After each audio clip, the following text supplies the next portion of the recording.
be my preference, but you don't have to. I mean, it's up to you. But you've been warned that your mics are live.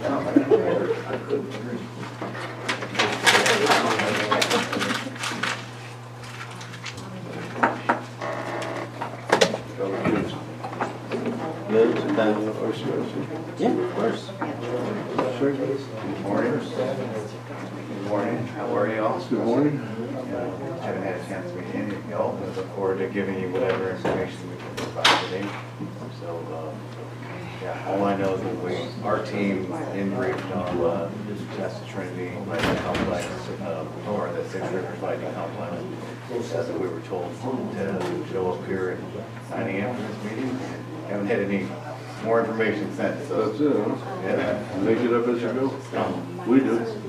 All right, so we got some information for you all and just whatever questions you have. Thank you very much.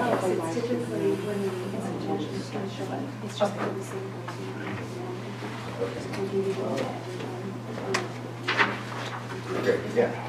That's absolutely good.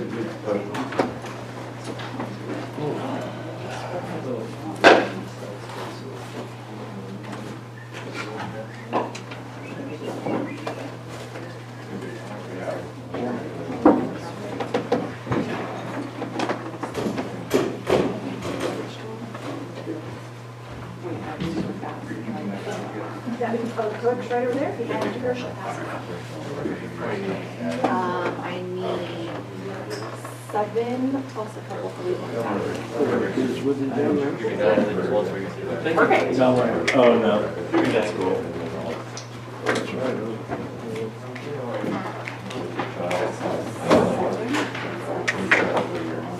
It's my turn. Come say hi to you. All right. Just so I don't take too much of the board's time, I want you to look at the work or update on the operation. 3 minutes, 5 minutes. Okay. I know everybody's got stuff going on. Yeah.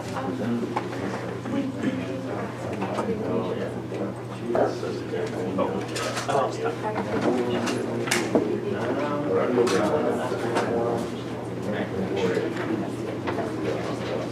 Yeah, it'll be presentation.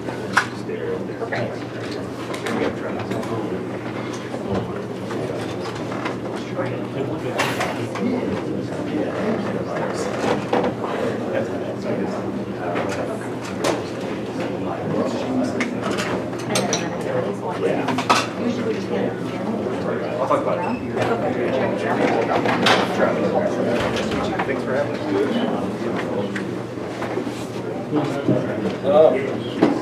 No. I'm going by head. Just turn it over now. This way.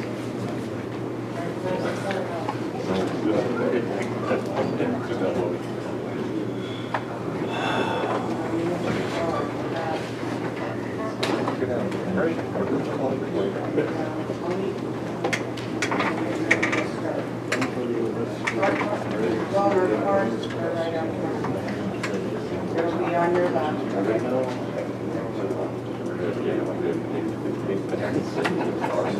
They'll be like.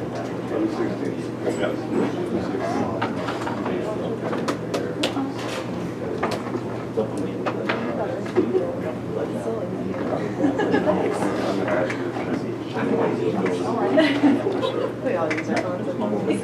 Got there. You know what, when you shared, you asked me 8 out of 10. Well, no, it just seemed like I didn't keep that track. I didn't go back and look. But I can always think it's easier to say. It's because I was most comfortable. Oh, yeah.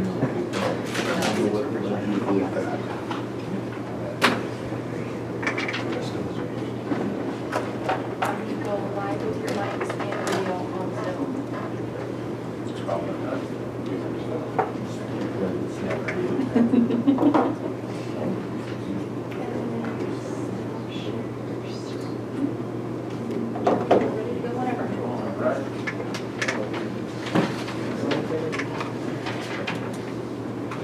It is 9 o'clock. We'll call the September 6th regular meeting of the Trinity County Board of Supervisors to order.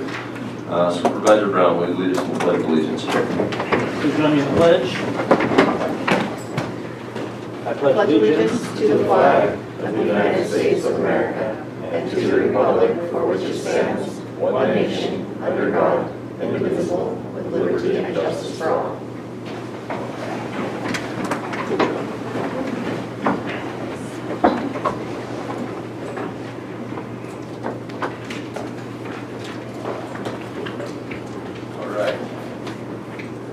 Behavioral Health Services, item 1.1, adopt a proclamation which recognizes September 2022 as Suicide Prevention Awareness Month. A proclamation of the Board of Supervisors of the County of Trinity recognizing September 2022 as Suicide Awareness and Prevention Month. Whereas the week of September 4th through 10th, 2022 is National Suicide Prevention Week, a time in which individuals, organizations, and communities around the country join their voices to amplify the message that suicide can be prevented, and whereas it is recognized that people of all ages benefit from the common tenets of wellness, such as access to effective health and behavioral health care, social support, and a sense of meaning and purpose, and whereas attitudes and perceptions about aging, behavioral health challenges, and suicide have a significant impact on individual wellness and the willingness to reach out for support and services that can alleviate distress, and whereas cultivating and maintaining wellness is a lifelong pursuit, and individuals of all ages can benefit from integrating wellness into their daily routine to prevent or reduce the severity of a broad range of health and behavioral health problems, whereas knowing the signs of suicide, finding the words to talk with someone that may be thinking of suicide, and reaching out to local resources are steps that anyone can take for themselves and others. And whereas all Californians are urged to play a role in suicide prevention and promote mental health and wellness as we strive towards zero suicides. And whereas September 4th through 10th is recognized across the United States as Suicide Prevention Week, providing the opportunity to educate and engage everyone in our community to find their role in suicide prevention. Now therefore be it proclaimed that the Board of Supervisors of the County of Trinity do hereby proclaim the month of September 2022 as Suicide Awareness and Prevention Month. Be it further proclaimed that the Board of Supervisors proclaim the week of September 4th through 10th, 2022 be declared Suicide Prevention Week, and that September 10th be declared World Suicide Prevention Day. Duly passed and adopted this 6th day of September 2022 by the Board of Supervisors of Trinity County. We have a motion. Second. Second. Supervisor Brown? Aye. Supervisor Groves? Aye. Supervisor Cox? Supervisor Gogan? Aye. Chairman Frazier? Aye. Thank you. And do we have someone in the audience to accept this proclamation? We do not have anybody in the audience, but we do have Director of Behavioral Health, Connie, online. Okay. Connie, did you have anything? Good morning, Supervisors. Thank you for adopting this proclamation this morning. Just a few things to mention that we know that we continue to see a rise in self-harm among our youth across California, and that suicide is a leading cause of one of the 10 leading causes of death across the state. We are focusing in behavioral health right now on beginning a new suicide prevention program, a more formal program that will reach out to our older adult population, as well as have more of a presence in our schools and our youth population. And we just really appreciate this proclamation and the board and the county acknowledging this as a really vital and important month to talk about suicide and recognize the signs and reach out, make the phone calls. It's better to make a phone call unnecessarily than to not make an important phone call. So thank you very much. Thank you.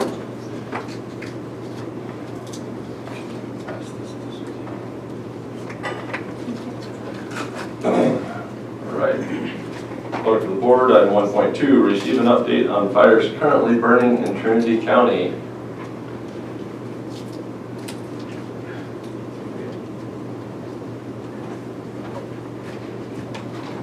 Good morning, can you hear me? Hi, good morning, appreciate the opportunity to be here. To you guys, to the members of the public, my name is Stephen Fillmore, the Incident Commander at Trinity for California Interagency Management Team 15. I've got myself and Jimmy Harris. You met Jimmy earlier. He's the incident commander actual for the team, and then also Travis Ederer.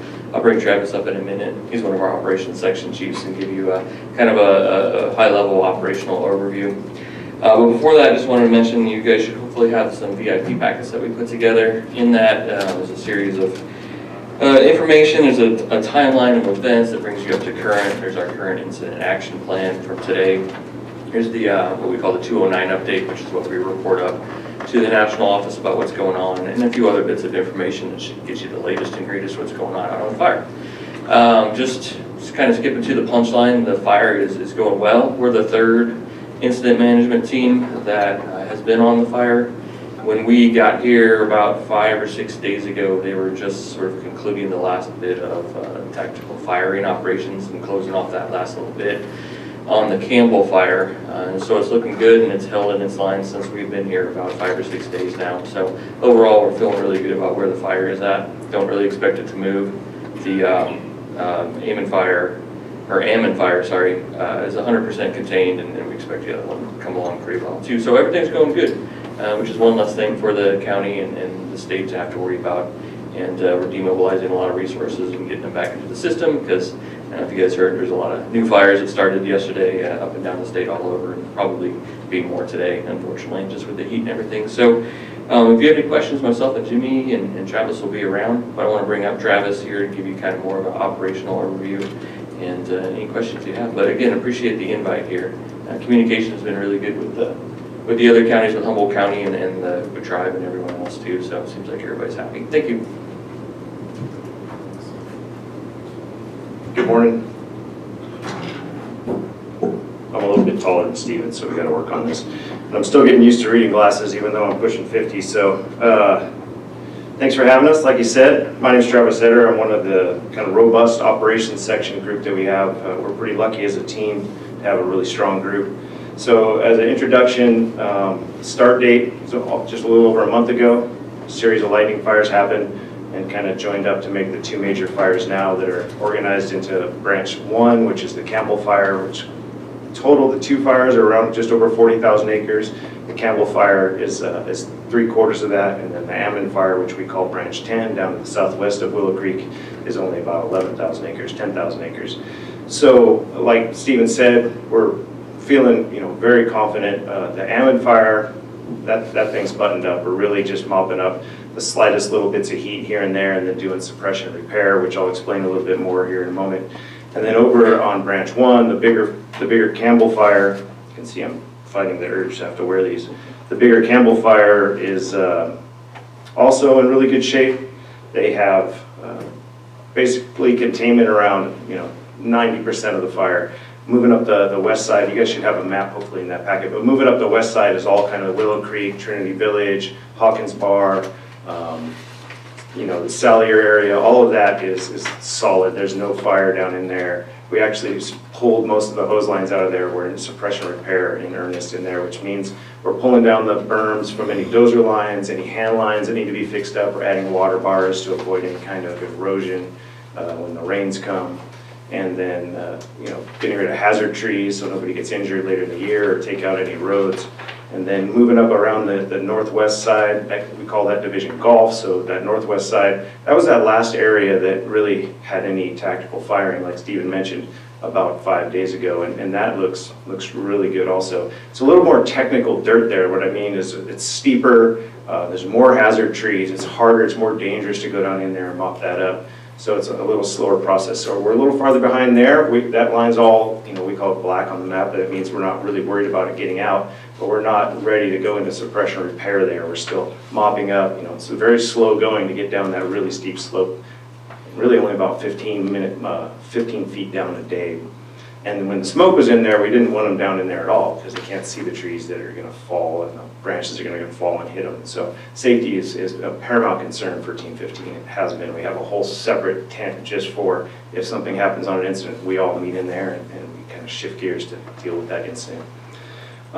Before I move over to the northeast side, up on the Hoopra Reservation, we were putting in a contingency line, which was there originally before that was finished up in Division Golf, where we're now confident that line's going to hold. We put that there so that the reservation would be protected if that squeaked out. And that line is completed, that contingency, and starting today, they're actually going back into suppression repair. So again, moving those dozer lines around, berms, doing any chipping that needs to be done to get rid of any jackpots of fuels. And that is a couple of days, and that'll be completely done, and still leave a line they can use in the future for the tribe or anybody else if there's some fire that needs to be contained.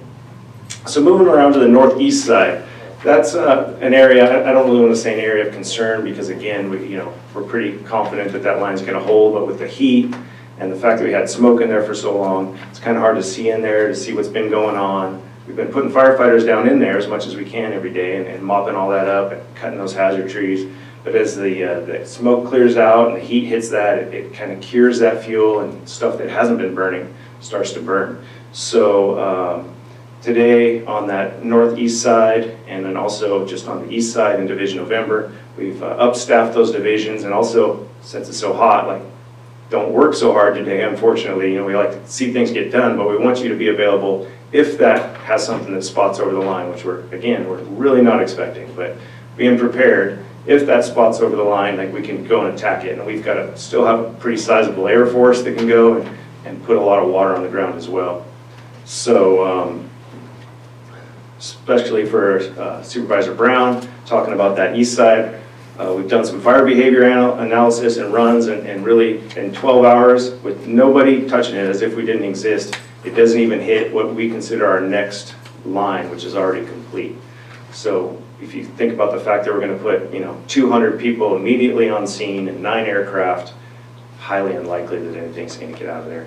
And as far as getting into the New River drainage and Denny and Hoboken and all those communities, that's about for Hoboken being closest to the fire. We'd be looking, if nobody was out there at all, maybe 6 or 7 days if it squeaked out.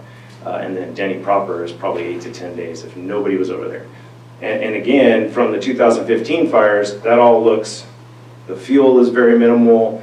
I would expect that even if we weren't there, it would just stop at the Denny Road all itself. So we're pretty confident that all that will be safe and get nowhere near the monument burn, which is our kind of last line in our map. So we have 4 lines, and that's kind of the last one where we go, hey, we can stop it here if nothing else.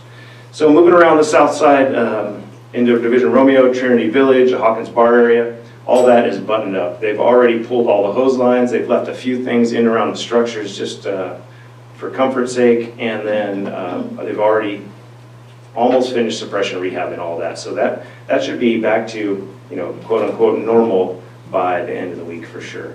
And moving over to Branch 10, which is that Ammon fire over on the southwest side, nothing really to speak of going on there other than suppression repair. There's the fire's out, a couple of hot spots here and there, nowhere near the line. They're mopping those up, and then we're using all those resources we have. We talked about the Air Force, all the helicopters. We've got fixed wing available at night. We have 2 drones that are flying for us locally, which are amazing tools. And then we also get a national infrared flight, which is from a higher level, and an interpretation, professional interpretation of that every night, and it's not showing anything that's a risk to the line. But that's pretty much the end of my report. I'm happy to, anybody has any questions? Otherwise, I'll have my seat. Questions? You had mentioned, thank you. You're welcome. Martin, for being here, appreciate it, and for your efforts. And so the map stated 95, and then over on the left it stated 96, and you had mentioned that Trinity Village was all buttoned up, but I'm seeing a red uncontained line, so I'm just a little bit confused. Are you talking about right there by those 2 parentheses, a little piece of red? Well, Mary, do you mind if I step, if I approach? so it's Trinity Village down here, and it's red right in there. Okay, right, yeah. So that division in Romeo, so there are 2 parentheses right there, so that right where that red starts, it's kind of where we break Division November and Division Romeo. And so Romeo to the left is all solid. November, that is mopped up 200 feet in, up the hill and down the hill. So super secure on that, but we like to leave things red until we're sure we're not going to get caught with our shoes untied. So, yeah, it does appear like it's red, but there's no threat over there. We're pretty confident on that. Any other questions? Thank you for the question. I do have one question, and it might be, I don't know, more of a political question. What was it, 3 weeks ago, we had the last team was in, and the order of the day was full suppression. And then through all this, we've got all the reports of firing operations and all that.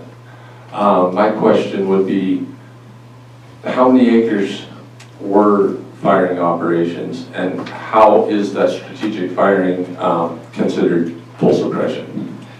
So that's a good question, and a lot of those same questions come from the public in the Facebook posts and stuff like that. And I couldn't give you, I'm not prepared to answer the question of how many acres are part of that firing operation. If I was just going to take, semi-educated guess, I would say,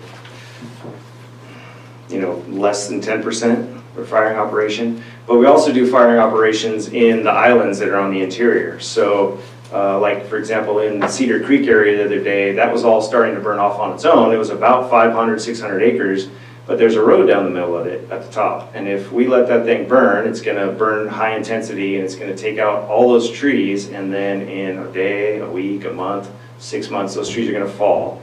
And they're going to take out the road. Possibly if there's campers in there, they're going to hit the campers. So what we do is we go in there, do a little low intensity dot firing around that road, let it back down the road, and we probably put in 50 acres of fire that day to just keep that fire from hammering the road and the trees. So in the fall, there's still viable trees to stay there and not fall.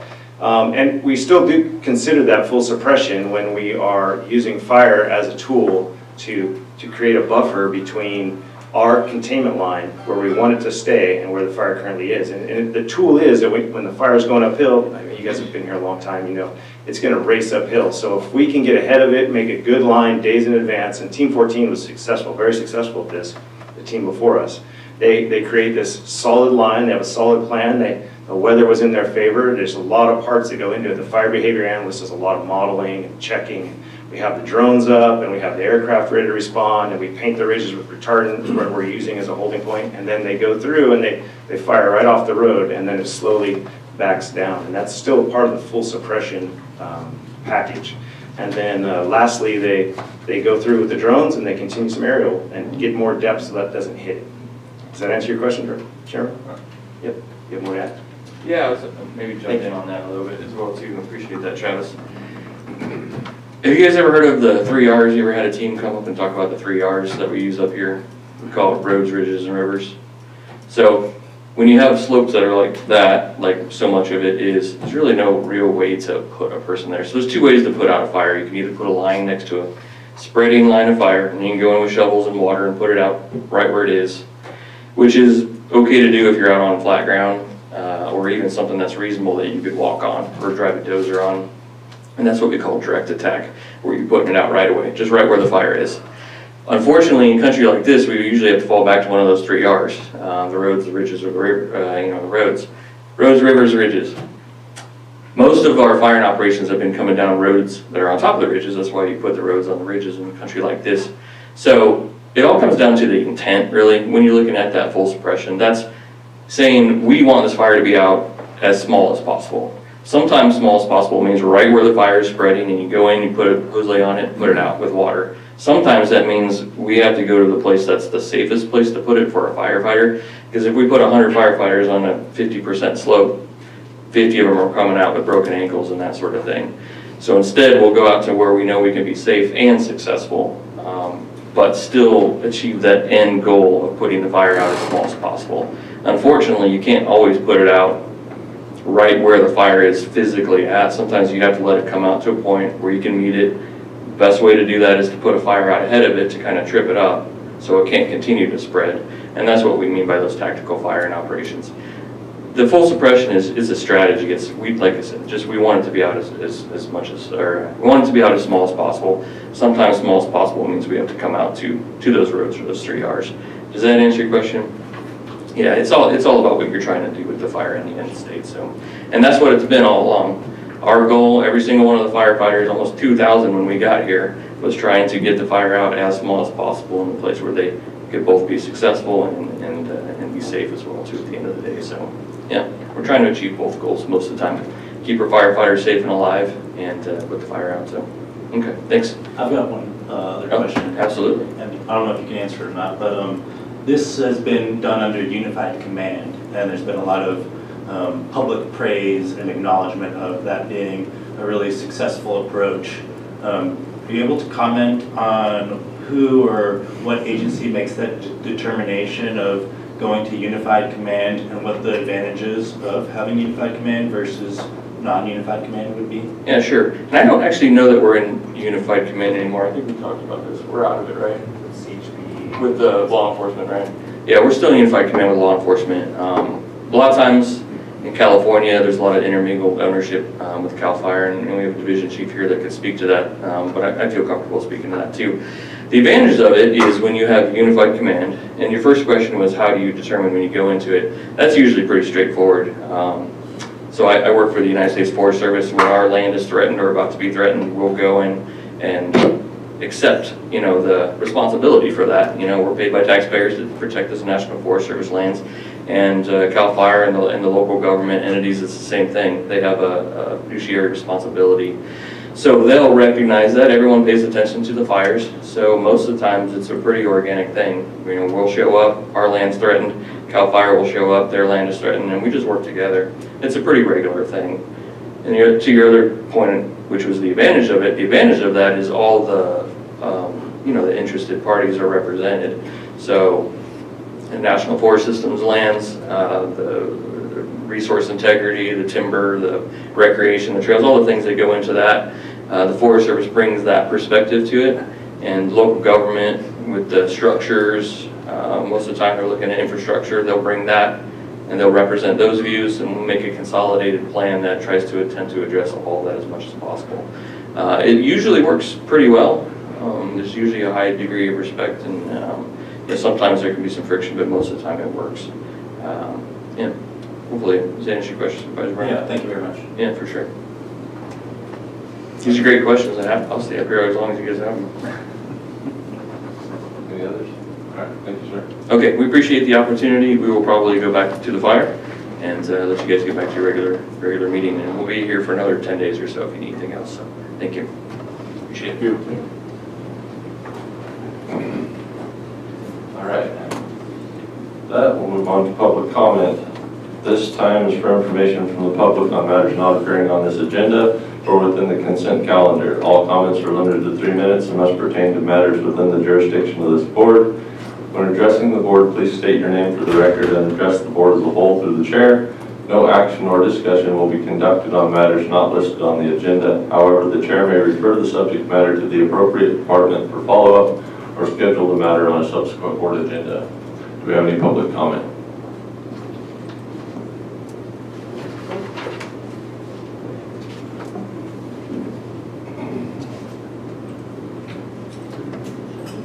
Good morning, and thank you for having us today. I'm the Cultural Resource Officer for the Naramuk-Wintu tribe here in Trinity County. This is our tribal chair, Sunny Hayward, our vice chair, Bob Gordon, and our administrative assistant secretary, Cindy Childress. We're here today because we've been trying very, very hard to work with the planning department in regards to notifications for any permit issued. Most importantly, regarding CEQA, the California Environmental Quality Act. It was originally enacted in 1991, and SB 375 in 2008 expanded not only for land use but transportation projects, and AB 52 came in place in 2016, and that mandated California recognized tribes be notified of projects that were have the possibility of impacting our Aboriginal lands. To be brief, I'm just going to I brought a lot of stuff to talk. I'm not going to get it done in 3 minutes, but to be brief, I will give you the history of our contact with the planning department. On 1/18/2022, we had a meeting with Dave Colbeck regarding tribal notification of permit applications for cannabis cultivation. No feedback was provided to the tribe. We've waited for any follow-up. We knew we were in transition with the new cannabis director and all of the hats that Dave was wearing, and we were being, patient and understanding that he had a lot on his plate.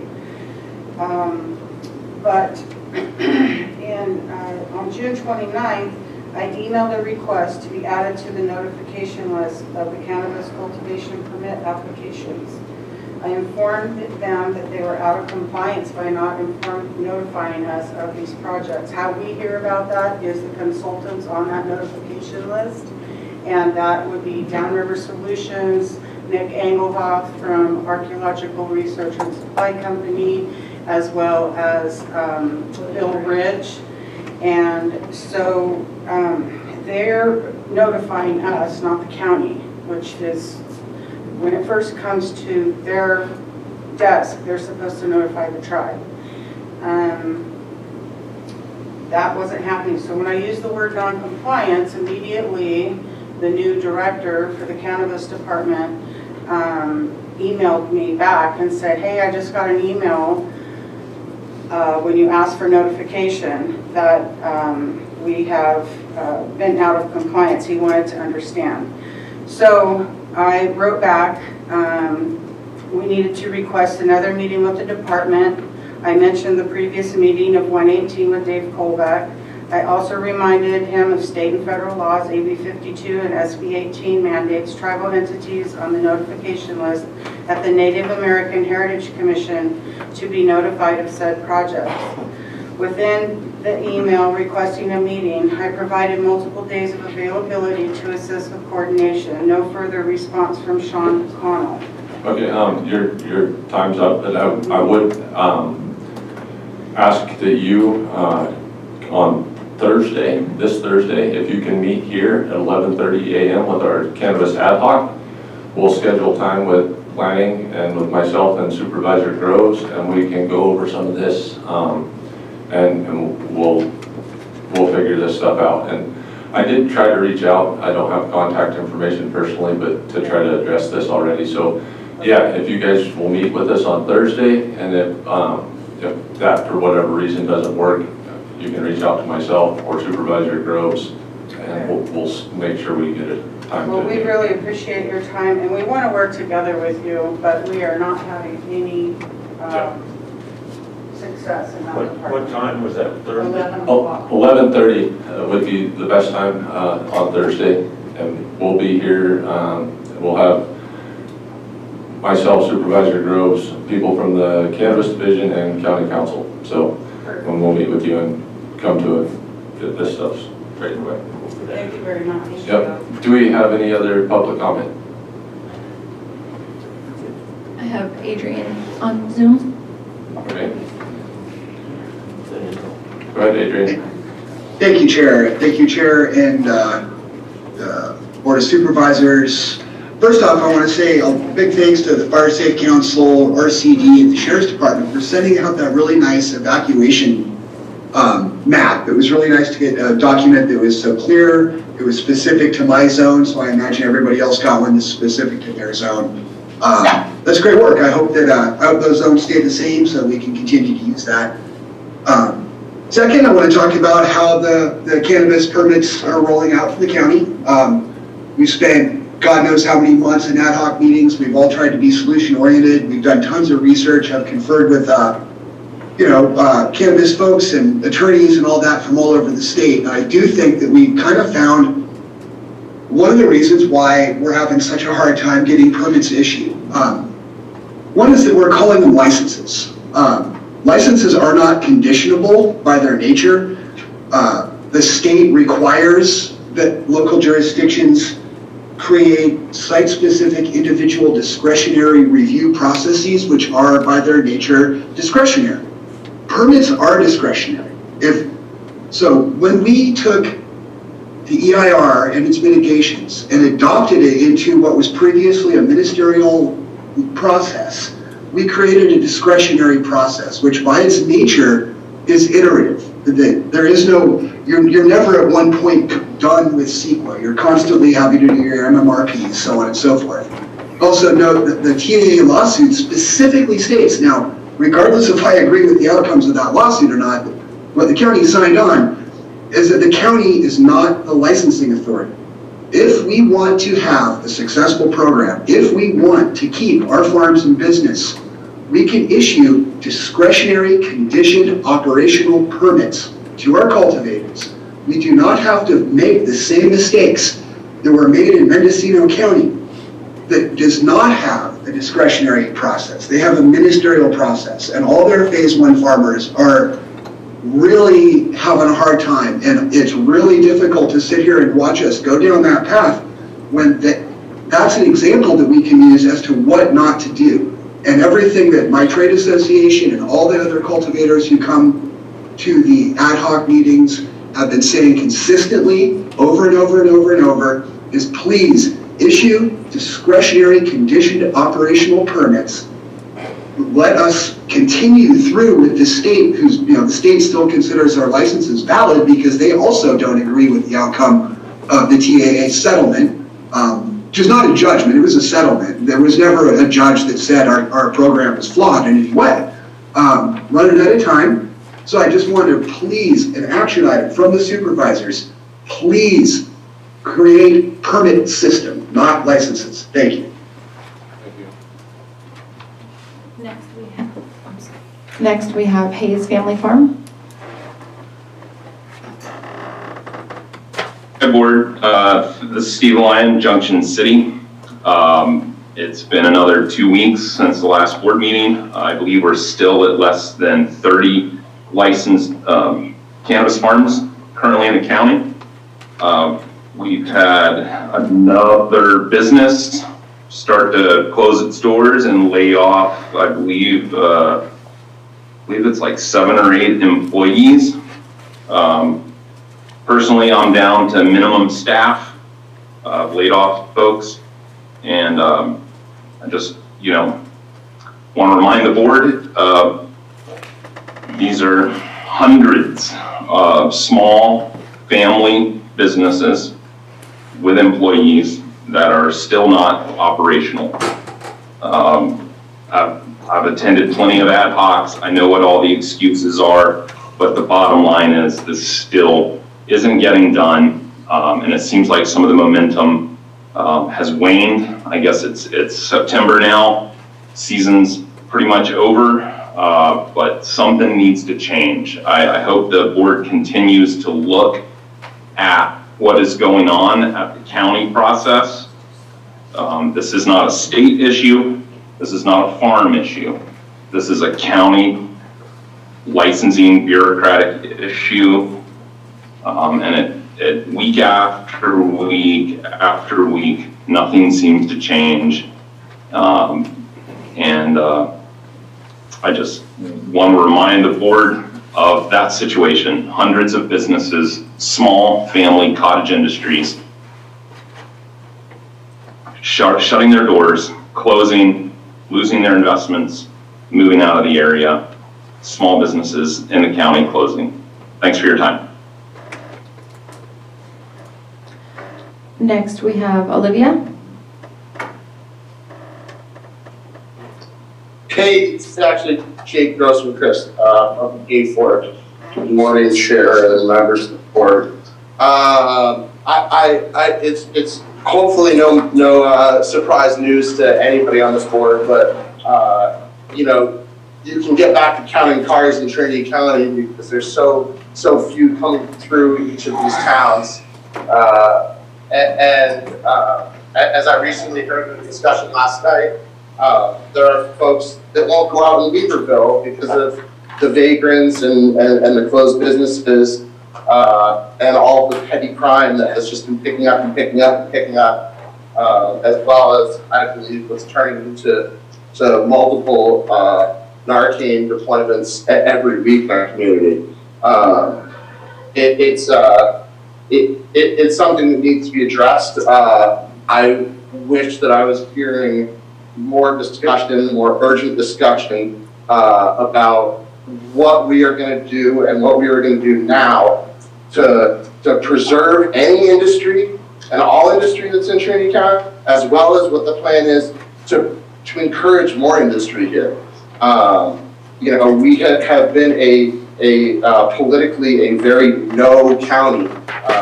It's been no, and quite frankly, now we've got nothing. We are officially the poorest county in Trinity County, area in California. So if anybody up there is worried about trying something new or trying something exciting, there's actually nowhere worse we can get. So what's been happening has not been working for a very long time. I think that needs to be on the forefront of everybody's mind, that something has to happen. I know that there's been a lot of discussion about where the board's going to find $6 million to write this budget this year.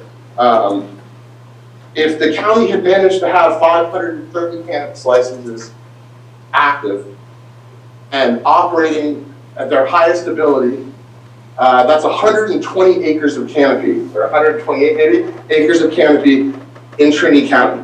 That is a drop in the bucket of land that is really not even considered a large-scale ag operation, and anything else would be the entirety of our program.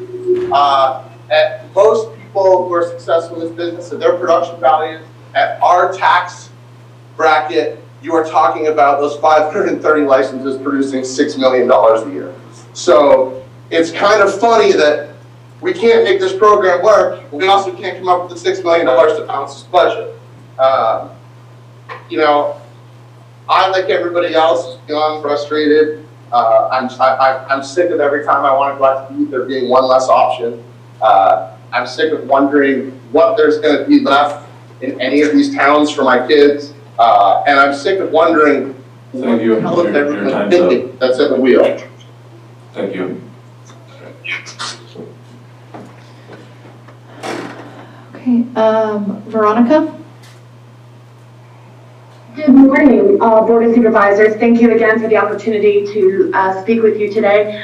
I wanted to take a moment and congratulate all of the communities throughout Trinity County that worked so hard over the summer to bring new opportunities to Trinity County through Music in the Park, Summer in the Park with Hayfork, North Fort Grange, and the musical concerts.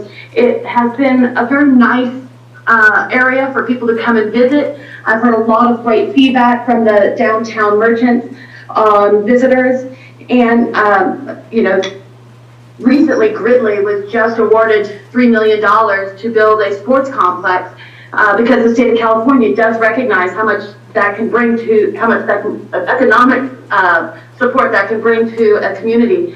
So I would just like to say, as we move on into the rest of the year and into the years coming, that Trinity County start taking a look at these types of opportunities as well that bring people into our community in all kinds of settings, but bring their money, spend, enjoy the time with everybody here. But I just wanted to say congratulations to all of the groups that put together these great positive events throughout the summer. And we're kind of wrapping it up. There's a few more coming down the pipe.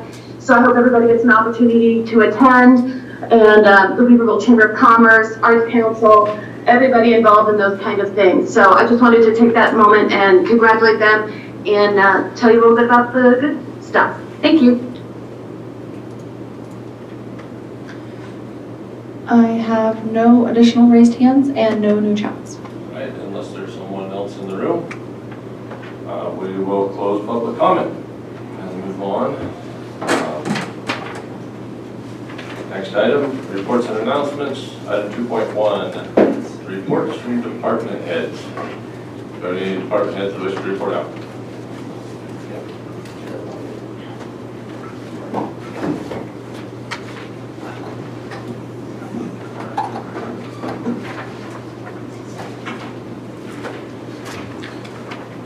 Good morning, Board. Sean Connell, Cannabis Director. This is your September report out. So currently we have 348 Appendix C documents submitted to this county. 157 are still in technical review. 113 incomplete letters have been sent back out to applicants and their consultants. We've received 63 CEQA approval memos at this point, and we have issued a total of 31 licenses. We have an additional 5 that will be going out before your next board meeting. That will bring us to about 36 at the bare minimum. I do want to address, and I will give Adrian Keys a little bit of kudos here because he brought it up for me, right? So I'm going to tee this one right off. We are currently working with Sean Cameron in our county council office to develop pathways forward. As Adrian just explained to you, conditioning licenses is not always easy to do. However, I do believe that we have a pathway. I've already cleared it through Derek Cole, our CEQA attorney, and I'm currently working with our county council office as well as our other departments to figure out the pathways that we can get these licenses out and active while they still have things that bar them, i.e. open building permits, unfinalized septic permits, well permits, those things that fall within our county jurisdiction. We are working to figure out a pathway in order to approve those licenses with the condition that they fix those outstanding issues, i.e. calling the building department to have them come out and perform a final inspection. That will make 80% of our problems go away with that single phone call. If you have a building permit in your possession, or you've pulled it in the last 2 years, and a building department official has not been out and finalized that permit, I am asking now that if you are prepared to have those buildings finalized, you call our building department and request those inspections so that when my staff does the internal review and we look in SmartGov, there are no open or expired permits for things that you need to operate your cannabis site. Additionally, we've worked with Derek Cole, who is, again, our CEQA attorney. We will no longer wait to issue a license to prepare a notice of determination for a compliant CEQA document. What that will do is that will expedite the review time at Fish and Wildlife. One of the things that our applicants are being held up with is a final lake and stream bed alteration agreement through Fish and Wildlife. They want to see that CEQA is complete prior to signing and issuing those licenses. Because the CEQA Appendix C is separate from the licensing, we can approve the compliance document saying that everything has been environmentally recorded, everything has been looked at, all mitigation measures have been adopted, and therefore this CEQA document is ready for issuance. The problem that we have is that because our ordinance ties the license and the review together, if you have open permits, I am unable to issue your license at this time. So we've offered a little bit of help for most cultivators at the state level. That is still a requirement of your state license to have a final lake and stream bed alteration. That is one pathway that we are helping to expedite that. It also ties in with the email, and thank you Supervisor Brown again for your assistance with Director Elliott in that meeting. I really do greatly appreciate your presence there. We discussed, DCC has major changes happening to their regulations. September 30th, you were required to be CEQA underway in order to renew your provisional license. The main purpose of our meeting with DCC is they had over 60 pending licenses in Trinity County that needed to be renewed for provisional licensing. My staff took all of 12 days to vet every single one of those licenses, and they are state licenses, to ensure that we have CEQA documents on file. 11 of those applicants do not have Appendix C submitted into this county, and they will receive an email that says that we notified the state not to renew your provisional license because you are not CEQA underway. The requirement to be considered CEQA underway, and I want to make this very clear, is that you have submitted your Appendix C document. It doesn't mean it's approved, doesn't mean it's in technical review, it means the county has it, and we can literally say, in good faith, that you are underway to CEQA compliance. That will allow you to renew your provisional license at the state after September 30th. If you have not submitted a CEQA document to your local jurisdiction, Trinity County, I am unable to tell the state to renew your license without it. So if there are applicants who know their state license expires prior to September 30th who have not submitted an Appendix C document, I would advise you to please get that into my office as soon as possible, and maybe shoot an email into Info Cannabis and ask us to update the state that we received your CEQA documents so that we can say you're compliant and CEQA underway so you can maintain your provisional license and therefore your right to cultivate in the state of California. Lastly, what I want to finish up with are the next upcoming things that will be before this board for discussion and implementation. Today will be the first reading of the processing ordinance. If you are to adopt it with no changes today, on the 20th it will come back to you for the second reading. After that it will become effective. 30 days after the September 20th it will be effective, meaning that we would be taking applications October 21st for processing in Trinity County. Additionally, on the 20th you will have the retail price. As you guys know, when we presented the retail ordinance, we did not put in a cost. We were going to come back. The reason that happened is that we didn't have any compatible retail use on the books, And so at that point, we thought we would have a little bit of help in our fee study. That changed, and so my staff has literally contacted all 5 surrounding counties and every city inside of those counties to get you an idea of what other jurisdictions charge their applicants for retail licenses in the cannabis market. I will just say this right now. You're going to have a lot of cannabis stuff on September 20th. Susie, I apologize. But it is a lot of things that need to come to this board, and either decisions are made or direction to staff is provided. So we will also be bringing the fire prevention plan for a discussion item. Currently, it is assigned as the Weaverville Fire Chief is the approval authority. I think that since we are a county and we do more than just Weaverville area, it is something that we do need to have a discussion on, and staff will need direction as it is a requirement of the ordinance currently. And lastly, I have worked with Dominic Corva of the California Center for Rural Policy. That is the foundation through what is now Cal Poly Humboldt. They have been working on our equity grant. I do believe all supervisors have received both the manual and the assessment. So on the 20th, Dominic will be here to present that to you. Should you adopt that, that puts and poises this county for possible funding opportunities from the state that will go directly back to applicants. This is not a county fund for county use. We get 10% for administrative costs. Everything is to go back to the applicants. And I will say this, that I am not aware of anywhere in America where farming is not subsidized. I believe this local equity grant is doing that. You have heard multiple times, and it's not just a Trinity County problem. The cannabis market in California is hurting. There has been a drastic decline since Proposition 64 was implemented. And this is the way that the state is trying to assist cultivators to stay and remain producers of California cannabis. I feel that this is a viable and valuable opportunity for Trinity County, and I believe that we should put our full faith and effort in securing those funds. On the 20th, Dominic will present that to you for your discussion, decision, and consideration. And with that, I am available for any questions. Thanks for that report out, that's very thorough. The difference between the 63 CEQA approval and the 31 issued, the 32, what is the roadblock on those 32 that are CEQA approved but not yet issued, aside from the 5 that are supposed to come before the next meeting? We run into quite the same kind of consistent issues. So while I cannot speak to each and every one of them, the high-level overview of the main issues that we run into are, as I said, expired building permits, non-final portions of your operation, i.e. your septic, your well, a greenhouse that you actually cultivate in, like those all require a final building inspection or a final environmental health inspection. We're also running into people who have not renewed their state seller's permit, which is a requirement in order to make transaction for sales of cannabis. Expired, statement of informations, legal documents, photo IDs. I mean, there are a multitude of the littlest of things that literally preclude us from licensure.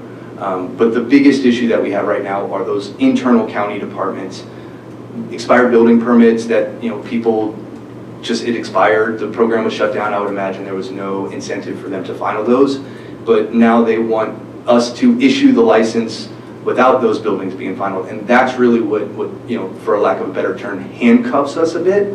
We do require that they be 100% compliant before we issue these licenses, and that's why we're working with county council to find pathways to help still require that, but without precluding us from issuing the license, as it does fall outside of the cannabis purview. Okay, and then you had mentioned that some of those open permits and stuff need to be closed for the cannabis operating premise.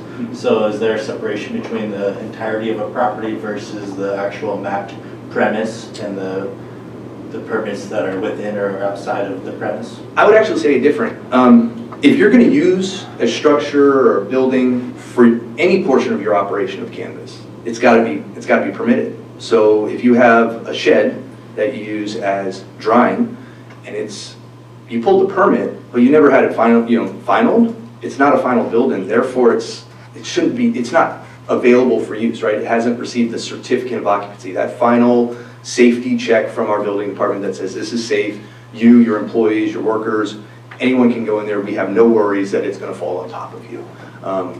Right now, we don't have those final checks. I don't know exactly why. I don't know whether that's applicant related or county related or somewhere in between. But I know that when I look at it and when my staff goes to make a recommendation, that's one of the things that they run into is, hold for environmental health, septic inspection. They just need that final septic. Or hold for, they've got 5 greenhouses and 4 of them are expired permits and none of them have been finalized. And they cultivate in those buildings. How do we sign a license saying, hey, you're good to utilize this space, although it's not finalized and we don't know if it's safe? So that's why I say we're working with our departments to kind of caveat those, capture those mechanisms, so that if I do find that pathway and it does work forward, then I'm not asking the building department to do something that they are incapable of doing, or requiring an applicant to go to a department that's incapable of serving them.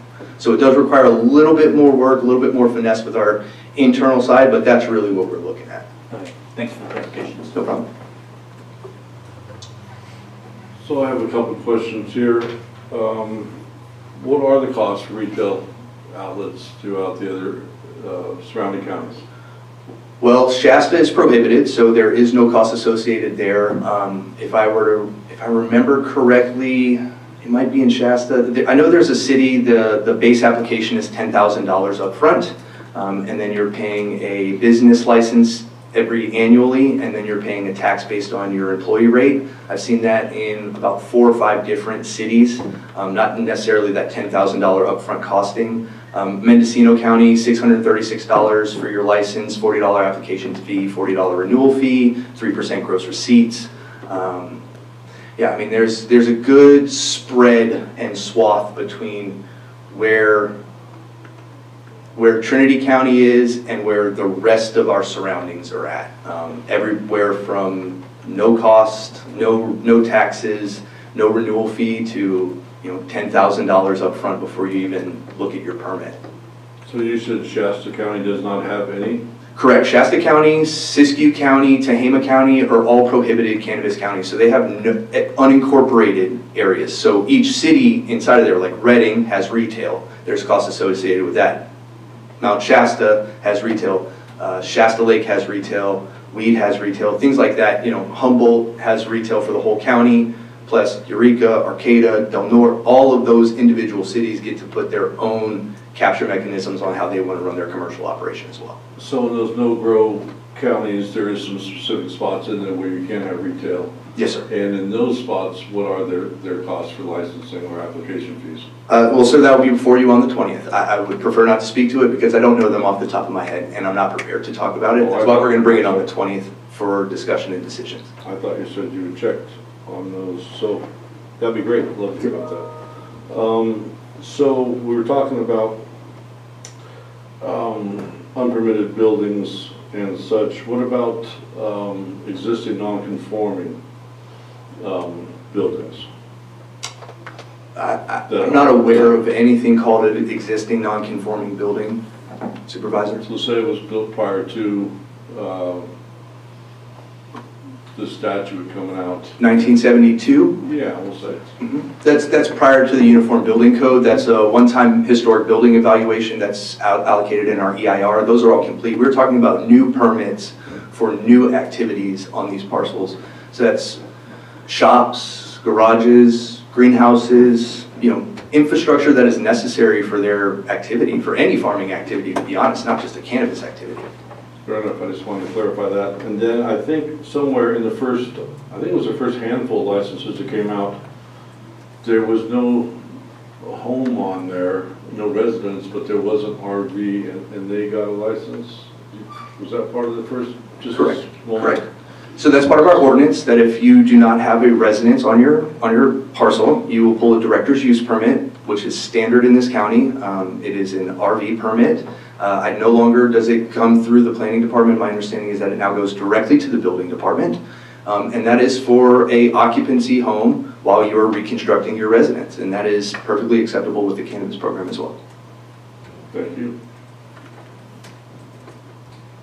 Yeah, so the wide variety of costs for these permits are going to be just like any other permit issued by the county. I'm asking this question, I know it sounds like a statement. It still has to be, like, we can't make money on that. It has to be the cost that it takes to do that. So when we're looking and finding out, well, what did other counties charge, and we're seeing this huge spread, at what point, I mean, you're gonna have to look at what it literally costs your department to do that. And then it seems like that's gonna end up being you letting us know what that is that it costs, not a decision, gee, where should we land in the middle of a great big spread? Am I right? Correct, Supervisor. Staff will have a recommendation for you, but I feel that it is only fair to show the board, because ultimately it's not staff's decision, it is your decision, is to give you a good understanding of what other jurisdictions are charging their applicants. So that way that you can be informed, because if I were to just give you our recommendation, I would almost guarantee somebody sitting at that dais would ask me, where did we get this information from? And so by showing you in a standard format pathway, this allows you to look at where Trinity County sits, surrounding its neighbors, and how we can better serve our community. Is there a way that you're going to be able to know why other jurisdictions can do it relatively inexpensively and why others are enormously expensive? I could, it would just require more staff time, and so in the effort of making sure that we have retail on the books for this year as well as going into spring and future seasons, we haven't really dove into the how they got there questions, but I would imagine that it would be pretty standard to anywhere else, which would be staff time, weighted staff rate, number of hours produced, plus whatever additional fees for additional department reviews could be added on. So those items you just mentioned, you'll provide those for Trinity County though, right? I was not anticipating it. If that is a request of this board, I would say that we would need a little bit more time. That might push me out of my September 20th, which is really a good date to get that in front of you with costing. As I said, you have the cost analysis. We just don't have the methodology used by each individual city or county and who they worked with to get to that cost analysis. No, I'm not asking for it for another county. I'm just asking for it from Trinity County. For You can our, see the oh exact yes, ma'am. breakdown. Yes, ma'am. Okay. Yeah. Cool. Thank you. So you will be presenting us with the costs for the permit on the 20th? Correct, yes. Staff will have a recommendation based on, things that are already here in the county. So what we've looked at is because the retail splits both a conditional use permit cost and a director's use permit cost, we're going to take the standard costing that is already provided in the fee sheet at the planning department for both of those categories. I think we're looking at somewhere in that $200 inspection fee, which is already standard in our cultivation ordinance, and then a licensing fee somewhere around $300. That'd be an annual licensing fee. Your CUP, DUP covers your CEQA analysis, which is a lifetime of the project on the parcel, and then $200 for an inspection fee, $300 for a license fee. I feel like that's pretty applicable, but that is, that's just my verbal right here, right now. This will come to you on the 20th as a formal board item for discussion. Very good. So if you have an open permit right now, can you move forward in the cannabis, can you be permitted? I'm not sure if I understand. Well, I was just thinking back when you said about the RV and the home that's going to be built there. They were permitted, and I guess they must have an open permit to build their home. Is that? I would not know about their home, as I'm not your building department. I run your cannabis division, so right. that would I would have to reach out to Jim Santiago. But the requirement of the ordinance is that if you do not have a residence on site, that you would have an RV DUP, which is a standard line across this county for activities during construction, which is, as I've said again, that's normal. If you're building a home, you need somewhere on that residence to be. Most counties offer you the RV on site during time of construction. So if you have an RV permit, I would assume, without calling Jim Santiago, our building department, that yes, you would need that corresponding development for residential dwelling. So you can get a permit with a open building permit, apparently. Well, I think that what you're doing is we're splitting hairs here, right? Because what it says in our ordinance is that if you don't have a residence, you are required to have a DUP for an RV on site during the time of construction of that residence. So it's not an open permit because they have a residence, being that RV under the permit for the RV during the time of construction of the undeveloped house. So their residence is the RV until their house is finalized, and then they can occupy their house. Now, if they finish construction on their house and their house hasn't been finalized, they would have an open building permit for their residence with a with a DUP for their RV on site until the home is finalized by our building department, which would remove the requirement for you to be living in an RV, and then you would move into your permitted final certificate of occupancy residence, no longer needing the RV DUP for residence as your home is constructed and final. Does that make sense, Supervisor? I'm still kind of confused about the RV and then the building of your home and then the final of that. Somewhere in between there, you have an open permit to build your new dwelling. Correct. Well, if I can step in here for a second, most of what he was talking about with earlier with open permits are open permits that are in your cultivation business, not necessarily the residence requirement, but what he's saying is it's a little more difficult to, if you have an open permit for a greenhouse, it's hard to license somebody's activity in a greenhouse that isn't permitted. So, but with the residence requirement, it's a little different because you're not actually growing in the residence, you're living in that. So it's tricky, and we are hopefully working towards. I prefer the word nuanced to tricky. I'm just trying to work through this nuance of RV, open permit, not done building, but granted a license. So that's a nuance to me that I'm having a hard time. Just think of like, if it's for your cannabis business, it needs a permit, just like your cannabis business needs a license, right? So if it's your residence, which you can't under state law mix commercial cannabis with your residence. It's an R1, R2, R3 building occupancy rating. You're not supposed to. Just imagine having a state person walk through your house to do an inspection, right? So that's where that comes from. What we're talking about, what my division is responsible for, is if you're saying that, hey, my house is over here, but I've got 3 hoop houses, one of those is converted to a greenhouse, I pulled the permit, I'm halfway through construction, I can't give you a license to cultivate in that greenhouse until it's final. That's what I'm explaining to you. And so what we're running into is that building permits are either non-final or they have expired due to inactivity on the applicant side, or they just weren't changed over in the system. There is a multitude of different reasons. But that's really it's not so much the residence that's holding us up, it's the business operating building. So like, imagine that you wanted to open your store, but half of the exterior drywall hadn't been put on, right? And you're going like, but I got customers I gotta serve. Building department's gonna say, Roger, sir, I hear that. We gotta make sure this building is safe. That's the same thing we're trying to do here. So you're talking only about the structures that cannabis is being produced in or processed or what have you? Correct, yes. Thank you. No problem.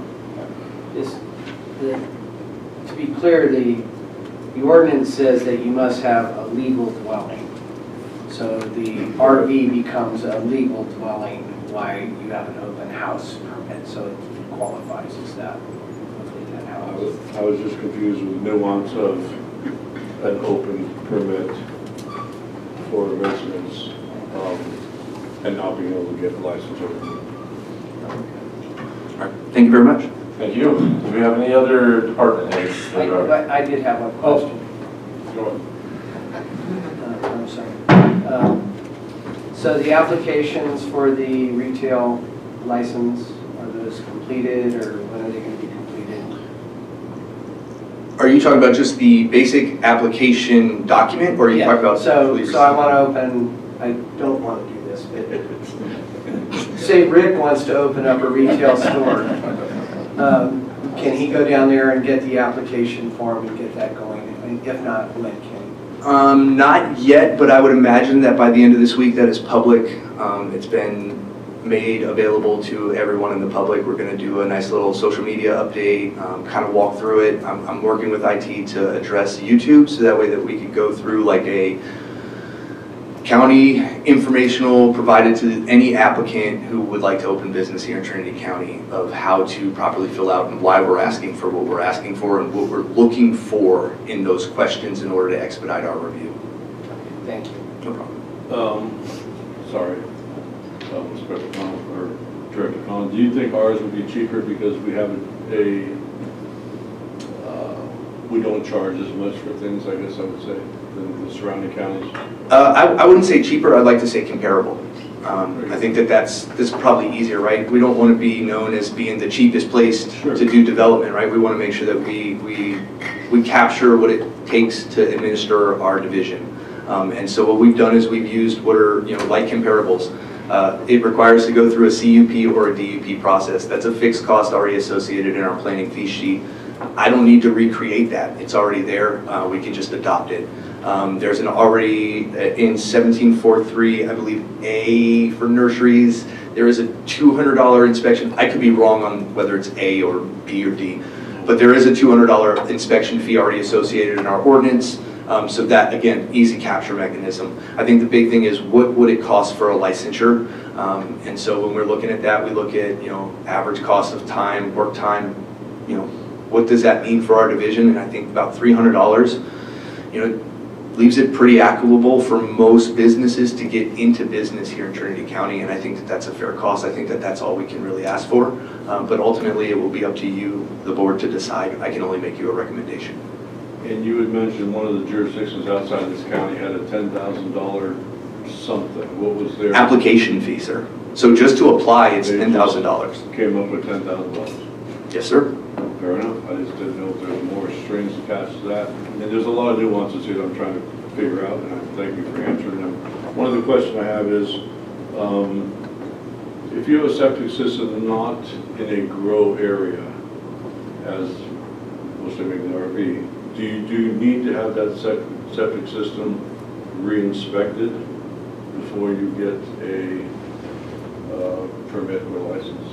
Well, if it's a final septic system, no, because it's approved for use. I think what and I don't want to speak for Christy Anderson in my environmental health department. I think what the worry is these farms require employees. Septic systems are usually based on number of bedrooms you have in your house.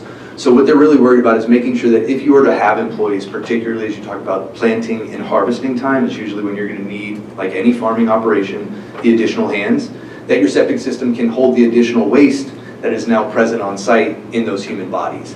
And I believe that's really where Christy is at, where our environmental department is making sure that those systems that are capturing those waste are ready for that. Because if not, the reality is that it ends up in a waterway somewhere, and you're going to run into it on your guide trips, and nobody's going to be happy. So the RV did have a big enough septic system to...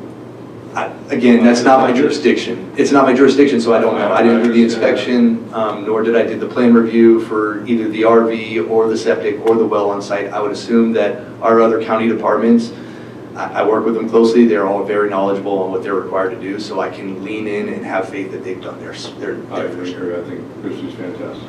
Absolutely fantastic. Does a great job for our county. I was just wondering if that carried on down the road. At that point, that is no longer my purview nor my jurisdiction. I deal with the planting of cannabis plants and the post-harvest activities to retail. Your environmental health deals with waste, septics, solid waste. Our building department deals with infrastructures. Our transportation department deals with roads. Got it. Thank you very much. No problem. Thank you very much. Thank you. All right. Any other department heads?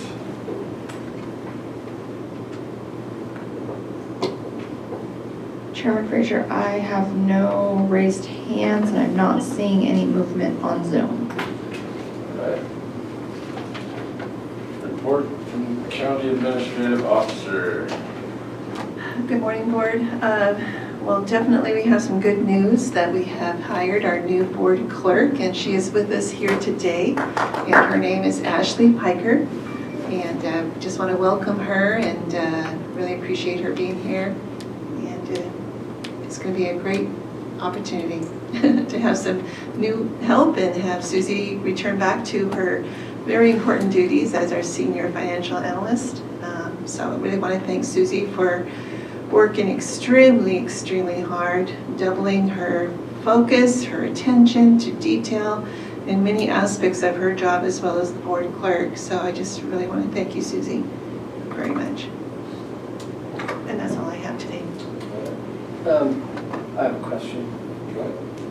So, Letty, our board reports from staff have slowly, or from departments has whittled down to, and this has been a long process to, when I first got on the board, we usually had 3 or 4 a meeting, and now we virtually have none except for hot topic issues. So I would like to see, and this is just me, the rest of the board can weigh in on this if they choose, that once a quarter or twice a year, that even if there's not much to report, just give an update so the public and the board can keep in touch with departments we may not be having, that are running smoothly and we don't worry about. Thank you, Supervisor Groves. This is an item I do plan on bringing to our department heads meeting that I'm having hopefully within the next week or two to discuss department heads report. I do know,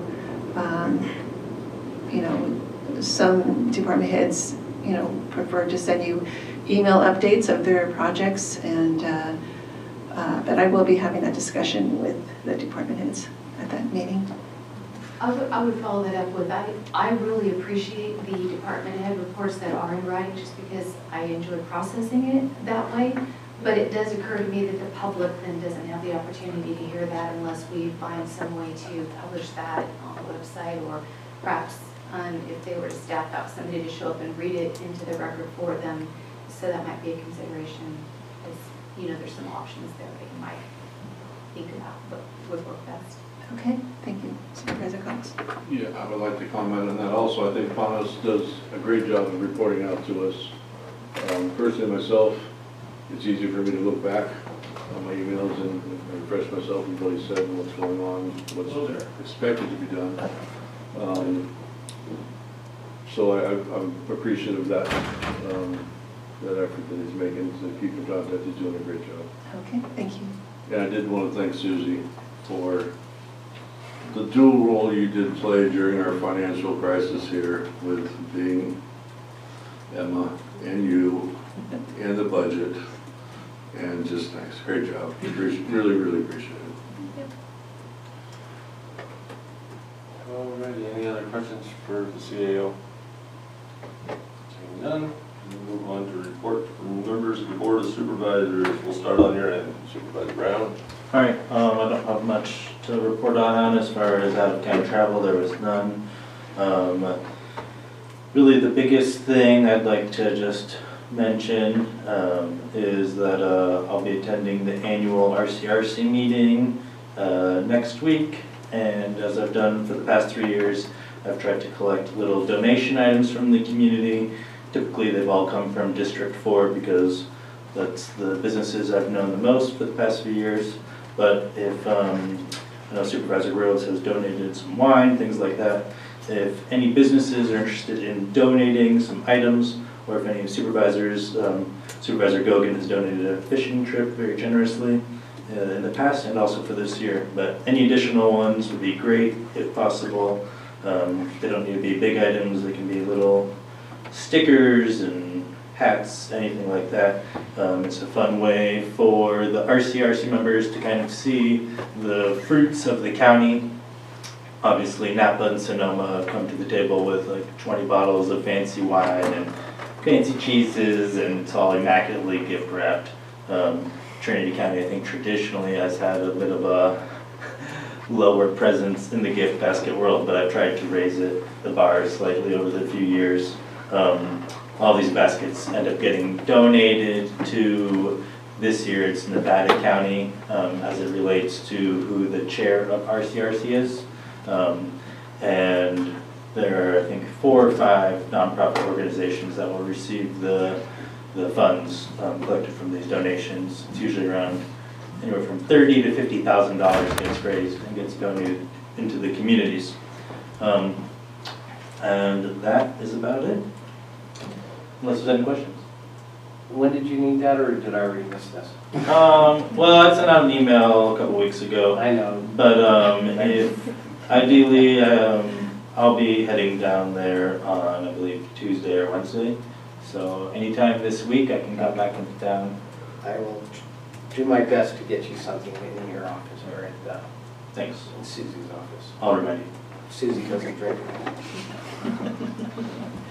I don't know, hold on. Not a big white. Oh, and I'll comment on the fires too, I guess. I know they did a pretty thorough job, but I will say was the first part of the fire when it was coming from Sealy McIntosh Road, right on the Willow Creek side, before they were doing any firing operations, the fire was approaching Salyer at a dangerous speed. And Salyer early on was evacuated, and amazingly no structures were lost. The fire burned all the way into almost everyone's backyard through the whole Salyer Heights and even some of the lower Salyer Road area. The water system for part of the residences on lower Salyer Road was lost, and they are working with our OES and environmental health and Cal OES and Whitson's from Willow Creek on a temporary system and also bottled water until then. And kind of same with Trinity Village. They were able to essentially pack the fire down into the remote neighborhoods surrounding the village and without having to do a full evacuation order. So although the smoke and displacement of people has not been healthy, the dedication and the availability of fire staff and crew to safely oversee this fire, I've been very impressed and thankful. And I know other community members downriver have as well. Just like to mention that.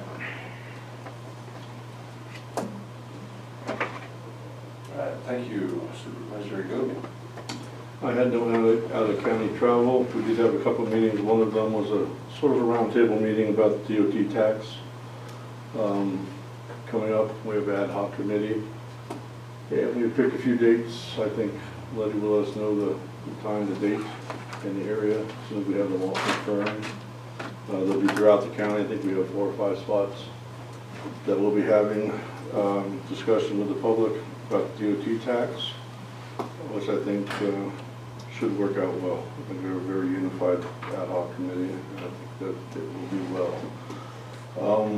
Also had a meeting about the electric vehicle charging stations in Trinity County coming to our county through the state. And of course we need them here. We're kind of an integral part of getting from Highway 5 to the coast. Without them, a lot of electric car companies would not sell that many cars because you need to charge them for people to buy them. And not only we have the ones out there at the Holiday Market, those are all Tesla. If you don't have a Tesla, you can't use them.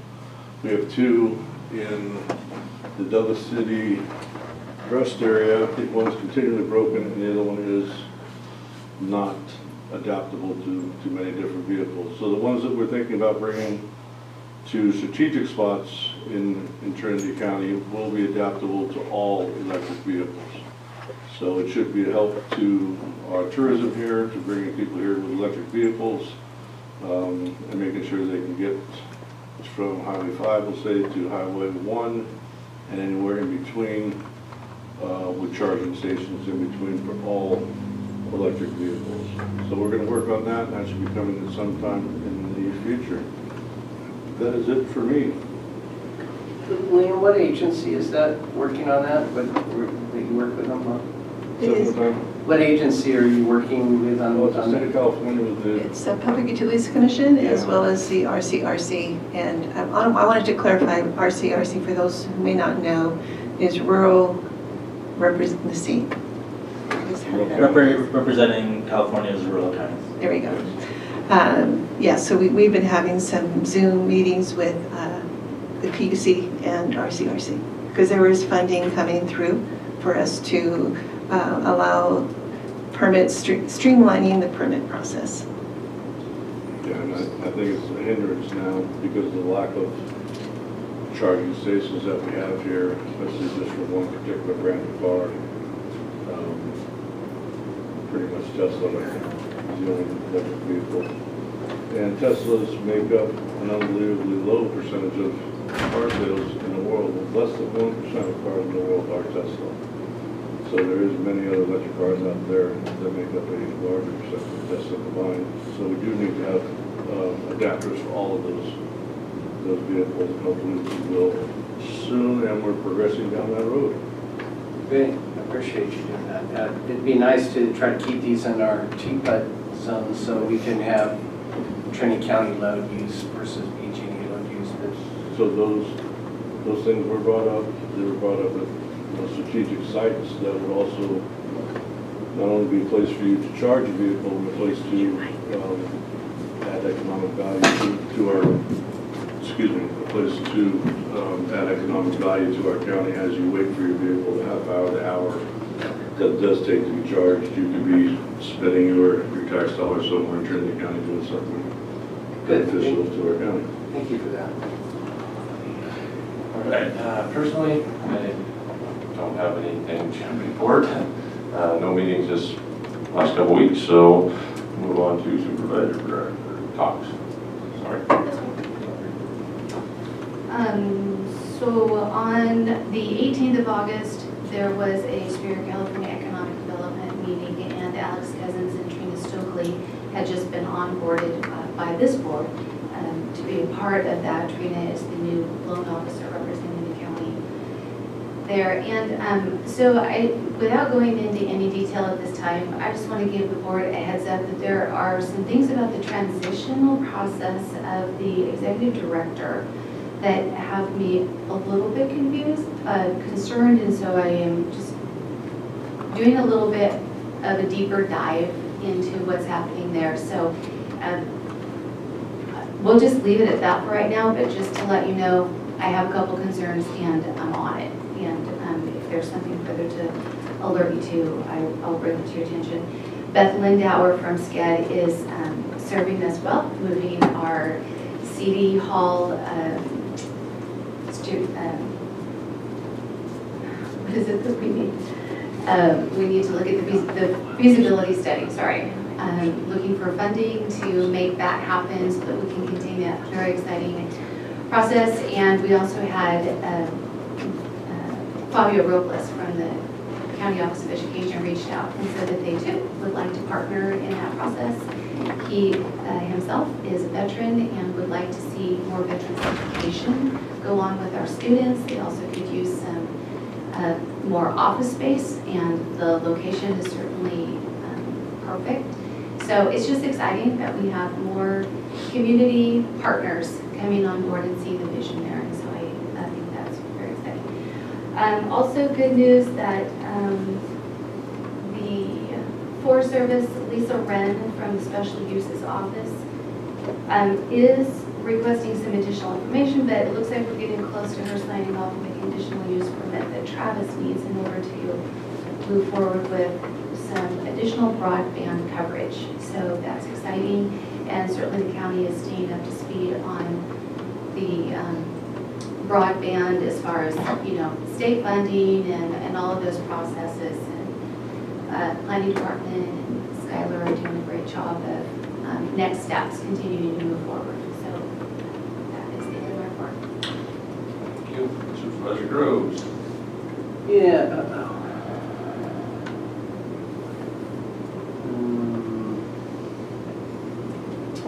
So I had a North Coast Resource Partnership meeting.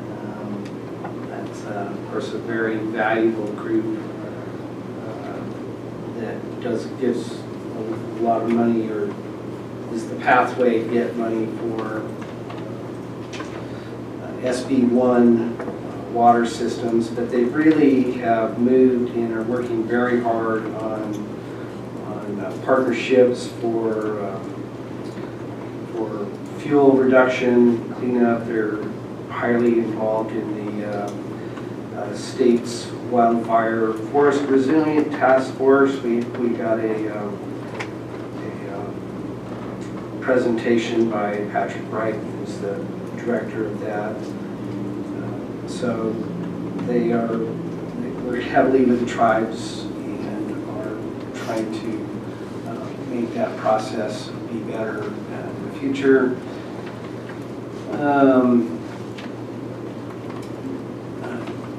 Jill had put on a roundtable meeting for K Housing, which she invited to me. Thank you, Jill. And the Eagle Rock has some concerns about what's going on in the river down there, so they asked me to come down and tour their plant and look at the expansion of land that they have there, and they said that they were going to contact Jeremy here in the near future to have him. They're not in my district anymore. They're not?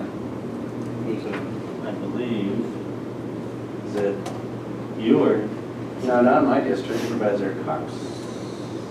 Where exactly is it? I'll have to look at the map, the redistricting map. Because I thought Sky Ranch Road was the new redistricting line, but I may be wrong. They had Heidi Carpenter Harris signs in front of Eagle Rock, but when I look back to the redistricting map, I think they might have not known themselves that they were maybe. I don't think Eagle Rock is District 2. I think it's still. Okay, well, they did reach out to me at any rate, and I said I would discuss also with them, and yeah, as it relates to the TRD. Where is the cutoff up there on that side? Because I used to. All right, so whoever's district, and it possibly could be Liam's too, I don't know. But anyway, they have concerns on what's going down there, and whoever's district it is, it's an interesting tour. They do have 17 employees, and they'll teach you a lot about the history of the LaGrange mine, which I didn't know, which was very impressive. All right, so we also had a TRRP refinements meeting that went relatively well. And besides that, well, I mentioned it, tomorrow we have the Sierra Nevada Conservancy meeting and tour, which is the first time that we are going to participate in that. So I'll be happy to go over there and kind of learn something about that group. And that's it. All right. Well, since you're already warmed up, would you like to jump into the report from cannabis cultivation? Well, Sean covered kind of most of our standards issue. The concern in the ad hoc is that now that we have licenses getting through the Appendix C and stacking up, so our stack up is now how do we get them through onto the county and get a license there. Sean talked about a lot of the different ways forward. I think the ad hoc, that was our high priority, is to give directions. I had already stated to this board on 2 different occasions that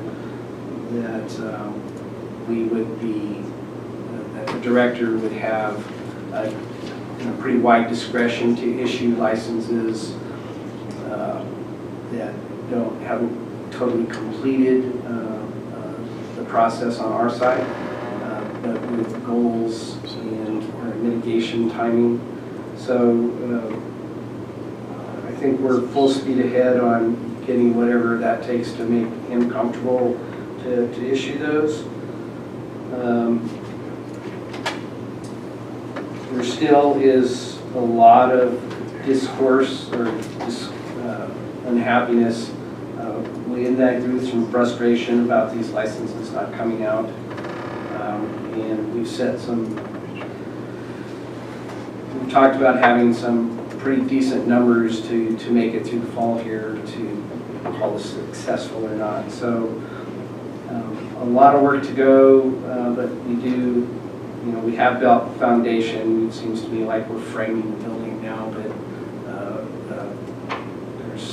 there still is more progress than I think a lot of people will, especially people waiting for their license, feel that there is. Is that all you have for right now? Yeah, that's. I do have something to add. We did, at our last ad hoc, we did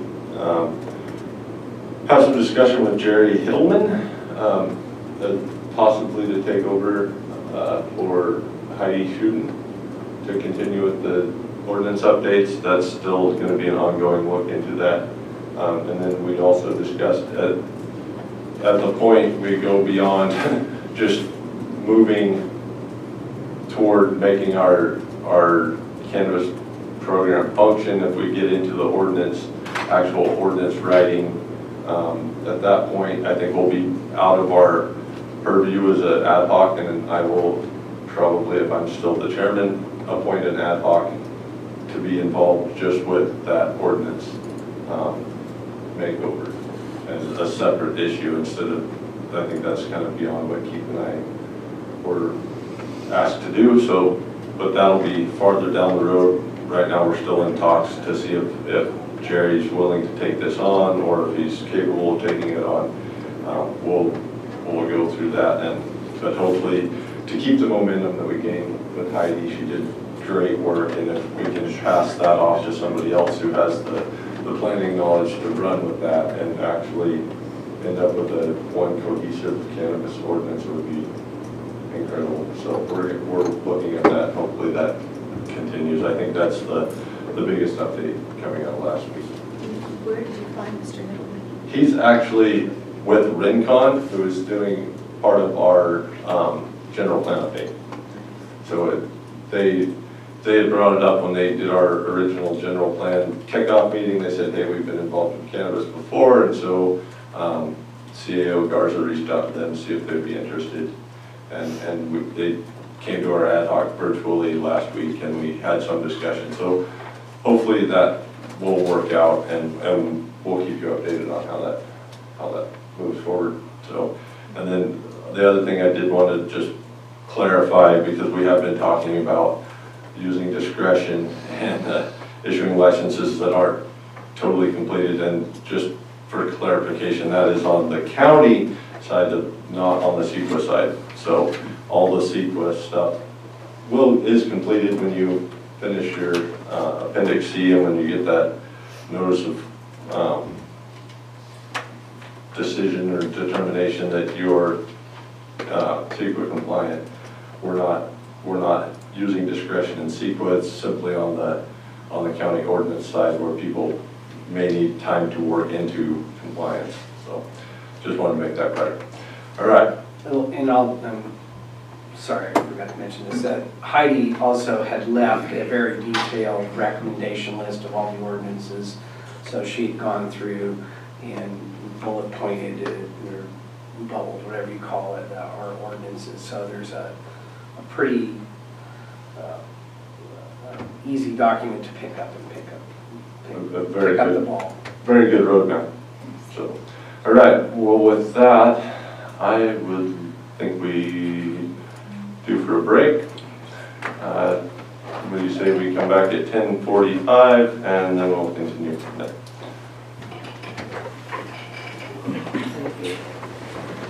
Huh?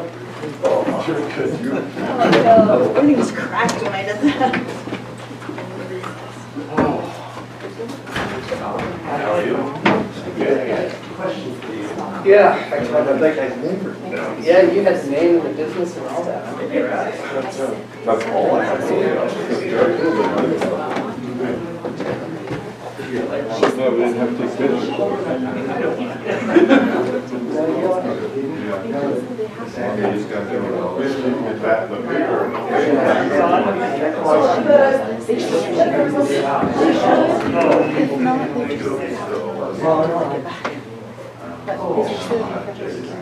Direct her to go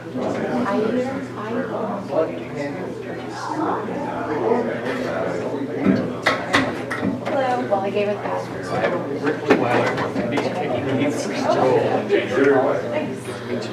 Congratulations on it. Thank you. It's the best thing that's happened in a long time. Yes, we are very excited to have Ashley. Get her training, start transitioning back. It's just my job. You don't like multitasking that way, Hanover? Oh, my Lanta. I already multitask at work, so adding on one more entire position was a little challenging. As I'm sure you've noticed, you you'll notice when we get back to the office and start doing this morning, we haven't done minutes since Emma left in April. I was wondering what was saying. I thought maybe she was doing on my computer. So we do action only minutes. That's why we take these notes and keep here. But I haven't been able to read them, document, and bring them back to the board. There's just not enough time. Something's got to give, and unfortunately, that is of the priorities. That is the smallest burning fires. Not threatening homes at the moment. It is a priority. Hey, how are you? Well, I didn't realize you were taking So I have to, I'm doing this on behalf of James. We should be the one talking to you, but would you have any interest in filling the role of the county fish and game advisory secretary? His previous position in your role had, it's, I think right now it's $150 for 2 hours every other month. So we meet 5 o'clock.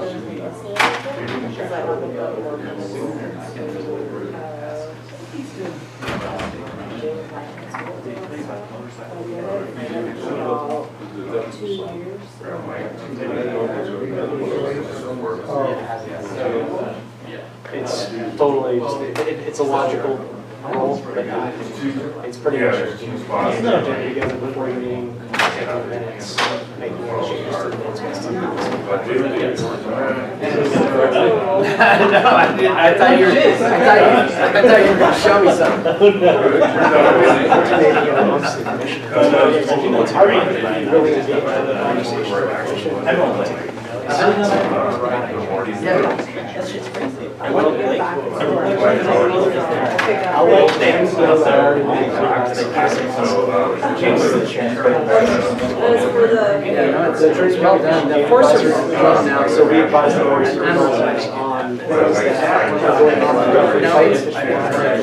It's beautiful right now. For local issues that the county needs to take a position on with the state just keeping the board up to date on things that are a lot of hear about fish, hunting regulations, all makes sense. Yeah, he had pushes that.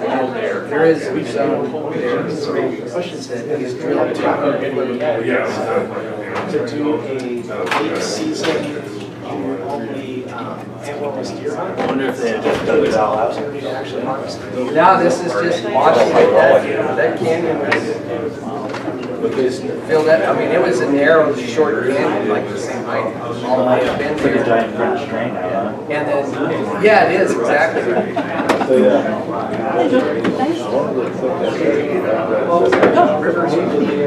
No, it's all right. I mean, really what it is. It's all just yeah, it's never, I doubt like a lot of the things I've gotten into is because we used to travel. He's always done Paul Hauser did the dam tour. Yeah, I don't think he ever, no one ever came up on it. And Wendy, the ex-Yale Wendy, was one of I think it's her, Wendy, and Tiff, so she's like, well, this will be I don't think so. Yeah, yes. But like, it's just nice to be aware and know that. Yeah. I've went and I've done stuff before because they were the employee doesn't have to be responsible. The county road went under that. I'm just stuff I'm talking about. But like up north, that'd be cool to just have like a crowd. It's like they're You know, I wonder how like the rafting trip.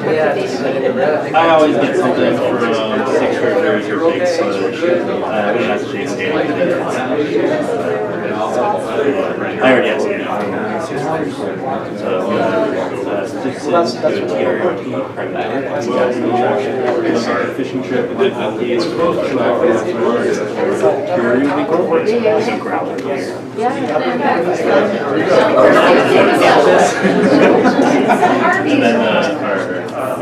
our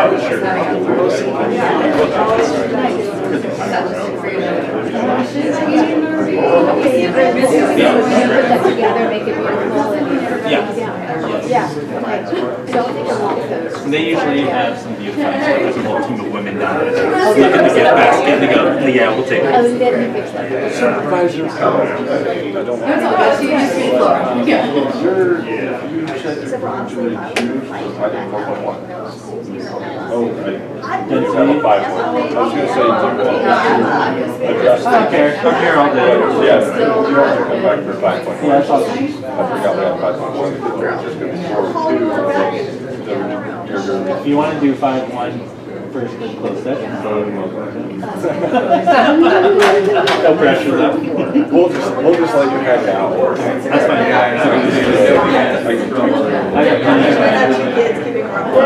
If anything else comes up with mine. They're just up north.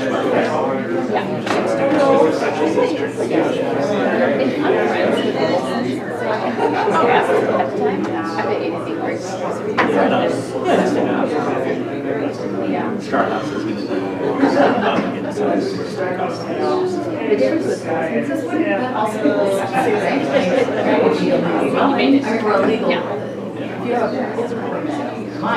my interpretation. And I do, worst case scenarios, I've got display. Is that my house?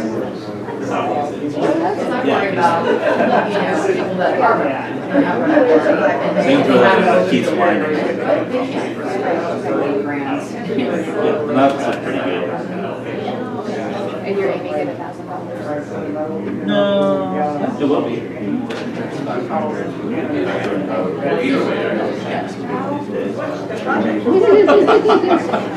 It's up for interpretation. Might be different tomorrow. Yeah. I'll take it.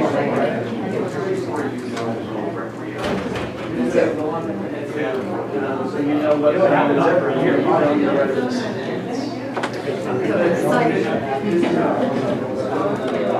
That's good. Do you want to buy some land and building a cabin and knowing it's not like it? But it's really good because this is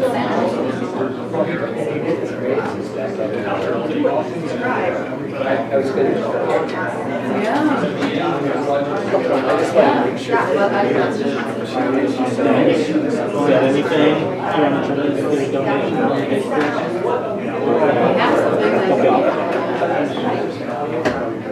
I'm trying to think.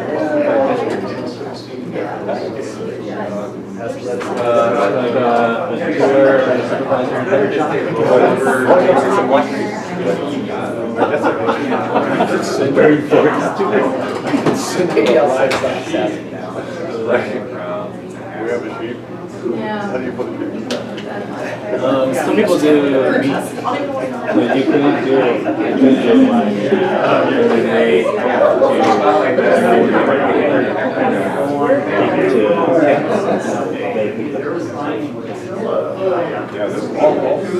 No pressure. It's like some of it's a kind of close to, it's like the sheep. People will like that. Like, oh, that's so funny. No one's ever seen it. You come find it. Here's the address. How many sheep you got? It wasn't on the one. Just that red sheep. You butcher?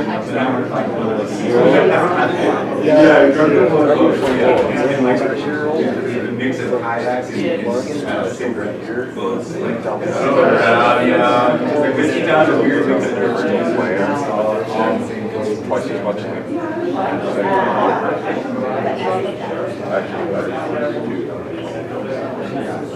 Do it yourself? Generally, we see this taxes to cost right now.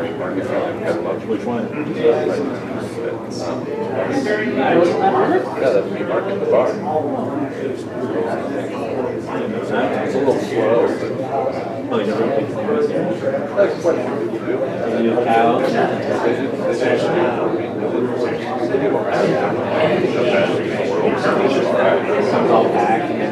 I'm not picking. That's the thing. That's the hard part.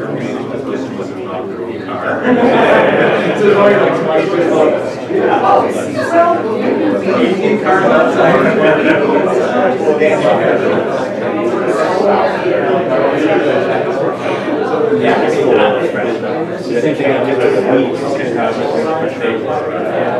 So you take the weeds, harvest it, and then you have it go harvesting and fill holes.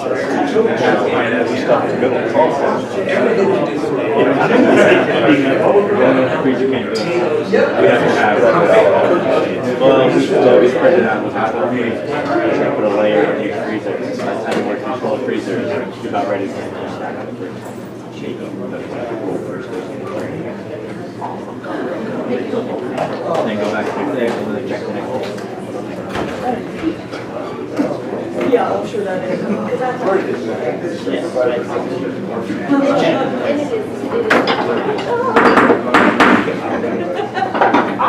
Supervisor Gogan. Sir.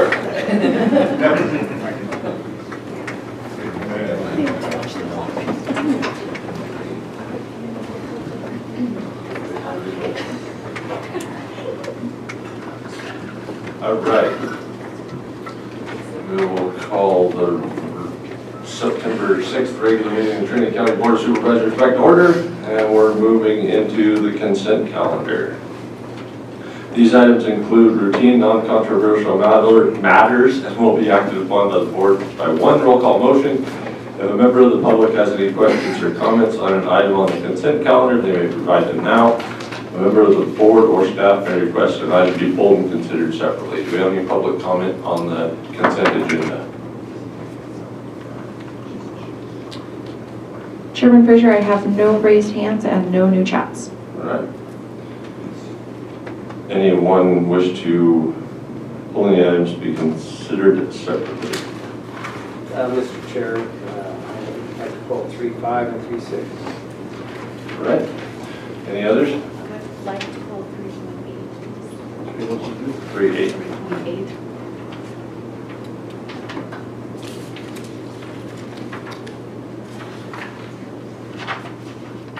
Any others? All right. Anyone like to make a motion? I would move to adopt the consent agenda with 3.5, 3.6, and 3.8. I'll second. All right. Any further discussion? Supervisor Cox? Aye. Supervisor Groves? Aye. Supervisor Gogan? Aye. Supervisor Brown? Aye. Chairman Fraser? Aye. Thank you. Chairman Fraser, due to 3.5 and 3.6, I will recuse that since the conflict of alcohol licenses. All right.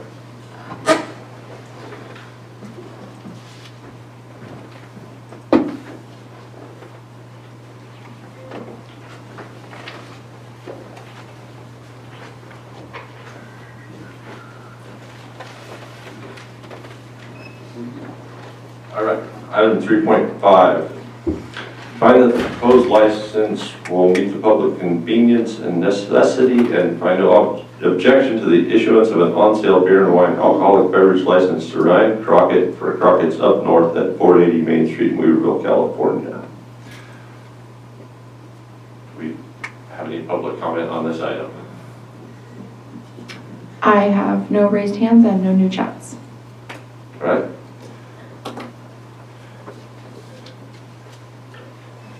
Move to adopt 3.5 as presented. Second. Supervisor Cox? Aye. Supervisor Brown? Aye. Supervisor Gogan? Aye. Chairman Fraser? Aye. Thank you. All right, item 3.6, find the proposed license will meet the public convenience and necessity and find no objection to the issuance of an on-sale beer and wine alcoholic beverage license for Sean Hill of Northern Delights Coffee at 7091 State Highway 3, Hayport, California, 96041. No fiscal impact. I Have any have public comment? no raised hands and no new chats. Being none in the room, we'll close public comment, bring it back to the board. I'll move to approve. Second. Supervisor Gogan? Aye. Supervisor Brown? Aye. Supervisor Cox? Aye. Chairman Fraser? Aye.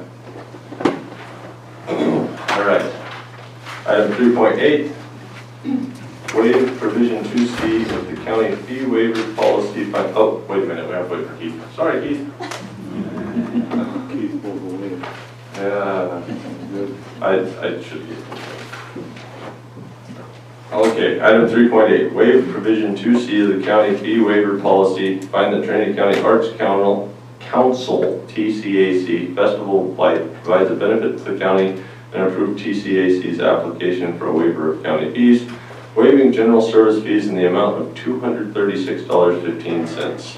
Loss of revenue, general services in the amount of $236.15. So Chairman Frazier and board members, I absolutely think that this does provide a service to the county, and I am thrilled with the work that these people do and what happens in Weaverville as a result of their many efforts. I, however, think that it may be time for us to revisit our fee waiver policy. When we look at fee waivers, it should probably be something that provides a service to the entire county. I know I've got some leftover angst over $10,000 that we waived as a board to something that really benefited very specifically District 2 not that long ago, and I feel like I didn't dive deeply into that enough when the item came before the board to say, okay, what is this? What is the benefit? And so I guess what I looked at it initially and said, oh, well, these are good things that happen in the county. It would be great if the county waived the fees, but what I didn't stop to think of is that it's always a fee for service. And when whatever item it is needs to move forward anyway, there's still a service that gets provided that does cost that amount of money. So whether it was over the $10,000 some months ago or just $236.15 today, it's still the county turning into the benefactor of these things that go forward. And so I wish it wasn't this way, but our budget is such that even $236 matters. And I just wonder if maybe we're at a point where we could look at this as needing a benefactor for great things that happen, and maybe we can discuss the fee waiver policy, discuss other benefactors that might be available within the community that might take these things on. I'm just worried about our budget. Do we have any public comment on item 3.8? I do have Robbie on Zoom. Okay. Go ahead, Robbie. Yes, also, just looking at this, it doesn't state specifically what it is they're asking to have waived, but having worked in the department, it looks to me like it's actually probably a dumpster fee, which is solid waste, not general services, which means it's not general fund. It's actually an enterprise fund you're asking to waive the fees for, which is not even a general fund fee. This is an enterprise fund, which is expected to be fully self-sufficient. And so you're asking them to be self-sufficient, and yet you're waiving fees. Thank you. Thank you. Any other public comment? I have no additional raised hands and no new chats. All right. With that, we will close public comment and bring it back to the board. For discussion, I'll ask to approve 3.8. I have a motion. Do we have a second? I'd like to open it for discussion. I'll second it for discussion. All right. So is Jill, is this kind of what you're getting at? Do we need to delve into more of what the actual waiving is? Is it a service? Is it a permit? Where is it coming from, and is it coming from? Actually, what Robbie shared with us just now, that's news to me. You know, the item states that it's going to be general service, so I didn't know that it was supposed to come out of solid waste.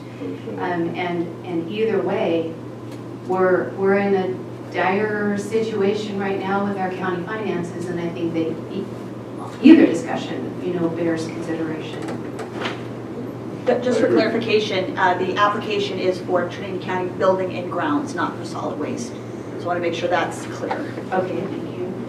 Which Building and Grounds is our general services department, which is why there's So it's different. correct that it's general. Based on the application that was presented to us, that is what the applicant wrote on their application. I haven't had an in-depth conversation with them about what it is they're doing. I didn't read their application word for word, but based on the part where they asked me to waive fees, they filled that out and they said Trinity County Building and Grounds fees in the amount of $236.15.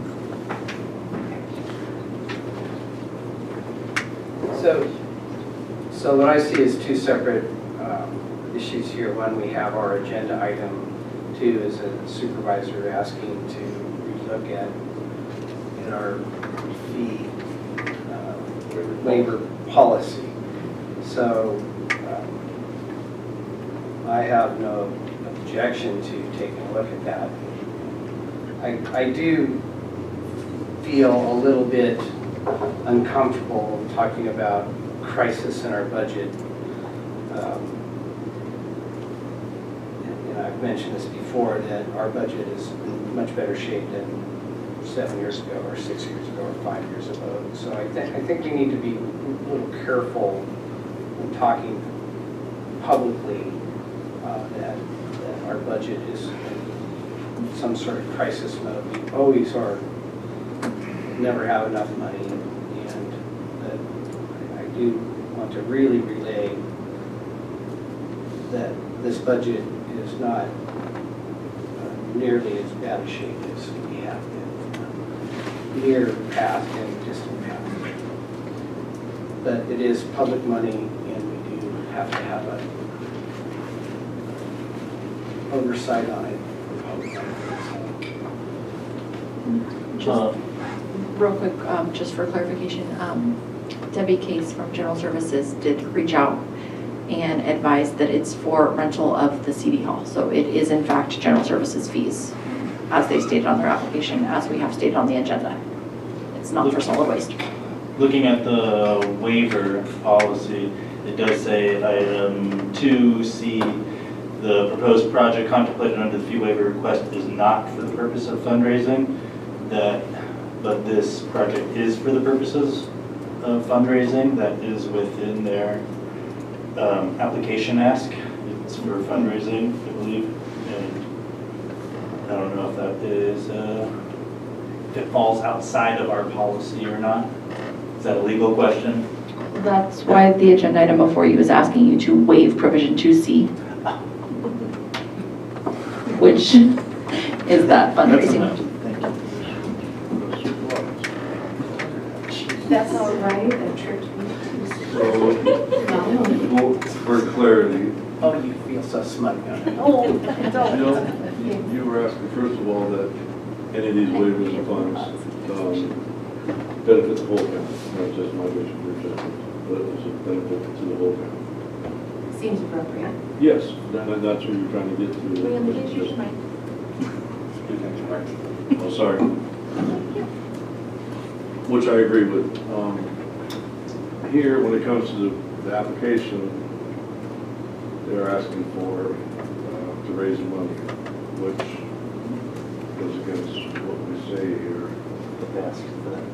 Has always been the case. Yeah. So, I mean, yeah, it's a tough one. It's a great project. And obviously, we need it. Do you want to weigh in any more? Well, I just want to, I only sat in on 3 of the review of the different departments during the budget process.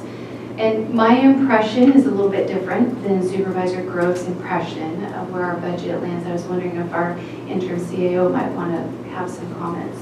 Maybe I need to be corrected. Well, yeah, definitely the way our budget is looking right now is, it's not as funded as we would like it to be. There are positions that we are not able to fill. There's many areas of operation and infrastructure that will not be covered in our budget. So, again, all of you have your perspectives on the budget. I am concerned I'm not sure how,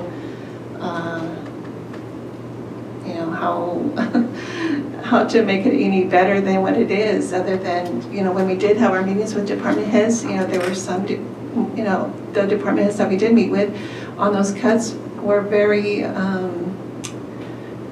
willing to make some cuts, but yet it was a hard willing to make those cuts. And it's going to be like that for quite a while. I don't know when we will be out of that comfort zone. I mean, we won't have a comfort zone for a while. So again, yes, looking at past fee waivers, it's something to think about, but again, I do support all these, entities that are doing fundraising and special projects throughout the county. It's a tough call. It's a tough decision because we all do support our local clubs and organizations. And maybe revisiting the waiver policy to look at a different structure. I know Susie and I had a conversation last week about looking at it from different levels. Susie, and I can't remember exactly what those were, but you had some good suggestions that I thought might be helpful.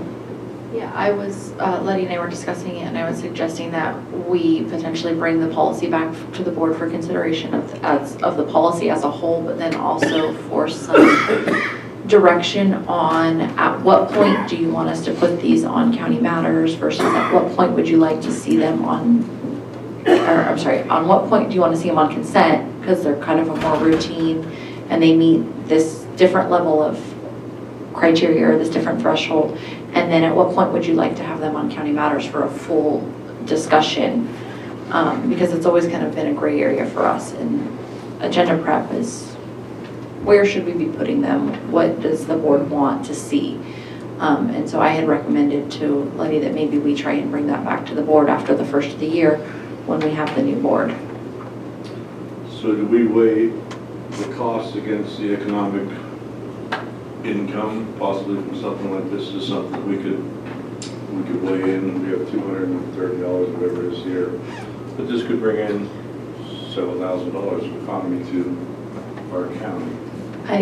So is there a way to... That's the political decision that the 5 of you get to make. That's not really a decision for me to make, and it's not really a place for me to weigh in. I think that's the political decision that you guys get to make is the public, does it meet the provisions of the current fee waiver policy, and is the public benefit there?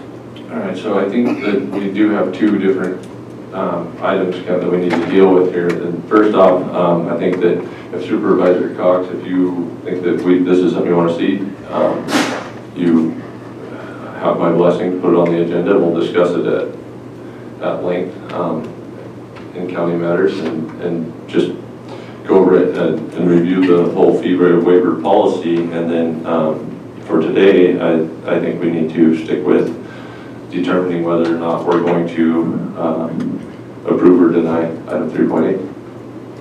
I would like to move that we deny this today with a lot of really good communication with these folks. I'm sure that this was it's probably just routine that year after year they bring it to the county, and certainly when we're trying to raise money, an extra couple $100s is appreciated and helpful. But it could be that perhaps in light of what at least I believe our financial situation to be, that they may be more than willing to either look for another benefactor or consider part of the income that comes from this function to go toward just general operating expenses of putting something like this on. And I think that conversation and ask might be well received and appropriate, and at least worth talking with them before just blanketly approving. So just to confirm, very long motion. The motion is to deny with discussion with the party. Yes. We want to make sure our record's clear, so we need a second on that. So do we have a second? There's an open motion on the table right now, right? Correct. This would be a subsequent motion, correct? What's your motion now? My motion was to deny with conversation with these folks. Deny with conversation? Yes, I would like to deny this request today and have a conversation with them about the item so that there's clear understanding, and it's certainly not met with any ill will, but just an understanding of where we are as a county. Do we have a second? not for me. That was second. So I'll have more discussion. Number one, having only giving waivers for people for events or activity that benefits the whole county means we don't give waivers. There's no way that Coffee Creek and Kenton Palm are going to have a shared benefit. The benefiting the whole county, and especially in general services, when the vast majority of the places to rent are between Hayfork and Weaverville. I mean, that's just going to slant that way, because you have to look at the good of these things coming out to the county as a whole, not the whole county. I would say it's unfair to kind of drop this just right now. We've done this sort of thing for years, and just because Grandpa does it doesn't mean we have to do it. But to me, it seems more fair to stick with our same policy and then look at our policies to change at a later date.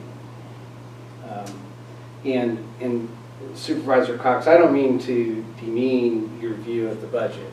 The budget's tough and bad, I get it. But when we talk about historically bad budgets, we're talking about having to borrow money on our courthouse and borrow money on our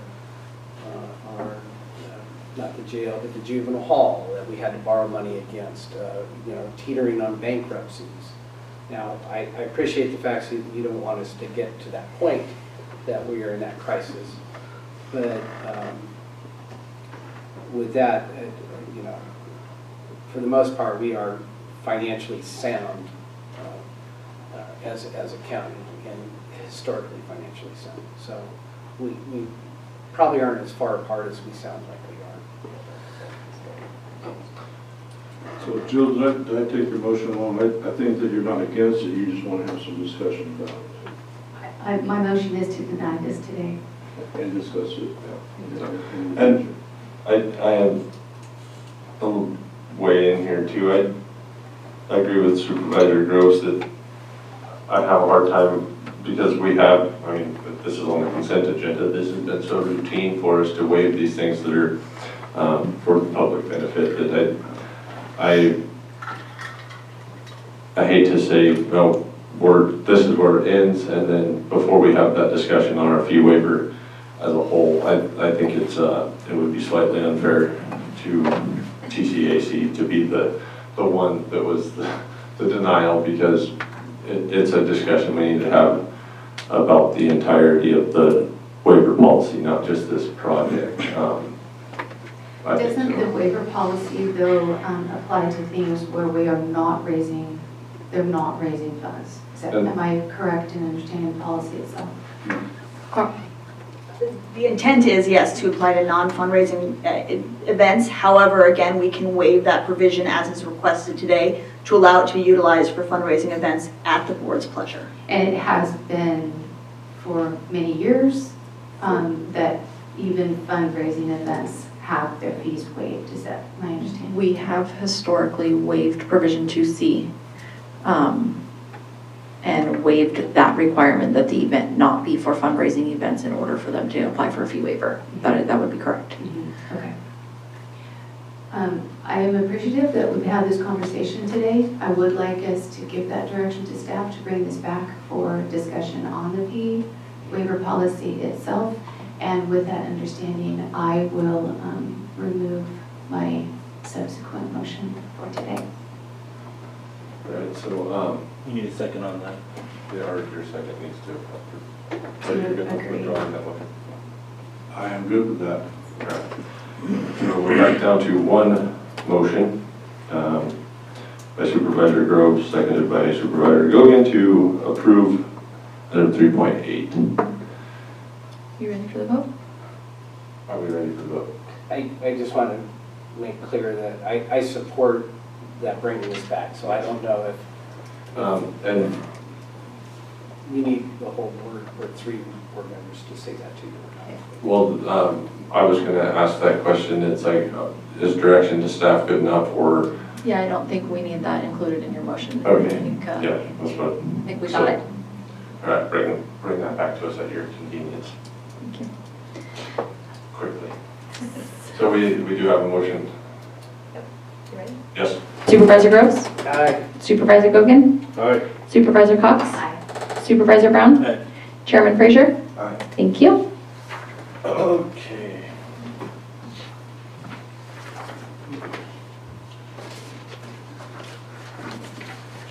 Public hearings.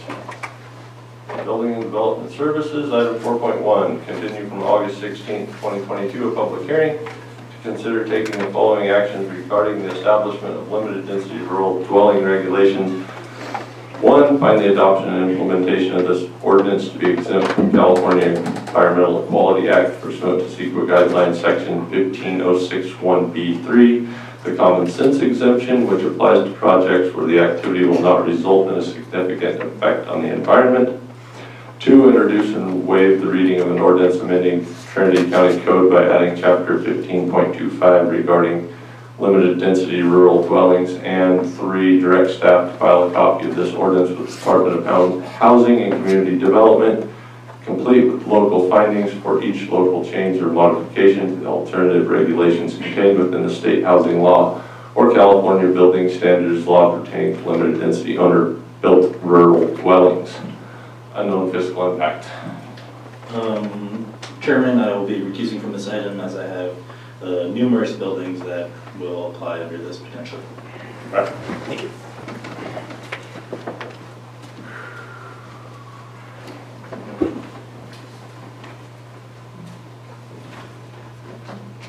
Morning, Mr. Chairman, Board. Ed Presley, Interim Deputy Director of Building and Planning. The staff took the recommendations at the last meeting. It was further to this meeting. And again, to open this for consideration, I would like to read item A and item B off of section 1, findings and declarations. The purpose of this ordinance is to provide minimum requirements for the protection of life, limb, and welfare of the general public and the owners and occupants under limited density owner-built rural dwellings and appurtenant structures. Intent and application. The provisions of this chapter shall apply to the construction, enlargement, conversion, alteration, repair, use, maintenance, and occupancy of limited density owner-built rural dwellings and appurtenant structures. It is the intent of this chapter that the requirements contained herein shall apply to seasonally or permanently occupied dwellings, hunting shelters, guest homes, vacation homes, recreational shelters, and detached bedrooms located in rural areas. Thank you, sir. This is a public hearing. We will open the public hearing on item 4.1. Anyone in the room that would wish to lead us off, or?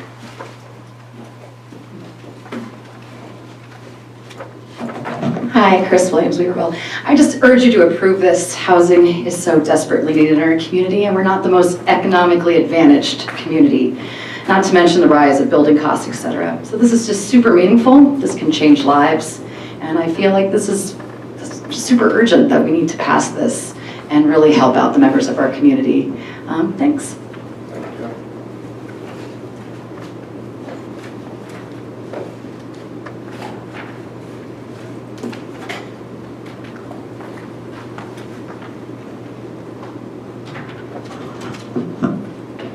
Morning, Mr. Chair, members of the board, Tom Belenko, Douglas City.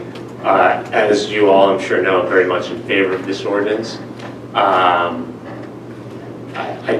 I don't feel comfortable being on the opposite side of Fire Chiefs Association on this. You know, at this very moment, there are firefighters out there protecting structures in Trinity County and all our neighboring counties. So I acknowledge that, and that is literally heroic work that's being done often by volunteers.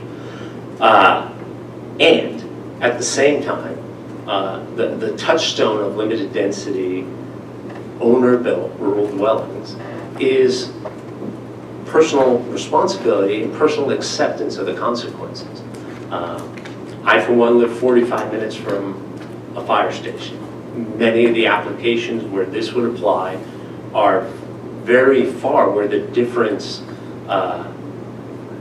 is less than, say, in Weaverville, where the response time to a fire might be 5 minutes.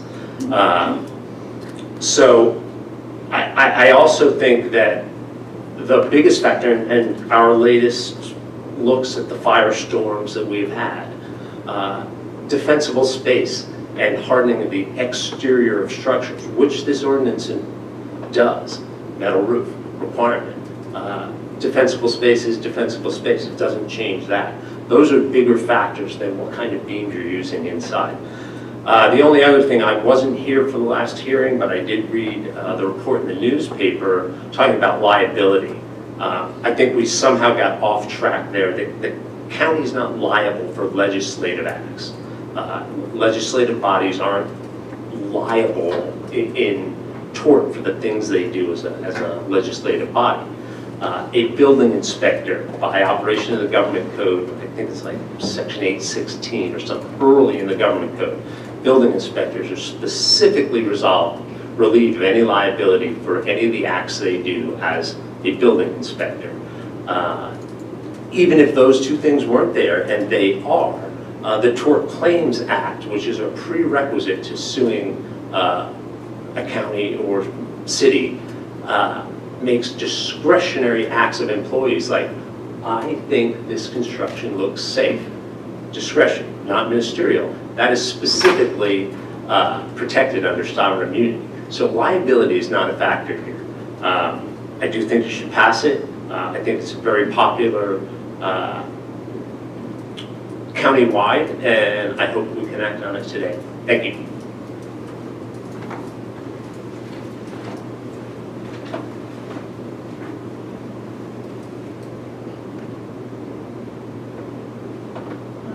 Look like we have any other comment in the room, so we have Veronica on Zoom. Good morning, Veronica Kelly Alves, Douglas City. I concur with a lot of things that Mr. Blanco just said, except for the fact that it does go beyond personal responsibility when others in the county can really be affected by the standards that are set for this. I do believe we need something that provides a way to build homes safely and responsibly, but anything that affects our fire insurance ratings, our ability to protect our communities within Trinity County, that's a dangerous area to tag into.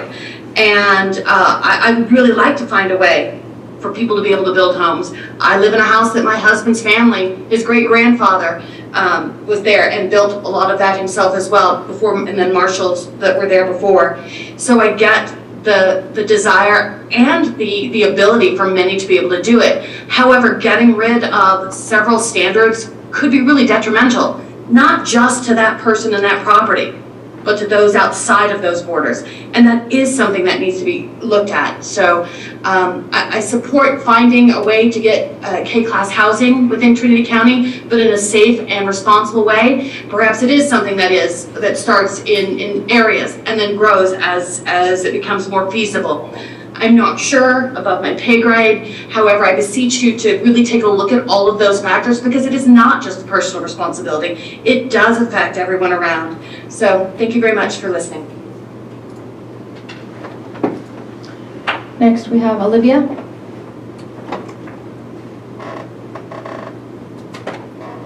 Hello, Jake Russell, Fest A4. I've been in support of Class A housing in Trinity County. I guess in principle, long before I even knew what Class A housing in Trinity County was.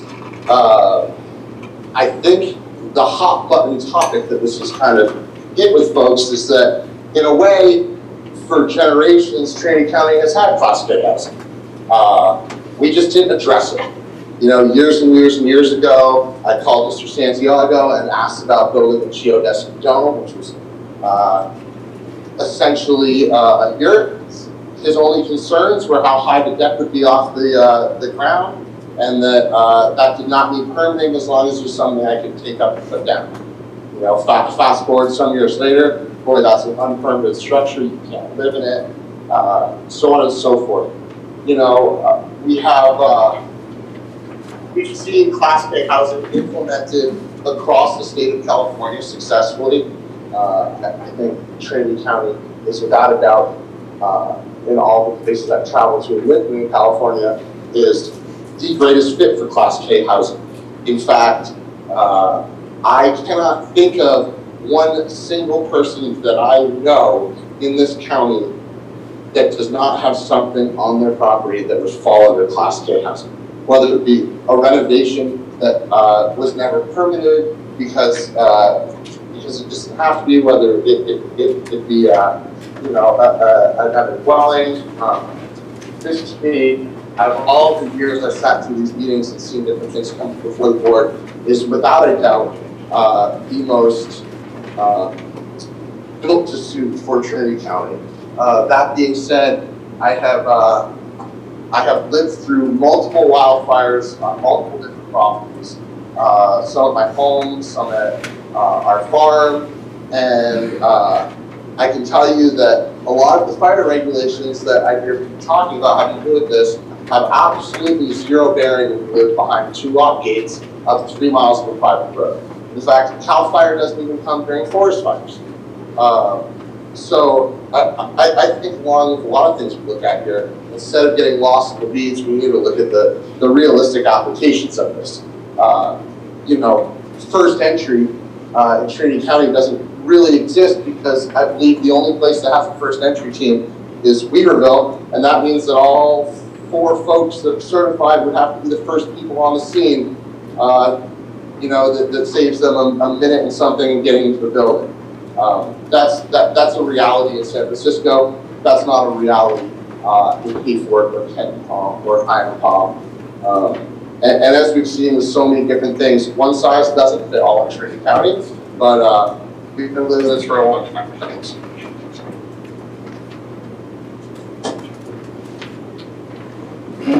Next, we have Ryan. Good afternoon, Chair, Supervisors, Ryan Tarbell, Hayfork. I also fully support passing this ordinance. I do also agree that the conversation last time seemed to go sideways a little bit. And, you know, County Council can correct me if I'm wrong, but this ordinance, I don't believe in any way supersedes the fire safe ordinance or Board of Forestry building requirements around fire safety. So I think that could be clarified and, you know, could put some people at ease. There was also some talk last time about the importance of fire sprinklers inside of buildings and how those can help stop fires from spreading to the landscape. And I do believe that that's completely false.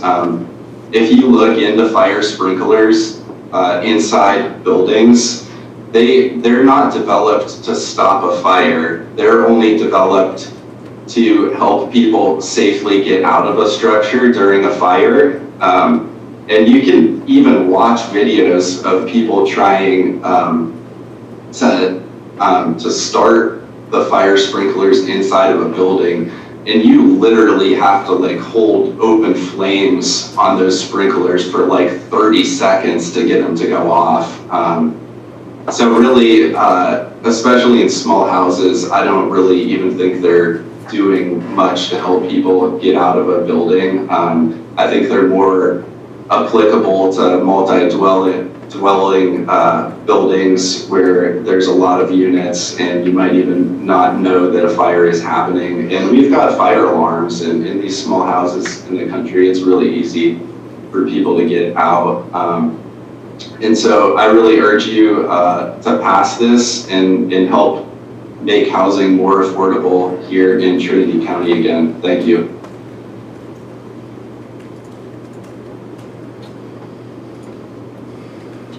Chairman Frazier, I have no additional raised hands and no new chats. With that, I guess we will close the public hearing and bring it back to the board.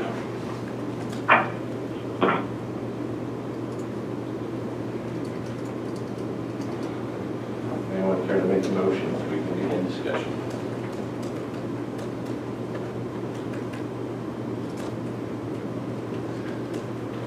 I will move to approve item 4.1 as presented. Second. All right, now we can get into discussion. And I would like to, I do have some discussion on this item. First off,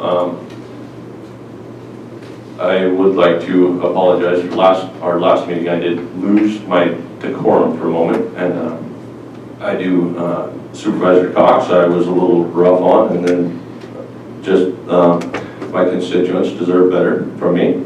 So I would like to get that off that out there right quick. I do think that there is some, there's a lot of stuff that's been going on with this since it's been brought back to the board that it's really not, I don't know how to explain it. This has been going on in my world for 7 years plus. So I know that it's been brought out that this is here to address fire victims. I've heard in the community that I'm pushing this just for cannabis farmers. To be clear, I started working on this before we had catastrophic fires and before cannabis was a thing. The intent behind this was to allow people in rural areas to build a house to live in. It's personal use stuff. There is a whole faction in Trinity County where Trinity County traditionally is more the people of Trinity County, especially the rural areas, are self-reliant and they want to be allowed to be self-reliant. If you attempt that now, it's almost impossible. And this is what this is for, is to allow people to do kind of their own thing, be self-reliant, and it doesn't have to cost a fortune.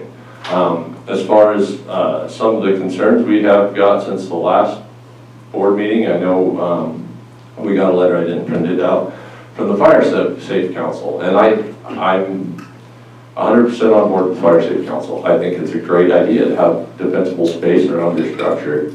Home hardening, if you can do it, great. It's not going to save your house. That's absolutely the honest thing. I've been there. As far as home hardening and defensible space, I think that's, like I said, I think that's a great thing. I have an issue with mandating that you have all these things done.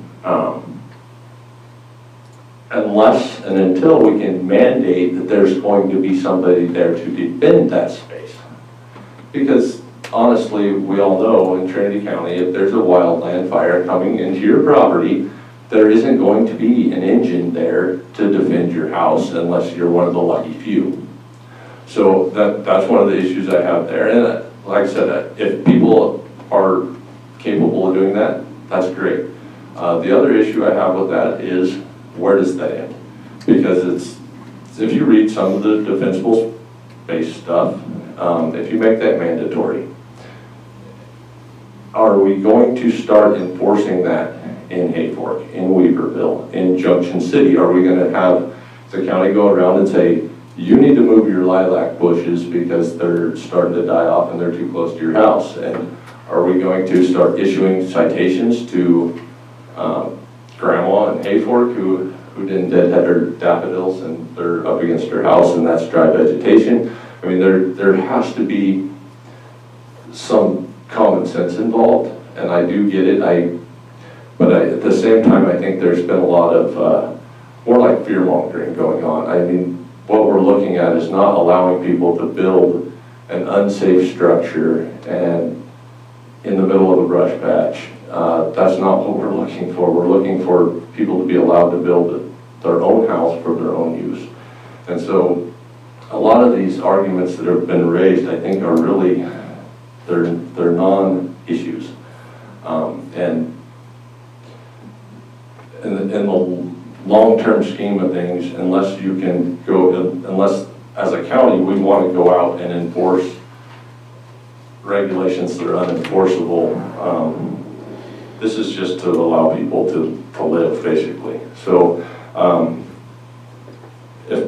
and I'm prepared also to go through the red line edition that we got, that was at issue last meeting, if people are interested in that.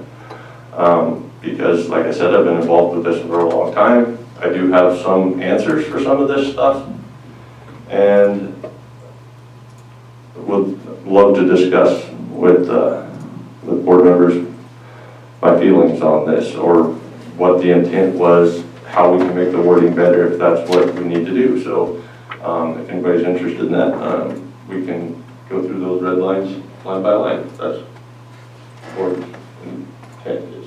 I would like to do that. I also did a fair bit of research additionally. Just one of the concerns, if you were going to build one of these structures and you were going to live in it, you know, for your family's life, maybe pass it on and it stays in your family, and you don't care to have homeowners insurance, that certainly is, you know, your prerogative. But for those who do, you know, let's say they're going to build it, because in here it says that from 1 year, and we do need to clarify whether that was the time you pulled your permit or the time that it's filed, but within a year you weren't to sell or rent or lease, because that would show that that was your original intent and not just to live in it yourself. But let's say that somebody wanted to sell it and the buyer was interested in having homeowners insurance, because that was an issue that came up. I'm talking in circles right now, maybe I can go in a straight line.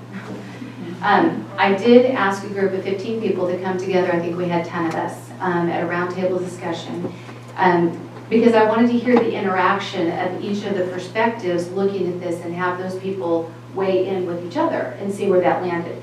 And so the Realtors Association is concerned about getting comparable sales. If you don't know that, buyer dissatisfaction, sellers being disappointed that maybe their value wasn't what they thought it might be, all those kinds of things making it more difficult on the real estate market. And then a large portion of that, of course, is will the buyer be able to get the insurance? So there were a couple of examples brought forward where something was in escrow. One buyer's insurance was going to be somewhere between $7,000 and $10,000 a year, projected to increase by 30% the following year, and the buyer backed out and the escrow ended.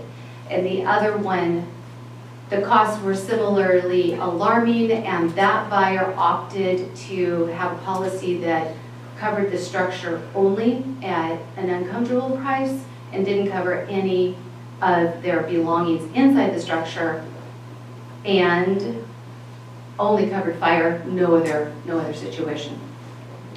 So in speaking with Kevin Cahill at State Farm, he says that State Farm has their own proprietary maps that they work with at this time. They're not canceling anybody that has a policy with them, but when somebody else goes to buy, what they look at, he says there's a list of things that you would want to check off, but the big items on the list would be your closed soffits, tempered windows, having 5 feet of non-combustible space around your house, so not necessarily telling someone what they have to do, but if they were interested in having a policy.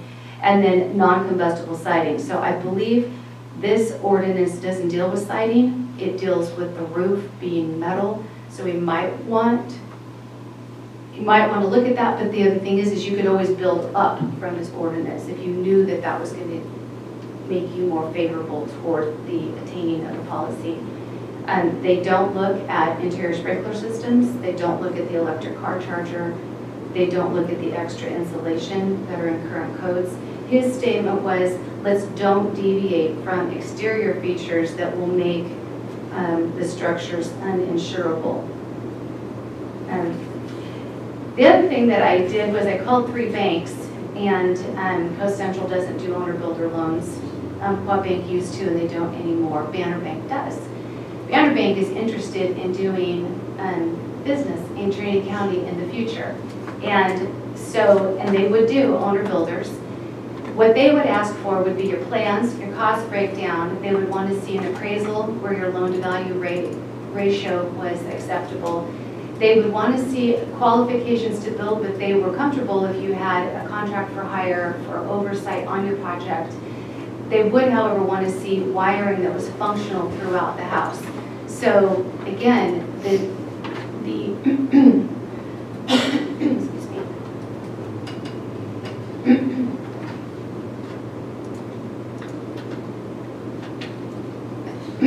I think the presumption was that people would have their own cash on hand to be able to build their home. But I thought it was good to know that if somebody wanted an owner builder loan, there would be a way to obtain that on a structure like this with some parameters in place. And again, we do want to see our building available in our county and not make it so onerous on people. So I just think that that's good information. We definitely have the Fire Safe Council, wanting to look at that home hardening. And I feel like one of our public comments was really important in that respect, where we look at this and say, I'll be responsible for me, but we have to make sure that we keep in mind that my rights end where somebody else's begin. And we have to guard, I think, what might get away from us, as evidenced by the mill fire that we're all watching, which is so sad, and we wouldn't want to see that happen to anybody. I talked to several contractors, and they see things that they are really concerned about. But I think with all of that said, I think it would be good to go through the ordinance piece by piece. There are things in here I'd like clarified, and perhaps some suggestions on how we might make this a little bit more sound. Just a couple comments on that. Go ahead. So a couple of comments that I have here. I think if you were to build a Class K house and ask Kevin Cahill to insure it, he obviously would not insure it. I think if he built a new house in Trinity County, it would be probably unlikely for Kevin to insure in this high fire population that we live in. You can also go to the California, I think it's called California Safe Insurance, and they will give you insurance for an exorbitant amount of money, but that's what you may have to do. I think the majority of these people will not be taking loans out from a bank, conventional loans from a bank to build their home. I think they're going to do it as they go. I also checked on a few other things as far as structure, fires, me being safe about the surrounding areas. Dan brought up some of them, defensible space, and I looked at a statistic of, and we all know that we have thousands of, we'll say, places out here in Trinity County that are run off of generators, extension cords to dwellings throughout the county, for whatever reasons that may be. And so I looked for statistics about electrical fires from substandard wiring throughout the county, and it's not even a statistic. It's just I can't make one. It doesn't happen. So I'm not the substandard wiring fire thing. I really can't play into that anymore because I don't even see a statistic with substandard wiring that goes on throughout this county every single day, from a generator to a trailer to whatever, to keep yourself and your agricultural interests alive. So I think this would be an upgrade actually from the generator extension cord. I think these people would have to, or try to, come under the permitting of Class K housing. And honestly, the people who don't want to fall under Class K housing will continue not to be under Class K housing. It's a pretty simple thing. I think we should give the people the option of getting on board with this. It may up some of the folks, a small percentage, maybe the small percentage of the people in this community may jump on to this new Class K housing permitting and upgrade their place, so maybe in the future they can sell their place. So I don't see it as a negative for Trinity County. Getting fire insurance here is almost impossible anyways. I don't see this being a help or a hindrance really to our rating in Trinity County. I imagine they probably have the worst rating you can ever get. So I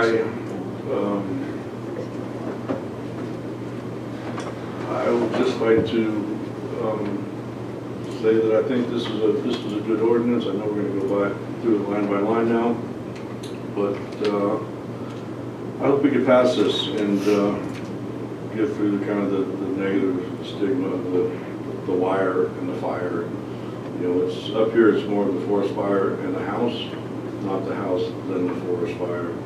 And looking at stats on that, how many houses have started forest fires? Again, I found that to be a non-stat. I found houses that were burned down by forest fires to be a stat. So it's hard to extrapolate when you have just about zero to anything else. And in both cases, I came up with just about zero. Also, and I do appreciate what CAL FIRE does for our county, but in South County especially, you know, the amount of response from CAL FIRE, and I think the world of all our fire departments, the response there is also not a stat. And it's understandable why it's not.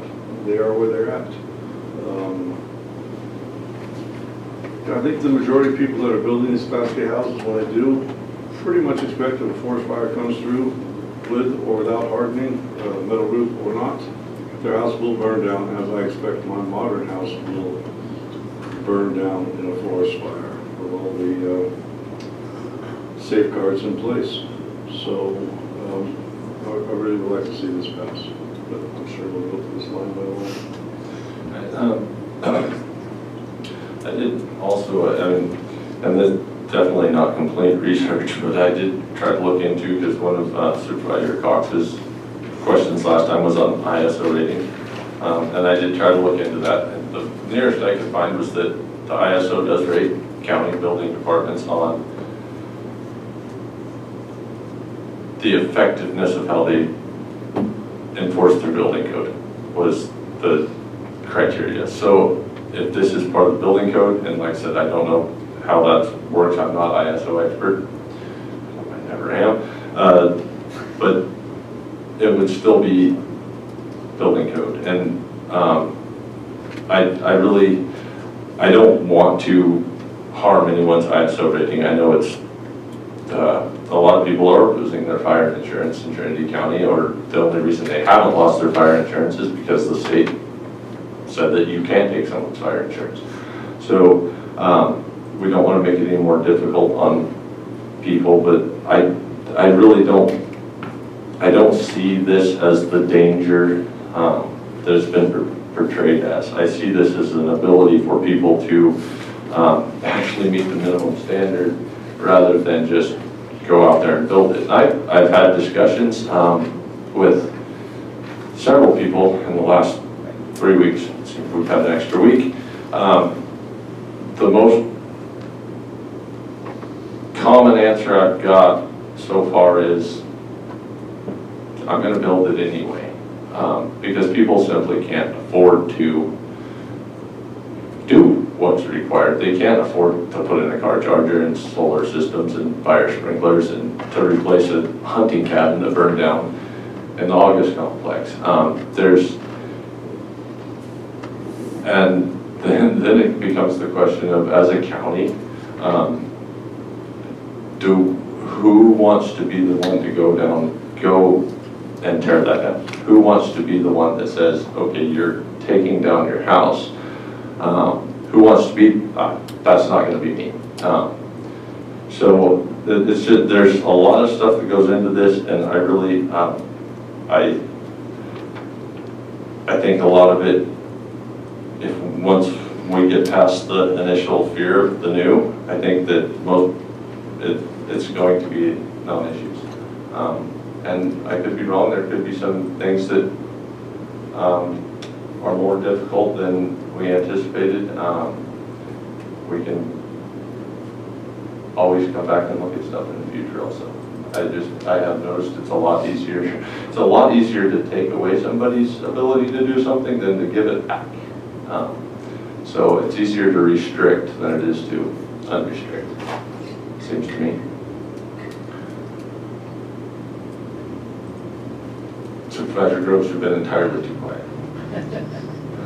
Nope, I'm ready to go line by line. Okay, so if we want to, I guess we'll just start out. Do you guys want to start out on the red line edition from Mr. Santiago, or do you want to just go through our ordinance as it's written? I would prefer the ordinances. Okay, let's do that. You can do that and then just feed your red line into it. Yep, I can do that. So,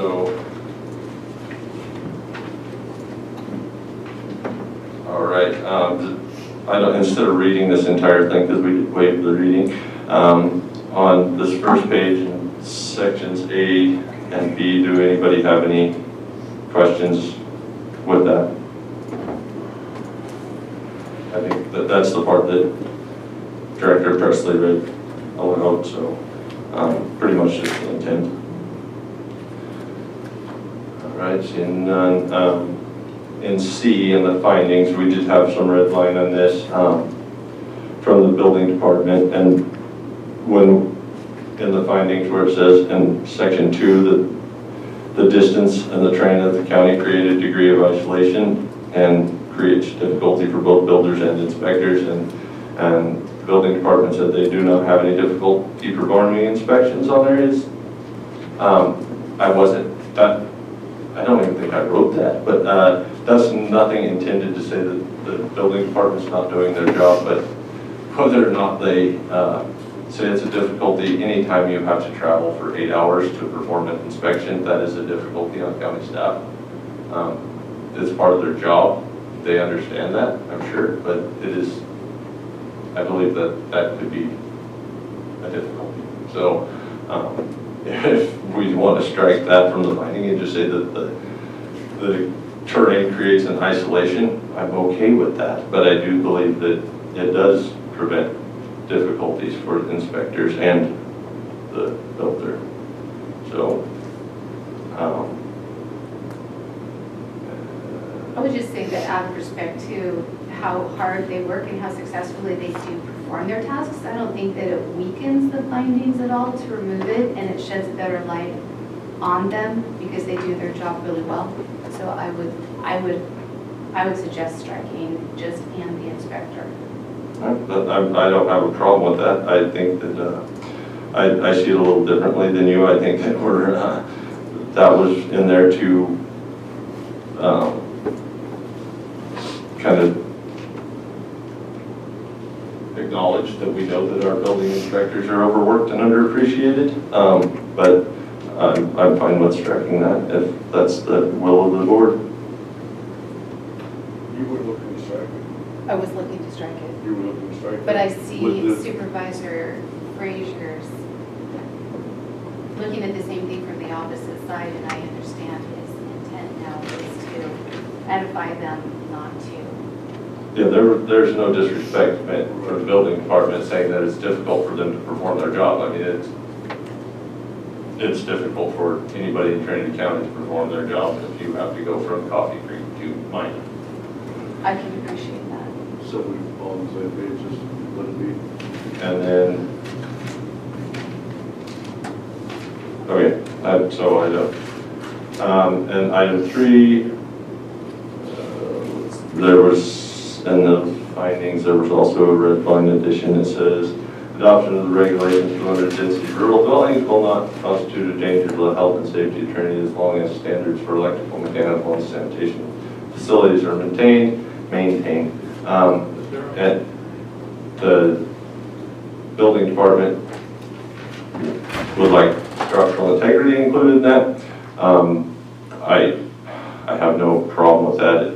It's addressed later on in the ordinance that structural integrity is one of the paramount issues here. So if we want to add structural, electrical, mechanical, and sanitation, I'm fine with that. That's just it's not something that we're trying to avoid. It's just something that the language didn't get in there. And sanitation, we went ahead and dealt with Christie and all of that. Right? So and we'll get into that later. But we're still just in findings. No other concerns from the building department findings section. So if anybody else, if you guys have any concerns, we can go into that.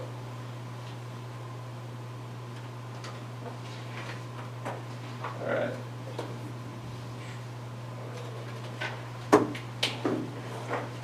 Definitions.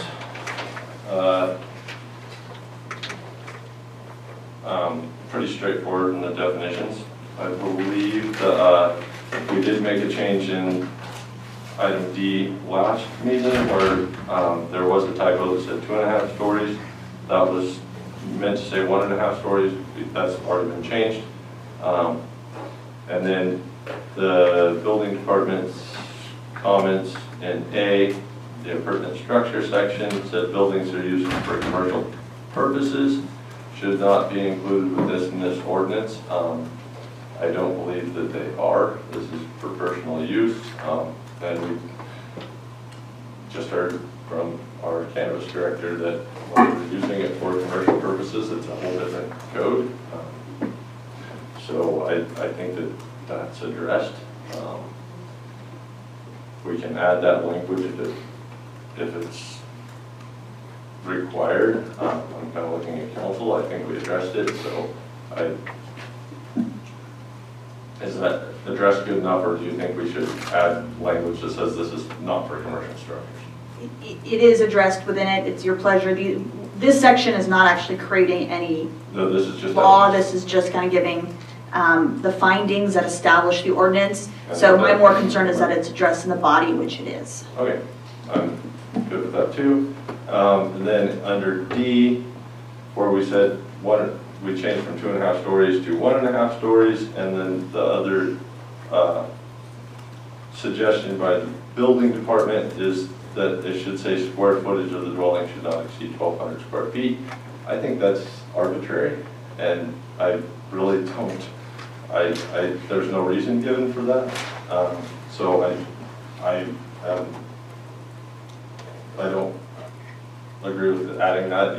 Somebody can convince me otherwise if they think that should be added. I see value in limiting the overall size when we consider there might be a structure where you only did wiring in the kitchen, and you can't go more than 1.5 stories, so it's not like you can go up with your extension cord. So the larger the structure overall gets, the further out you're going to run with extension cords, and that seems like it could become problematic. So that may be where he was leading. But at the same time, I mean, if somebody's planning on building a 5,000 square foot home that they don't want to, that they're doing this way, I mean, not likely, but it could happen. It would still be up to them if they are going to put, they would generally put electricity to the rooms that they need electricity to. The main reason that it's put in here that you only have to electrify the rooms that you need is because a lot of people, especially in super rural areas and in a self-reliant capacity, when you start talking about off-grid, passive solar, all these different types of building methods, if you're creating your own energy, there's a limited supply. And so instead of telling somebody, okay, you have to put so many outlets in your room, Most of the time, if you don't have the electricity in the back room, you don't have the electricity, period. It's not that you're gonna be plugged into T-PUD and running extension cords. So I really don't understand how you would gain anything by putting a size limit on it, so I have an issue with that. I also think that because of the heating purposes here, that if you have to heat your home with a wood stove that you were going to build to fit, I wouldn't build a 3,000 square foot house if I wanted to heat 1,200 square feet of it. But if I did need 3,000 square feet for some purpose, I think I should be able to build that. But I think most people are going to build to what they can heat, to what they can use, what they can electrify, and won't go outside of what makes sense to them overall. And the other issue, the other side to that is somebody might build a 1,200 square foot, and they might come back 5 years later when they have financing and say, hey, I built my house with the intention of being able to add, and I want to go another 1,200 square feet in this area. And I just don't, I hate limiting people. So,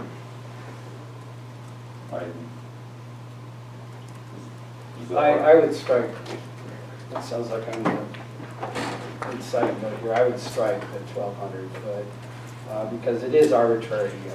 You can sit here and argue 1,400 feet, 1,550. Yeah, there's no real rhyme to that particular square foot. You could start out as a family of 2 and end up 4 years later being a family of 6. You'd want to have that opportunity to. Let's hope that's not happening. But let's hope that. Well, we need to have that in mind that there's a possibility of that for all people. all right, so going on, I guess we can move on past that one. I think we have somewhat of a consensus at least. All right, so E,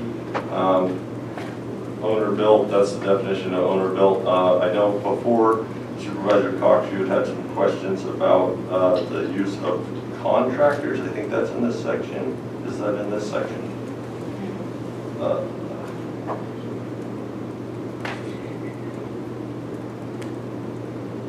Owner built shall also mean constructed by a licensed contractor for occupancy of the person or persons owning the property at the time of the construction. I don't have as much as concern about that anymore after Okay, because that's what I wanted. conversations with the bank, but thank you because I did want to explain that the reason that was in there is so that people who wanted to use this that didn't have any building knowledge could hire help, because some places don't allow that. And it's like, you have to do it yourself. I would rather let them hire somebody that knows what they're doing, so we don't have other issues. I think I'm more concerned about in item 2. Could we clarify what we mean by within 1 year? Is that 1 year from the time you pull the permit or from the time that you final? Okay, and this is something that we've discussed a lot, and when I was on the planning commission, we actually landed on the term of 3 years, because we figured that was, that showed more that you really were doing this for personal use. The issue when we started going back through this with county council and myself and Liam, the state code says 1 year, and the reason, once you get beyond 1 year, if we put further limits on there, 3 years, and at one point the suggestion was 5 years, we also would have to put some kind of provision in there for emergencies at that rate, because it's hard to look out 5 years and not know your spouse could die and you can't do this anymore or something, so we'd have to add some provisions. That's why Supervisor Gogan and myself, it's like, okay, we can go with the state at 1 year. I'm not bound to that, and I do think that we could clarify that and say from certificate of occupancy. After you have your certificate of occupancy, you have to live in it for a year. I'm good with that, because like I said, this is intended for people who plan to use it for themselves. This is not intended to be a rental property. It's intended to be your own house. So And I'm 100% fine with putting 1 year from certificate of occupancy. I kind of like your 3 years, and if you think of how often something like a death or something unusual might arise, it would be really easy to just bring that to the board and say, I have these extenuating circumstances, and that would be easily understood. But I really like the solidity of that, demonstration of intent being that 3-year period. And I have no problem with that either, but I'm trying to find where we are. Sure, it's on line 2, number 2, line 2. Right. Well, I don't, we can go 3 years, I'm fine with that. I'm waiting to hear from Supervisor Grove. But I'm more concerned with the certificate of occupancy. okay. 1, 2, or 3, I'm fine with any of those. So, and Supervisor Cox, for simplicity, would you be comfortable if we stayed with the state 1 year and after certificate of occupancy is issued? Because I'm going to go out on a limb here and say most people who use this, they're not going to get a certificate of occupancy in 6 months. It's going to be a process. If you're going to actually build your own house, it's going to take probably at least a year and possibly longer. I like the intent of 3 years, but if I'm overruled, then that's fine. You'll have always split the difference from 2. 2 good? Call it 2 years from certificate of occupancy. Does staff catch that? Okay, we got county council over here typing away too, so we should have that. Got it, thank you. All right. 15020 permits. Does anybody have any? We have the rural definition. Okay. Oh, can I back up 1 second? Yes, On please. number 4, under letter E, 4? an owner builder can Oh. apply for an owner built dwelling once every 2 years. I was just curious, how do you ensure compliance? What do you mean by compliance? Actually, now that I'm reading it, that would just be on record with the building department. Yeah, and Sorry. so there is some nuance with this one, which I'm okay with it. We do make in here, there's appurtenant structures. So you could be applying for multiple permits in 1 year, but where it says dwelling, I think that as long as that is dwelling, I'm good with that. But if somebody wants to apply for, if they get their certificate of occupancy for their house, and then they want to pull a permit under this code for an applicant, I don't think that we should limit them to 2 years. I thought under letter A above, you said appurtenant structures was not an issue because this whole ordinance was just for. No, using them for commercial purpose is not an issue. Appurtenant structures are allowed. That would be like, say, your shed, your chicken house, because even if you build a 10 by 12 chicken house, it's not a storage building, so you're supposed to have a permit. So that's what this is intended for, is to allow people to build listen for garages, pump houses, detached bedrooms, that stuff. I don't think that it violates the intent of this code to allow people to do more than one of those in that time. More than one. It's if you are allowing somebody to pull a permit, build a house, get it final, pull another permit, build a house, get it final, then it becomes a development type situation, and that's not what this is intended for. But I think we've captured that. If that's what we're guarding against, then 2 years doesn't seem like enough. Well, if you have to apply, I mean, what we're saying, you have to live in the house for 2 years after certificate of occupancy. So I'm secure with not even having item 4. That's something that I think was a recommendation from the planning commission. That wasn't in our original ordinance. I'm looking at Margaret. Yes. So that was added security, but basically it's saying the same thing as is you can't sell it or rent it out within 2 years. It's reiterating that. But so. Is that a code, Darryl? I think, I'm running out of order. I think you guys are misreading what that says. It says if you sell it within a time frame. Well, public comment is. I'm sorry, all I have is you're saying if you sell it with that time frame, it's evidence that you build it for commercial purposes. And in fact, what you're supposed to do is record a restriction saying that you build it for non-commercial purposes and you can't rent it out, period. Well, anytime. That's what the language says. I'm not saying what it should say, but that's to me a careful reading of that. You're missing the point. So,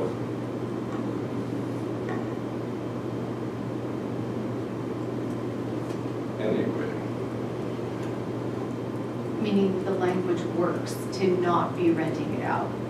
What it says is that you're putting a restriction on the property saying it was built under Title 15 and can't be used for commercial purposes, including rental, short-term or long-term. It says if you sell it before 2 years, it's evidence that you build it for commercial purposes. So you're violating the ordinance. But it says after that, you put the restriction on record that says that it can't be used for commercial purposes, meaning including rental of the property. So you wouldn't be able to rent the property ever. This is not intended to build rental properties. It's intended to build houses. And the reason that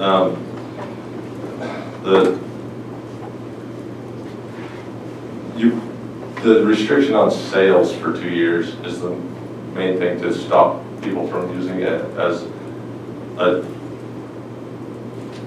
going around bending the rules of development. And I don't see it as a real issue. If somebody wants to come to Trinity County and develop, they're not going to do it this way. They're going to build tract them. They're going to build. They'll probably get financing and they'll get special. I think that these should not be rented out at any time, and that is what the code says at this time. Yes. All right. Permits shall be required for construction of limited density dwellings or in permit section. And Keith, well, I'm looking at number 3. There is I'm lost. Under owner build number 3, the rural that skips pages on mine anyway.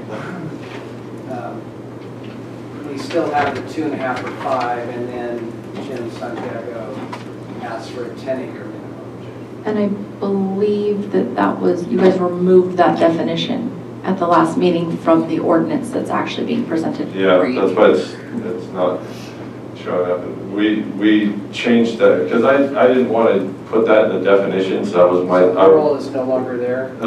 Yeah, we tried to do that through zoning. Okay. So it didn't get changed in my copy. Well, what you're looking at with the track Are you looking changes. at the red line? I'm not. I'm looking at. I'm looking at the red line that came in. Yeah. So if you're looking at the red line for the backup, that is the original ordinance. That's the comments from the building department that should have been included at the last board meeting. If you look at the ordinance, the very last item that was attached, that's the ordinance that you will be voting on today. All right. So yeah, that's why rural.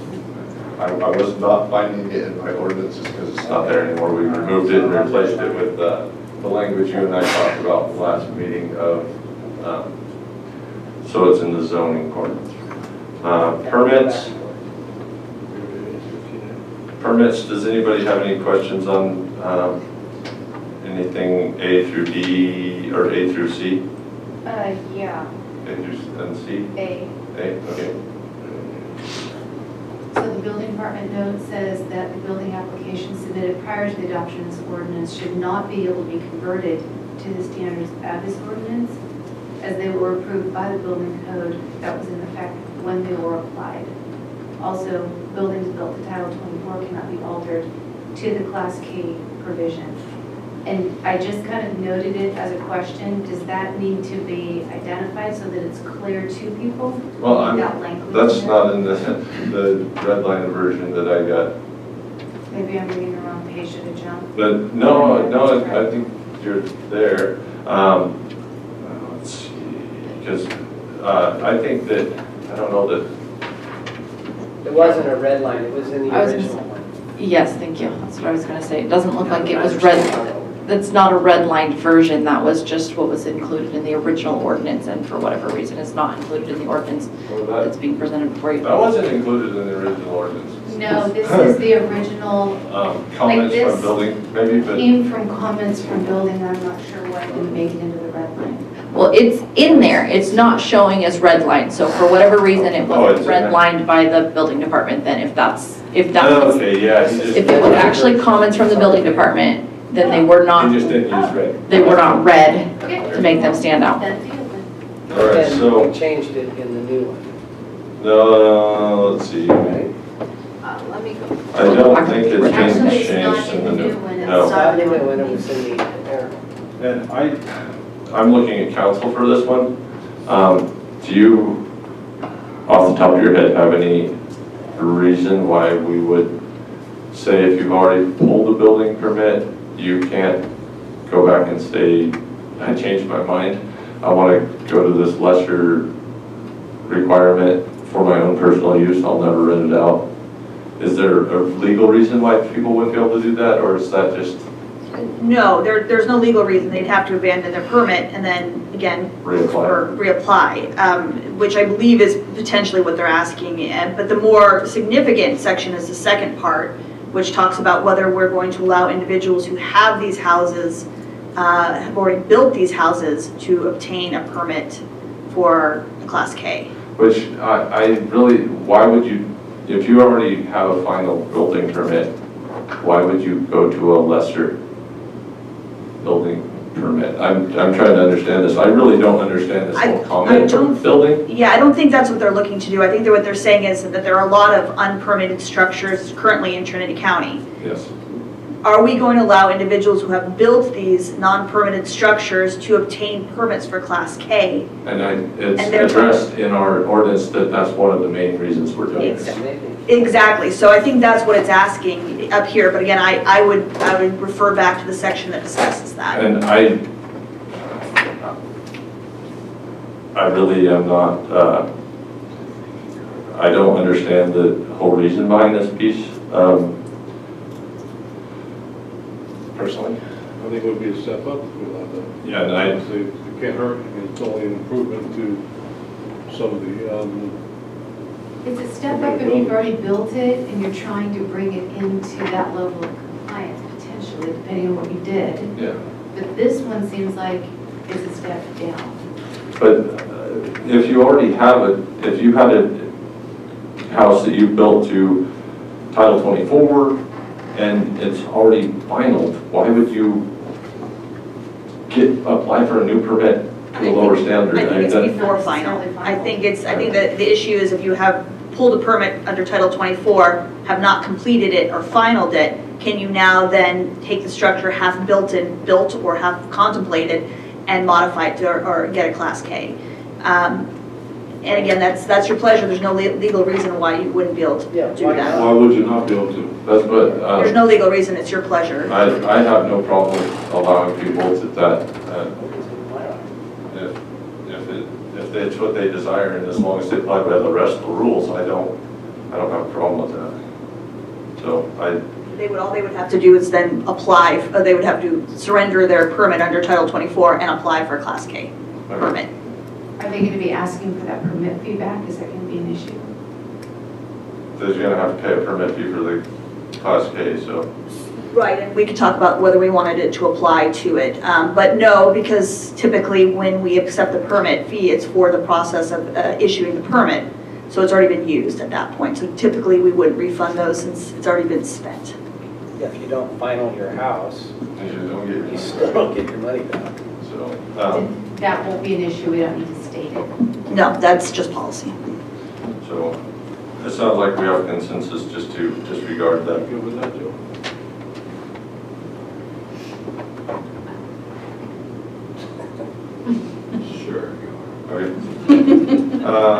Issue B and C, do you have? There is, Okay. and we may have, there's a typo. Yeah, a typo, I'm C8. not that worried about. I want the typos cleaned up. Yeah, it looks like, And I might be reading off the wrong one. I think that typo has been cleaned up. Okay. D, plans, I think there was some red line here.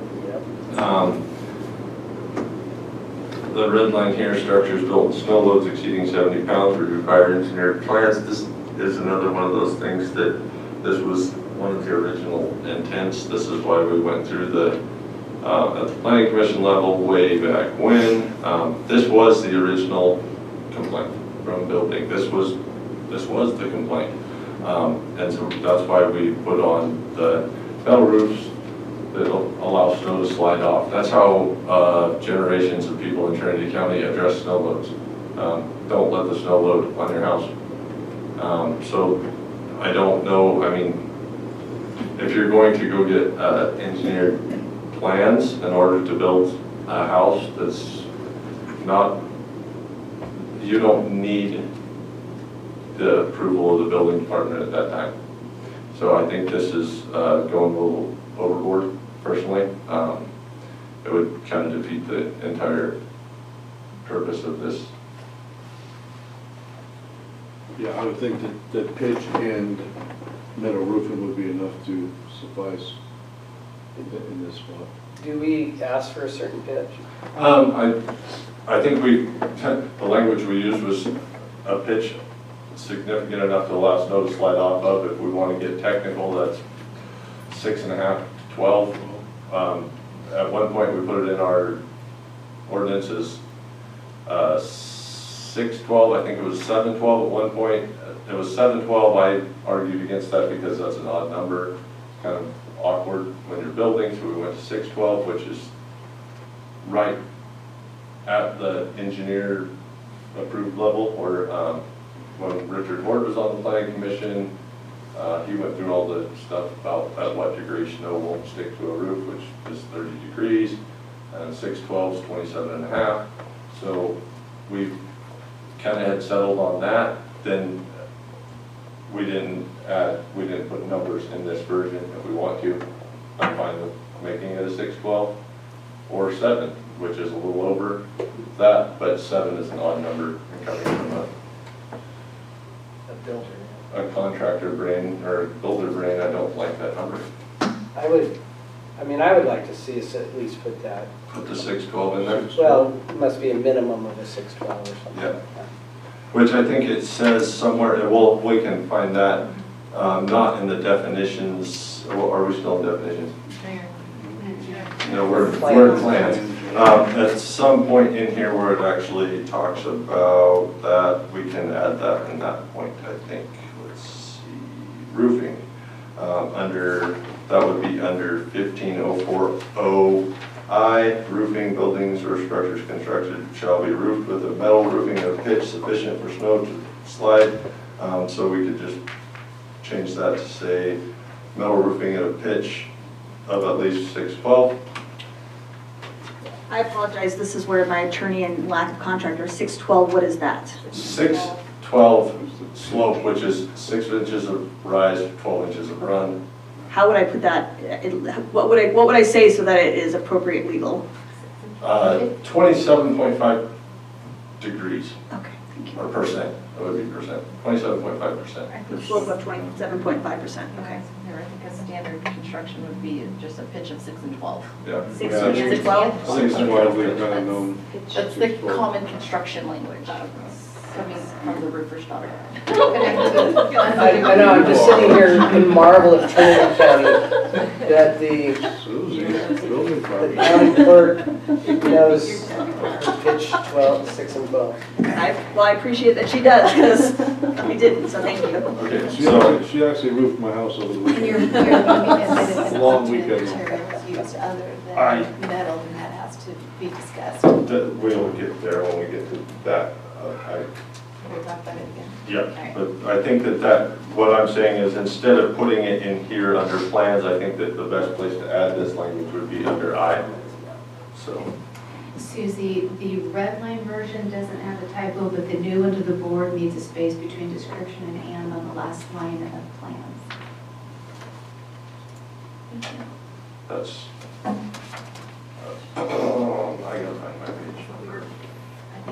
I think there's technically a space there. It's a weird formatting. I'll go through and clean. I'll make sure that building planning go through and clean that up before they send it back to you for consideration again. All right, so, They also, in that, talk about if you're in the seismic zone Z, which I guess is your district, Dan. seismic zone E. Yeah.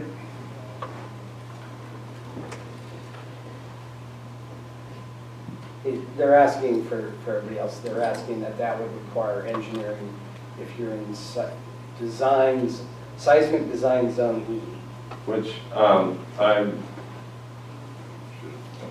I still am of the opinion that if you want to build it, if you build it there and you know what you're getting into, I really don't, personally, I don't know what seismic zone E is. I don't have that map.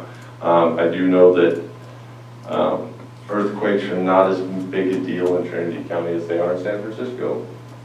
So there are other things in here that are going to make you build a structurally sound house. So I'm comfortable with not putting that language in there. So I don't know what seismic zone E is. I'll be honest. You good with that? Yep. Jill? I think, no, we don't know what it is, I'm not good with it. I'm just thinking back on my lifetime in history in Trinity County, which is not as long as some of the rest of us here, but I remember one earthquake that was the most substantial one, I believe April 25th, 1990, somewhere in there. And it pretty well destroyed Ferndale, 5 point something. I don't remember any structures in Trinity County being lost. I don't think I've ever heard of a structure in Trinity County being lost in an earthquake. So to me, it could happen, but we're not planning for every eventuality. I mean, every possible. If we have a 10 on the Richter scale, we're going to have issues. But in reality, I don't. So instead of requiring that somebody get engineering, which is going to be expensive, is there any way to find out what that engineering provides, that level, like the product, what that would provide for, and then just make sure that that's included later? You said in your structural portions that would be, well, can you make sure it's covered? I don't know that it's worth it. I mean, I think that's another. All it is homework. Yeah, I mean, it's to, again, to fall back on the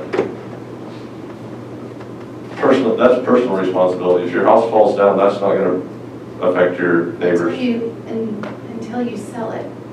But that's still personal responsibility for the person who bought it. We're asking that, okay, these people, if you build this way, you have to notify the person that's coming next. This is going to be recorded. They know that you built it to this standard. Then it becomes their responsibility when they buy it. You know,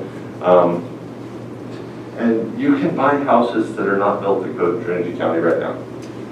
So it's. Yeah, but let's be careful that we don't back up. Like, we're trying to go forward in time with things that we've learned from history, not repeat the past. And that's why I said I'm thinking of history as in the fact that I don't know any structures being lost in the history. So seismic zone E is right on the western, southwestern border of Iron Mountain. There's just a thin little strip right down the county line. And no I'm man's at land. sea, so I'm cool. I think with the history of Trinity County and the lack of Yes, earthquakes, and then certainly being closer to the coast of here. it's red, so it's this little, so there's Trinity County's. Can I ask what section you're looking at specifically? This is the red line addition under plans D. Yeah, he's. Okay, so I was looking to see where it was and it's not. It's not. Okay. It's in the suggestions for building. Okay. There must be. So, Yeah.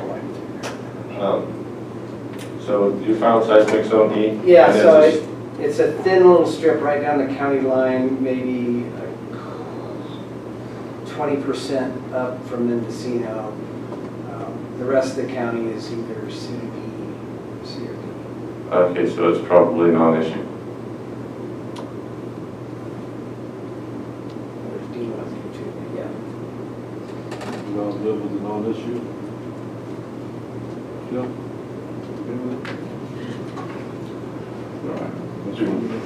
All right, so E, modifications.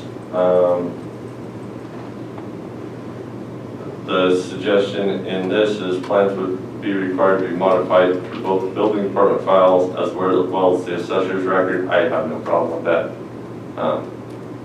So if you want to modify it, you have to let the assessor know you're modifying it. That's fine, we can add that.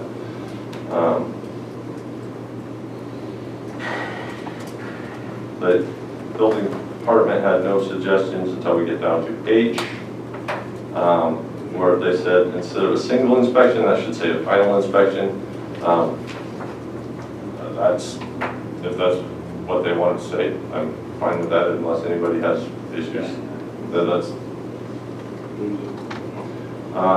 Then down below where it says special inspections, additional inspections may be conducted under the following circumstances.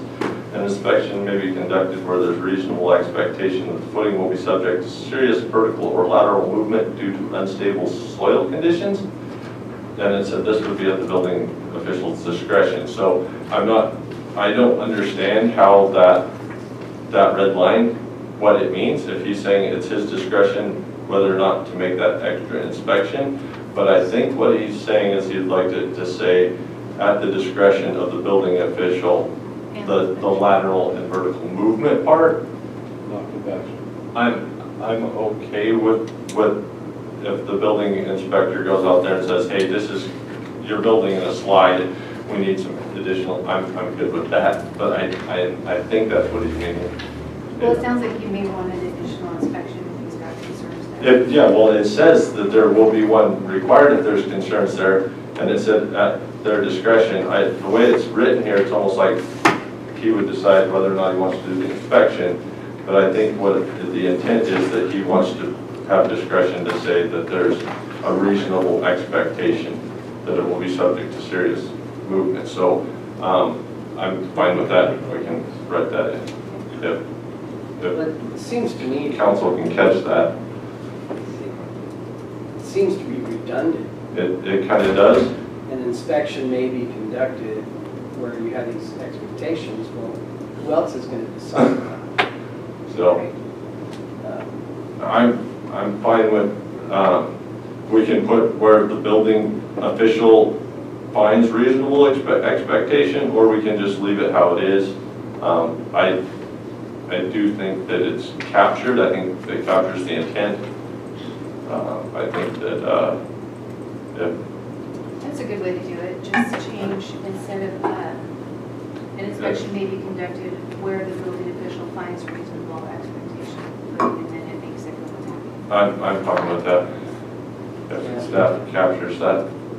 If you could just identify what specific line you're looking at. Is it section K? No, we're in I, special inspections. There you go. Okay, thank you.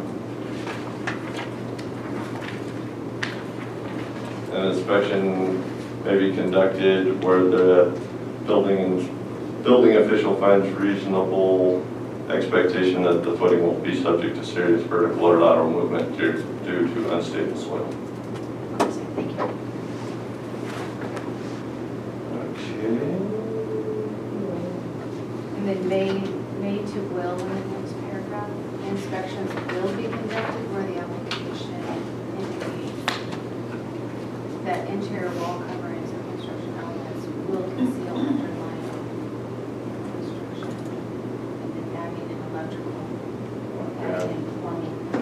where are you at here? Just the very next paragraph under what we just finished, still under I.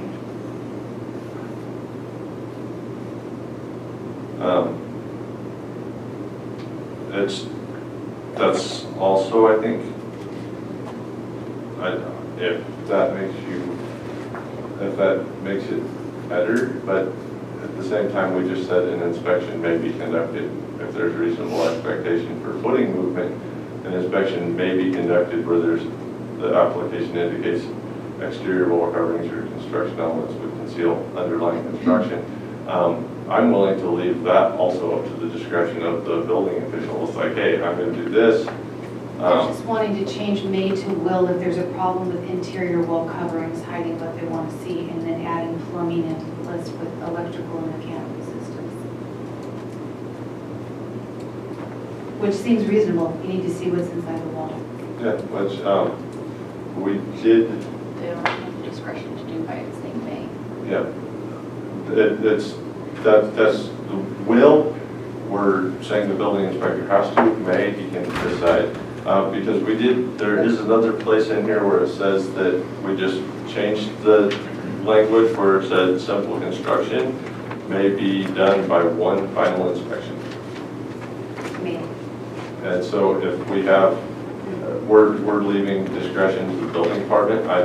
If you want to change it to will, I think we need to change the one above it to will also. But that's just, Well, I think the difference in my mind, and I'm just trying to honor their wishes, really, I'm not trying to be the builder arguing for what would or wouldn't be the best situation, but. Did you have a spot where the building?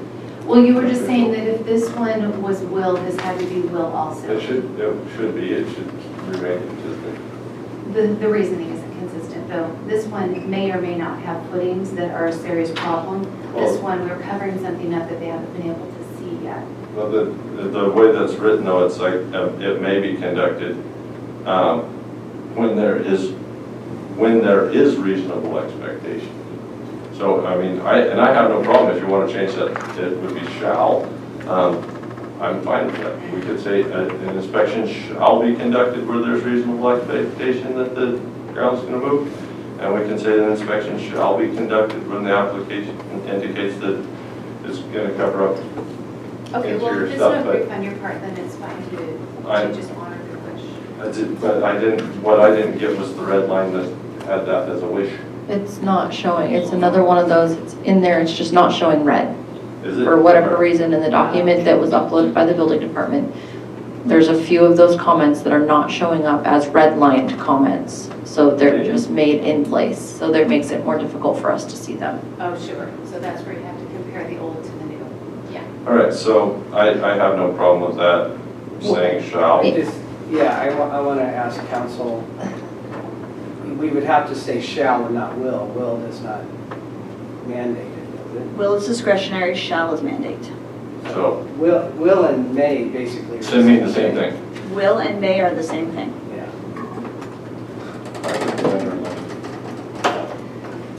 And then if you're going to change those to shall, then you probably want to change the very first sentence to shall. Very first sentence, additional inspections.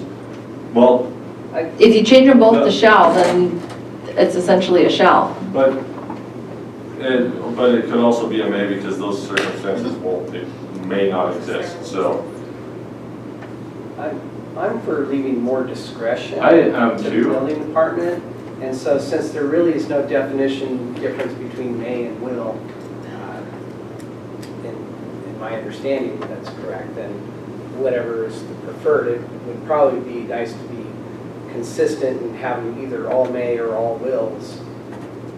Just because since we use them interchangeable, that makes it seem like we think there is a difference. And honestly, I don't have a problem either way if it says that they shall do those inspections. I do think that we can leave that up to the discretion of the building official, though. So then why don't we just do, they wanted will, why don't we just change the mays to wills? And then it still leaves some discretion. And it leaves And we'll make discretion. I told you, council, that we're going to make you I was gonna say, from a clerk standpoint, my preference would be we leave them as may, because they're littered throughout the document, and then we're gonna have to go through and make sure that we capture all of them correctly versus leaving what was presented, but If that's, they're synonymous, it makes sense to not. So, that's still your discretion. so We'll do what you where want. are we at? Are we leaving it May? Okay, because well, I still haven't found where they asked for that change, so I will continue working. There we go, I'm on the wrong. They did want plumbing added into the list, electrical, mechanical, plumbing. That seems to make sense. Yeah, I throw plumbing in there, that's good.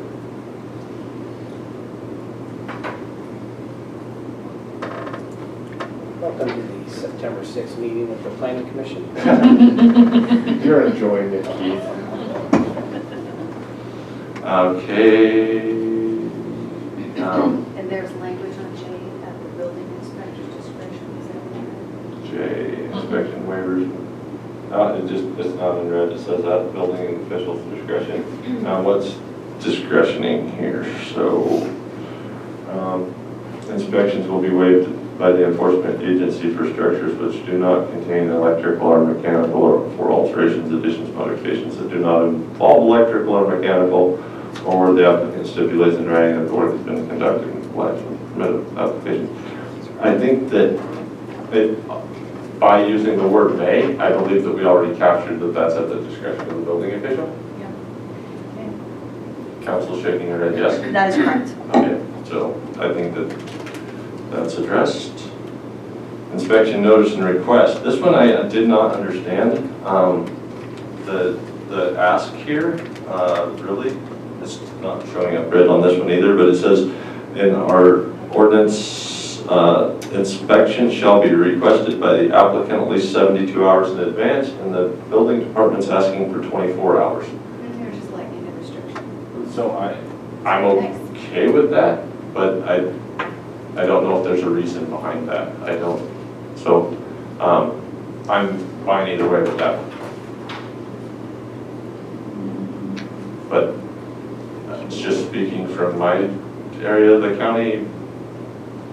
If you requested 24 hours from Monday, you're still getting inspected on Friday. So I'm fine with leaving it 72 hours. I don't think we need to put any, this is intended to take some of the load off both the builder and the county. Certificates of occupancy.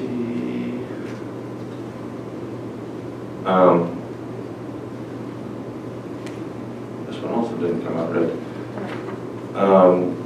This.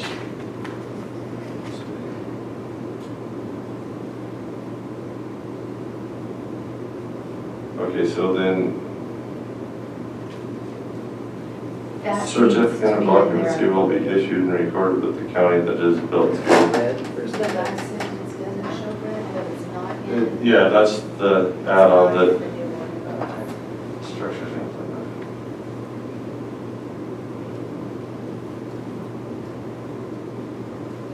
that. Oh, we added that last time. Yeah, we had that discussion last time. I do not want it to say that it's built to Class K standards because that is limited density rural dwellings or Title 25, not Class K. And other than that, I'm fine with that language. Temporary occupancy. Are we adding something in section L? Yeah, it's the certificate of occupancy will be issued and recorded with the county that is built to limited density rural dwelling standards, and the applicant will pay the recording cost. Okay. Temporary occupancy.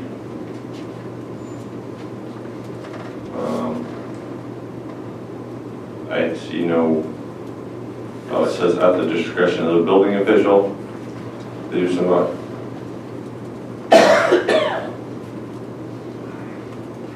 It says shall be allowed, so if we're going to allow that, we're going to put that at the discretion of the building official. We have to change that language. But it does say that the use and occupancy of portions of a portion or portions of the dwelling prior to the completion of the entire structure shall be allowed, except for farm labor housing, which this is not intended for farm labor housing. So the word shall does not leave room for discretion.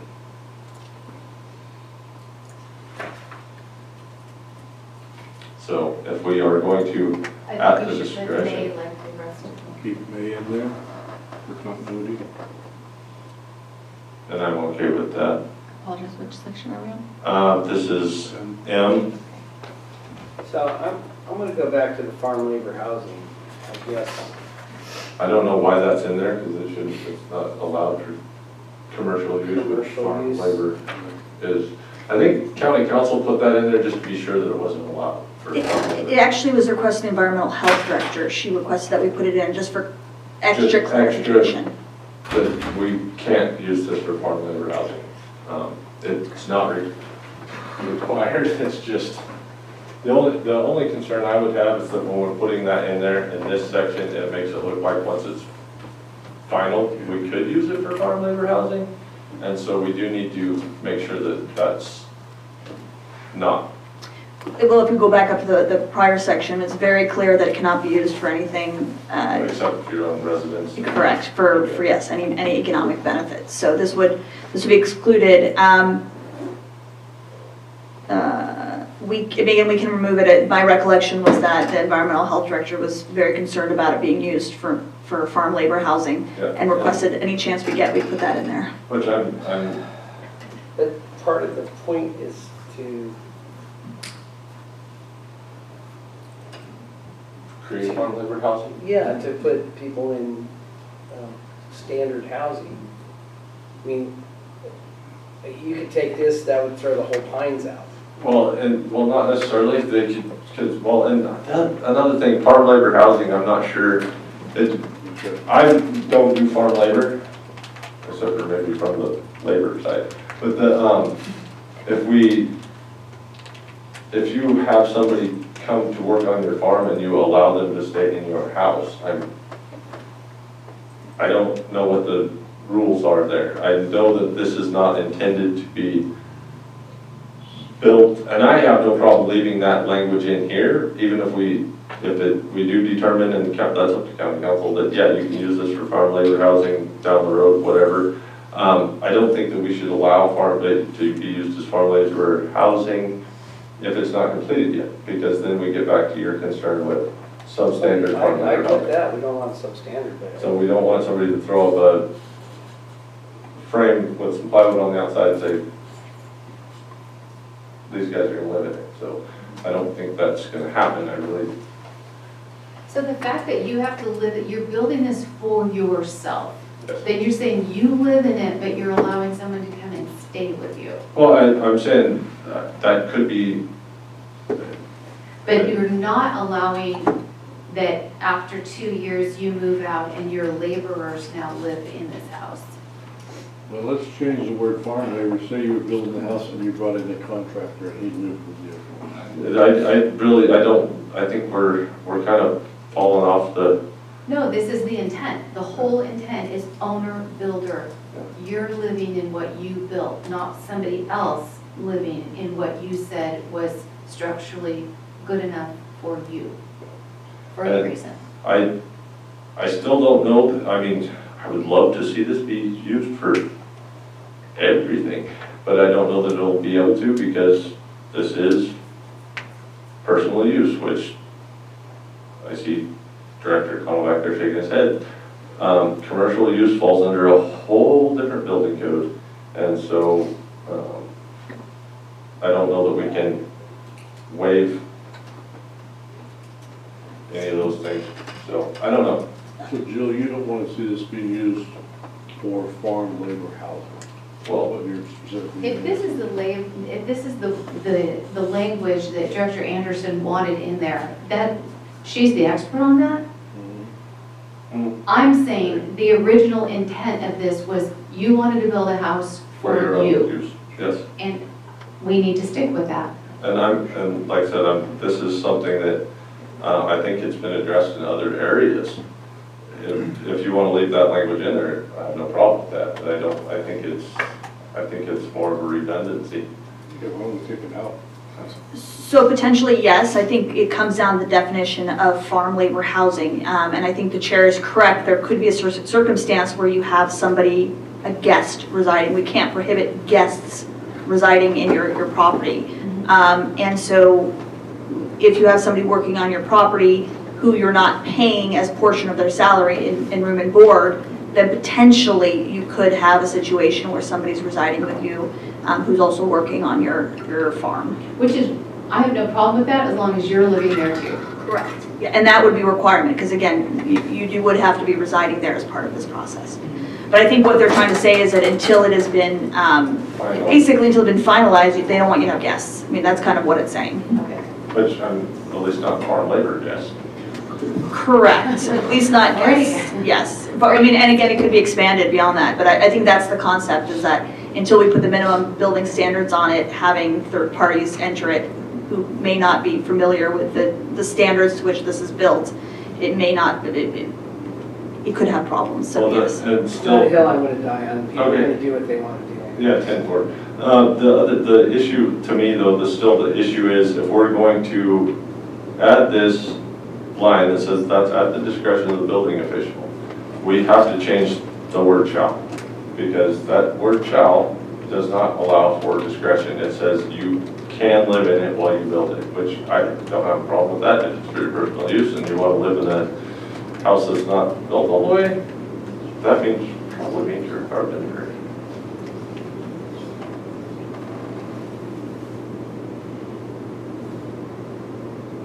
We just said they couldn't. Except that it says it shall be allowed except for farm labor, which, Well, so Dan, it's the last one doesn't have, the most modern one doesn't have the building official in it. yeah, I know, and that's the red line is he wants it to say at the discretion of the building official, and I'm saying if you use the word shall, there's no room for discretion of the building official. So, I'm fine with leaving it shall and saying that people get to live in it. I'm with that unless Joe can make a better argument for me.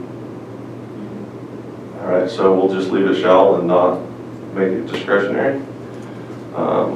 Then I don't know which page, which one's red line? This one. Regulations.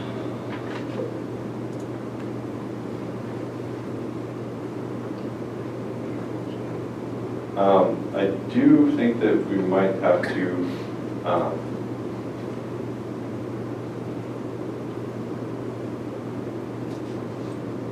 we may have to address this question in A. I don't know if that's where it's addressed, would be addressed or not, where it says technical code.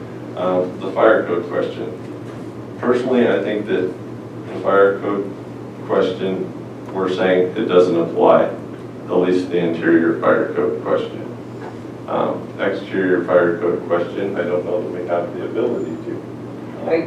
I would put something in there like this does not waive the responsibility to comply with The fire safe ordinance?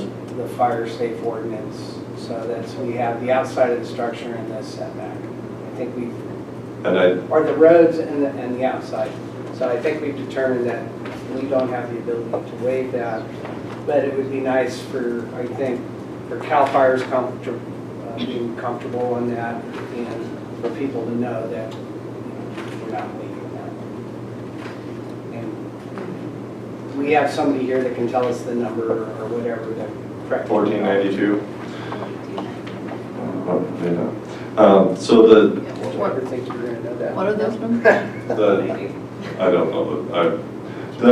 The question I do have about that though is, do we need to list that in our ordinance? And I'm looking at council again, because are we as a county going to take that on ourselves to enforce that, or are we going to leave that up to CAL FIRE?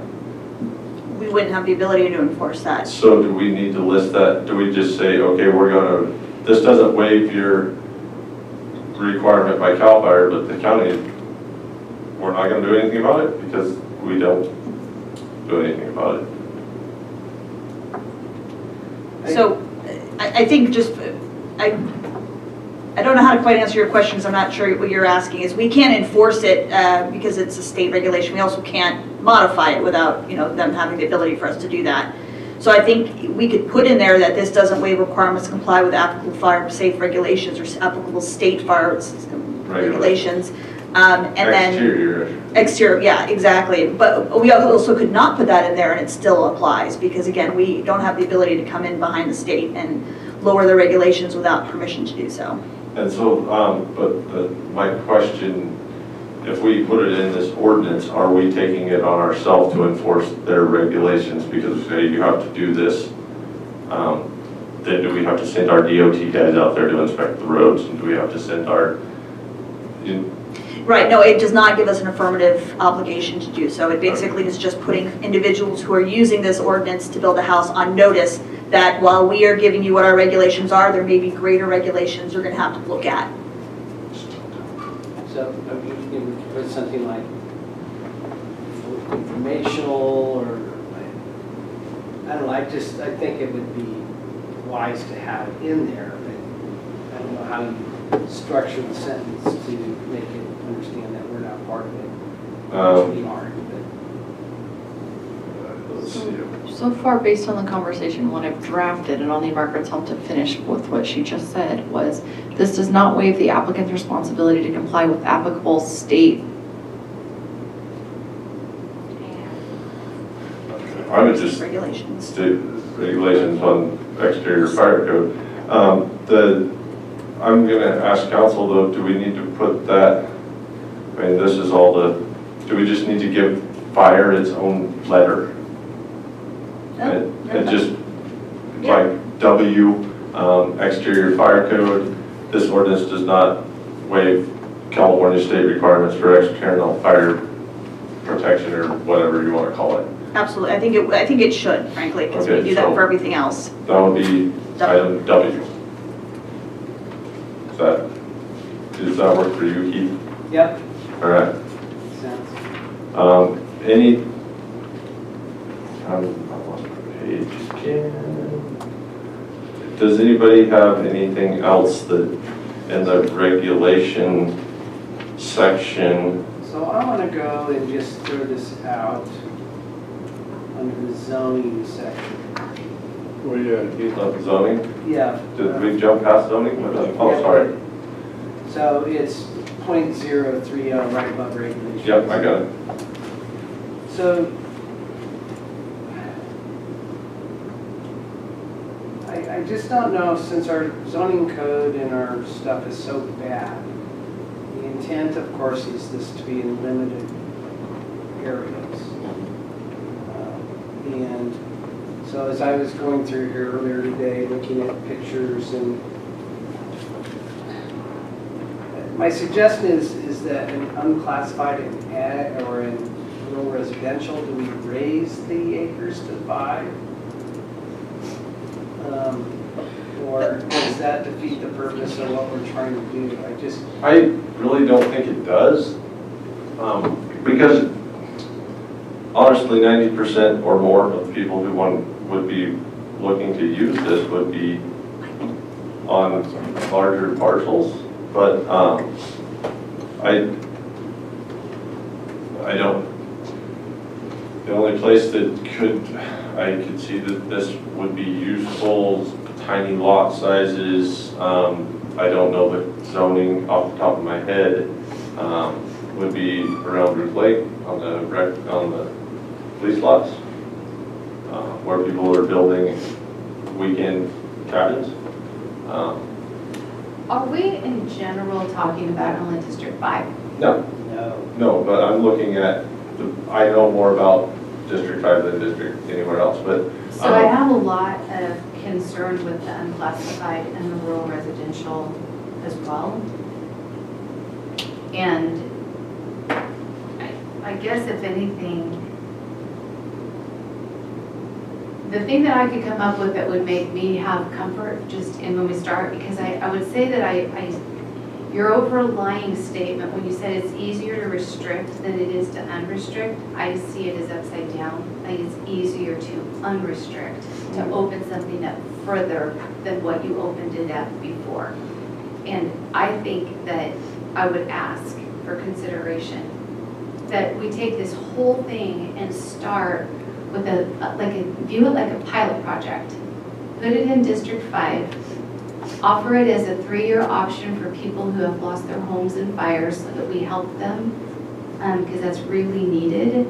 And let's see how this goes instead of just, there's so many things that we've gone through. I thought, well, and you've said, well, I never see that happening. I've never seen it in the past. I can't picture that would ever happen. Well, nobody can, everything's unprecedented right until it happens. Well, and then it did. I do have a lot of concern for that because it's like a 3-year for victims of fire. Okay, that would be great for the victims of the fires, but like I said in my opening monologue, this wasn't intended for fire victims. But at one point when I was on the planning commission, we were talking about this after it came up the first time in 2015.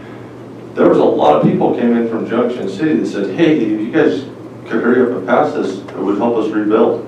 That was after the Helena fire, when we saw it got there. But it's not just about fire victims. I understand that it's not just about them. I'm asking if we can start it in a smaller area to see how it works, but I'm also wanting to help fire victims while we're doing it. While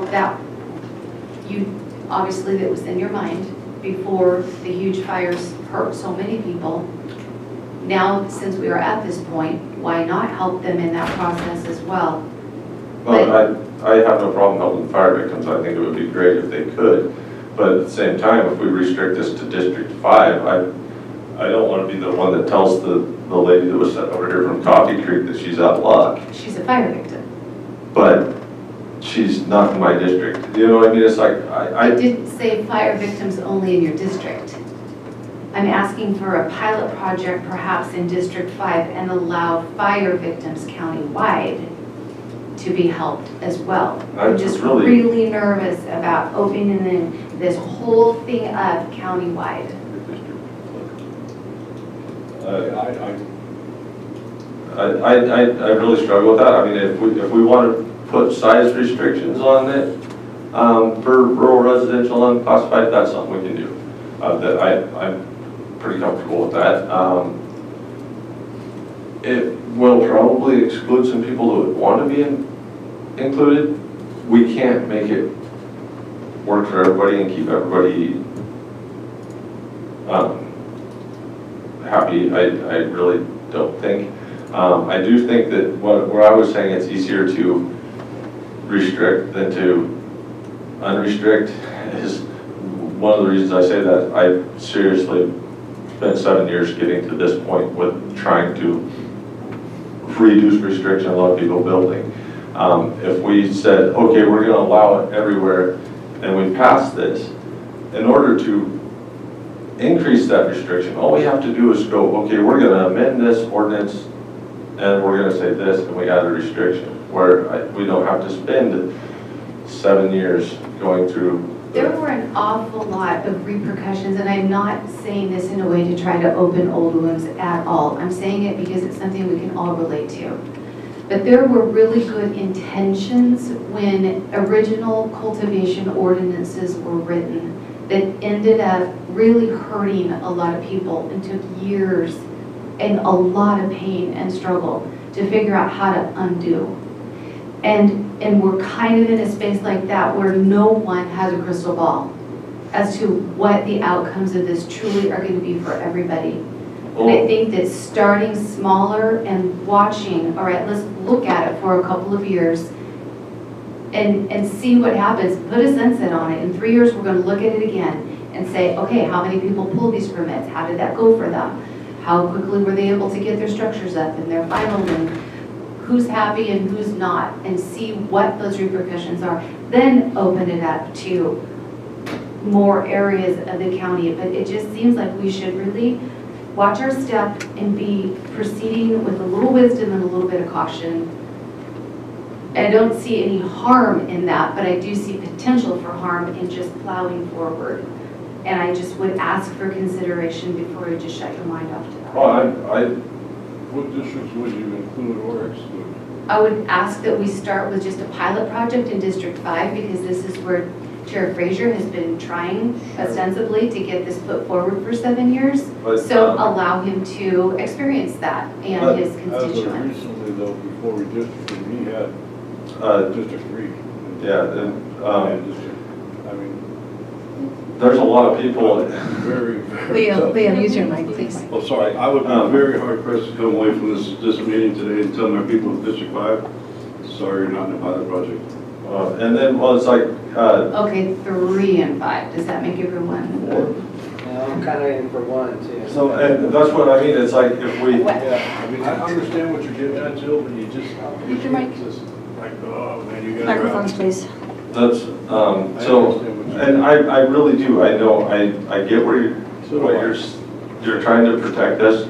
I also think that, and I believe me, I know. I'm trying to protect the people who, they didn't buy their properties with current codes and laws in place that was suddenly going to have yet another shift in the landscape right next door to them. So then, if you're not going to restrict the areas, then further perhaps restrict the size and make it those 10 acres that the building department suggested originally for unclassified and rural residential. But rural residential people do not deserve to go through yet another earthquake in their worlds.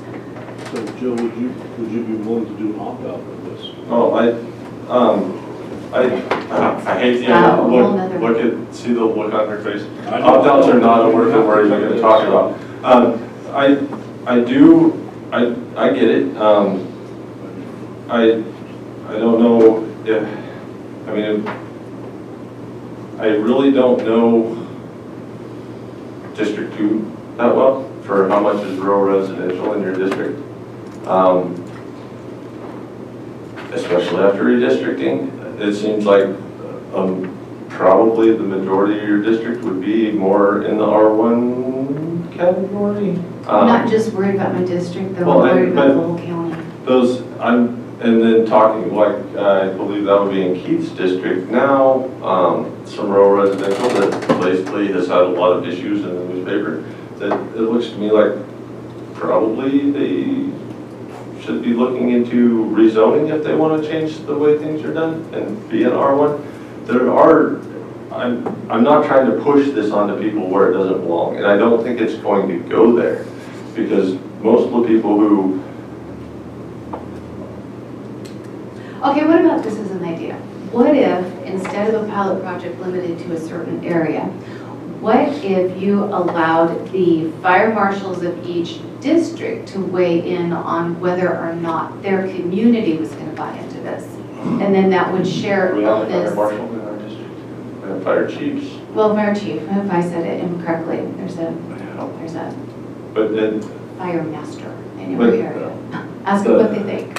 well, I don't know that, another one of those things, because there's a lot of my district that, District 5 I'm talking about now, that's not covered by a fire district.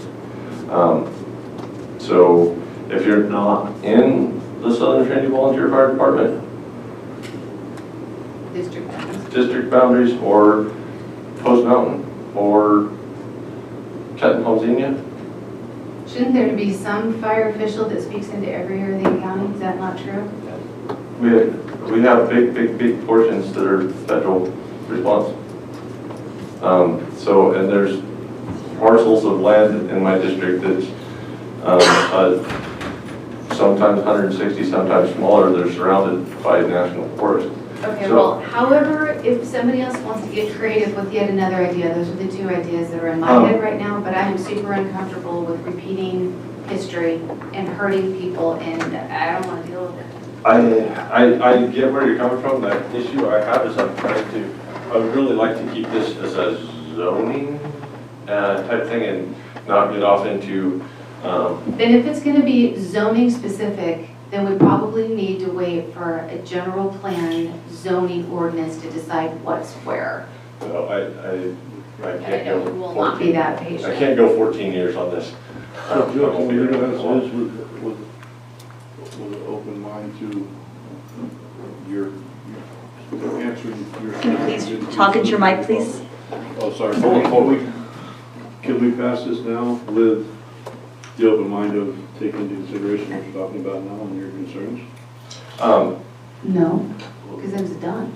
Well, it's, Yeah. You can't go back and put the cattle back in the barn. Well, I think, well, Dan said, you know. and most of the concerns we've had with, like, say, our cultivation ordinance. Yeah, I was there. I realized that there was a lot of stuff that didn't go correctly there. I don't think the comparison is quite the same because cannabis cultivation is a lot more intense in a rural residential landscape than a house is. So that's what we're. I appreciate that it's not as weighty. I agree with you in that. I still think it's really unwise to not learn from history, and I just, you three are fine. You can absolutely pass it without me, but I'm not gonna bear the weight. I'm just trying to, go ahead, Keith, I guess. Well, no, I do get offended by this rural residential attack that, you know, is all screwed up and shouldn't have been done that way. It's not intended as a tag. No, I understand, but the reality is that we do have a general plan, and we do, rural residential has wide uses. Now, a lot of people I get that move here and buy things and have no idea what rural residential means.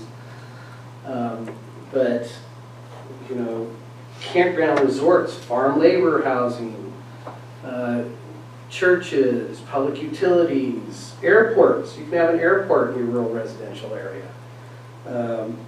You can have frog farms, rental and storage and equipment. You know, you can have all these things that are part of rural residential, and to say that K housing doesn't fall into that, I think it's a stretch, and maybe that's me being too planner-like. Well, yeah. But I'm the one to throw out that maybe we should have those at 5 acres and limiting on size, and then seeing where that happens, and then maybe when general plan comes in, anything less than 5 acre rural residential maybe should go to R1. I don't know. Or we say, okay, you know, this worked pretty good, we can go to R2. That, to me, that's the way to do this, is in zoning. I know that I'm going to have constituents in my area that aren't going to be happy that in the fire zone. I would maybe like to say that you could do 2.5 in 3 years on the fire plan of yours, which I would like to say that you could go even smaller than 2.5, because I know you have one lady in your Fire victims. a fire victim in your district, and her parcel, I think, is smaller than 2.5. And she wouldn't be able to rebuild under this, and I think she's very hopeful to. And I'm really sympathetic to that and want to help them any way that we can. Well, that's going to be fewer people, and those are going to be neighbors that all were affected together. I'm worried about the person who doesn't want this next to them or in their neighborhood, and suddenly it is. So could you go, until there's a planning update with the zoning update, could you go 10 acres on unclassified and rural residential with exactly how you stated it? let me think. I'd like to hear what the other guys. Just really quickly, let me try to weigh in on this real quickly, because I kind of get where you're coming from, but in a way, I don't. Because see,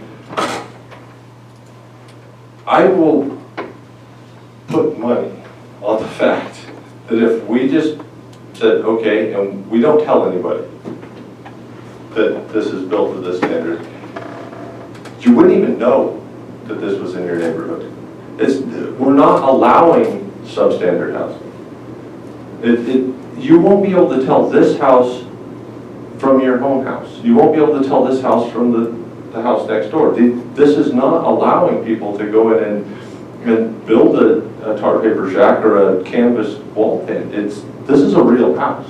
this is, it's nothing different than what's going to be there, except for, Well, don't we have no restrictions as far as what, like, for example, siding can be, so that we're not requiring fire-safe siding, right?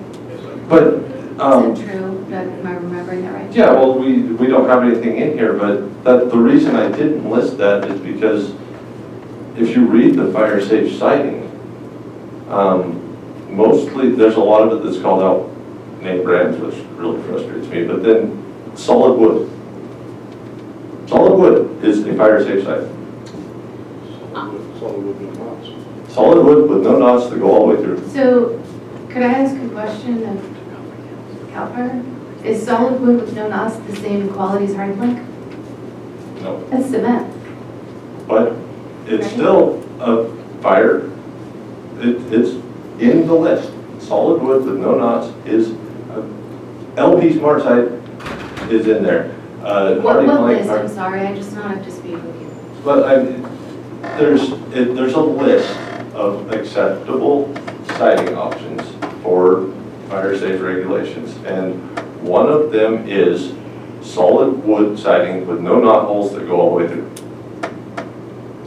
There are other ones that say, like, you can use LP Smart Side, you can use James Hardy siding, you can use this. They're called out by name, which I really. I guess they And don't then like the marketing, but we're not really talking about that.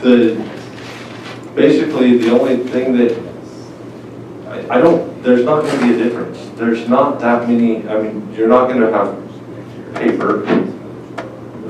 So, that's what I'm trying to, I don't know how to explain it, that you're not going to be able to tell the difference. Maybe somebody uses T111 siding that. It's not about telling the difference. It's about if I lived,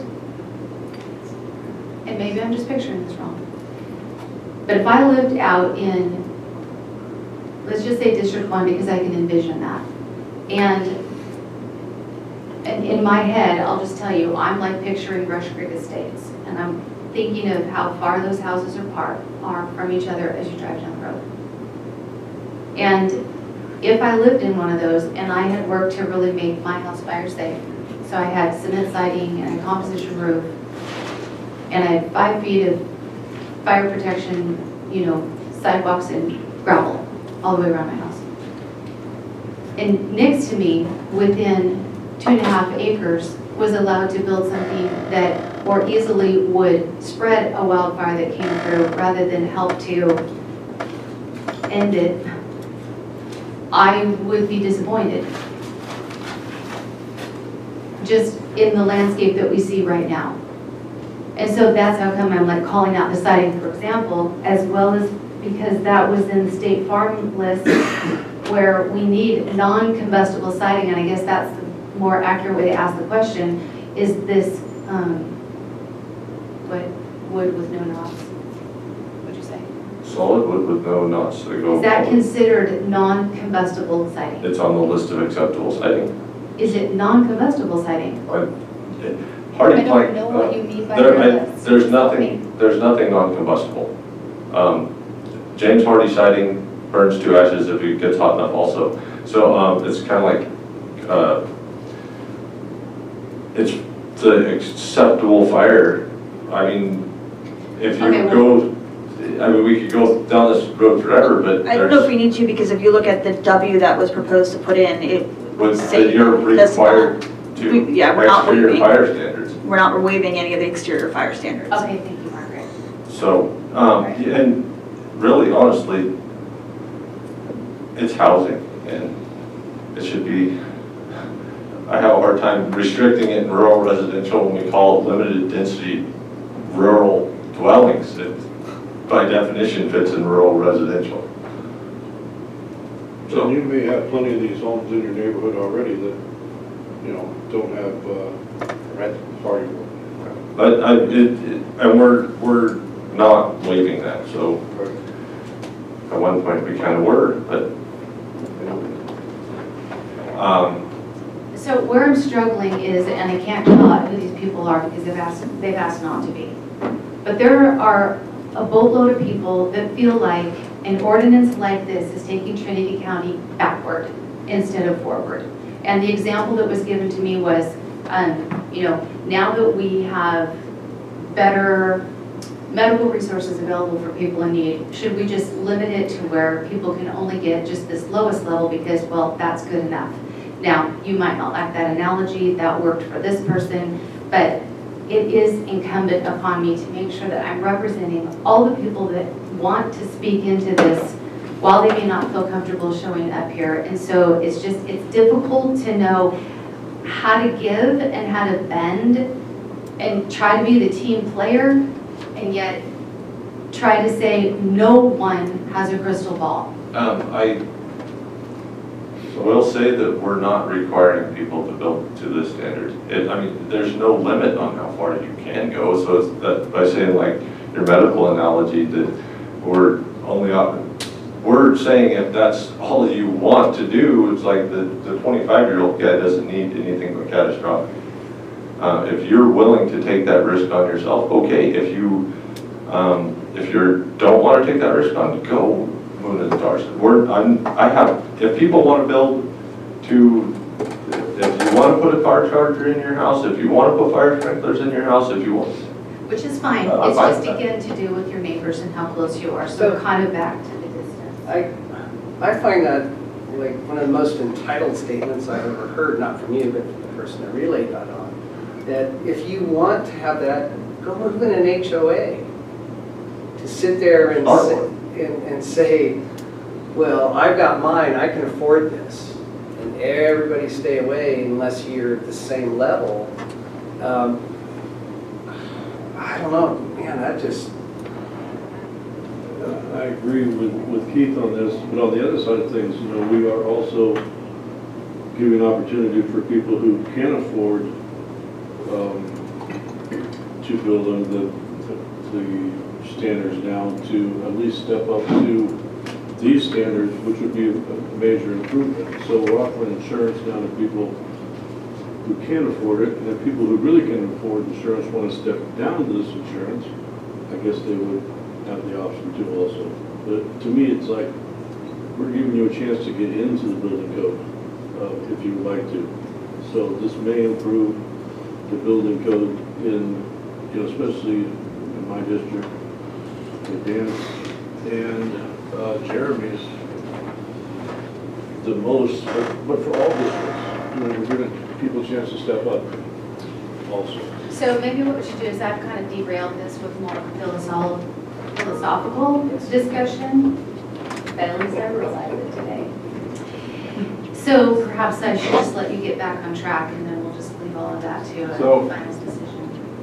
Supervisor Groves reached this subject. Yeah, I did, and acres. partly for some of Jill's concerns in a practical standpoint, and I'm not sold one way or the other. I look at, like in my zone, East Weaver, so that would open up a lot more, 2.5 acres would open up a lot more of East Weaver, and it opens up a lot more on the river in Lewiston.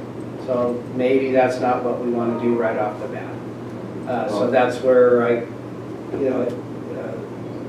threw out those RRs, 5s, and then, we could also do away with unclassified and make people classify it. That would be later on down the line. Yeah. We're working that way, and I don't have a problem with going 5 acres, especially if we add some language, because I still don't believe it's easier to give people more.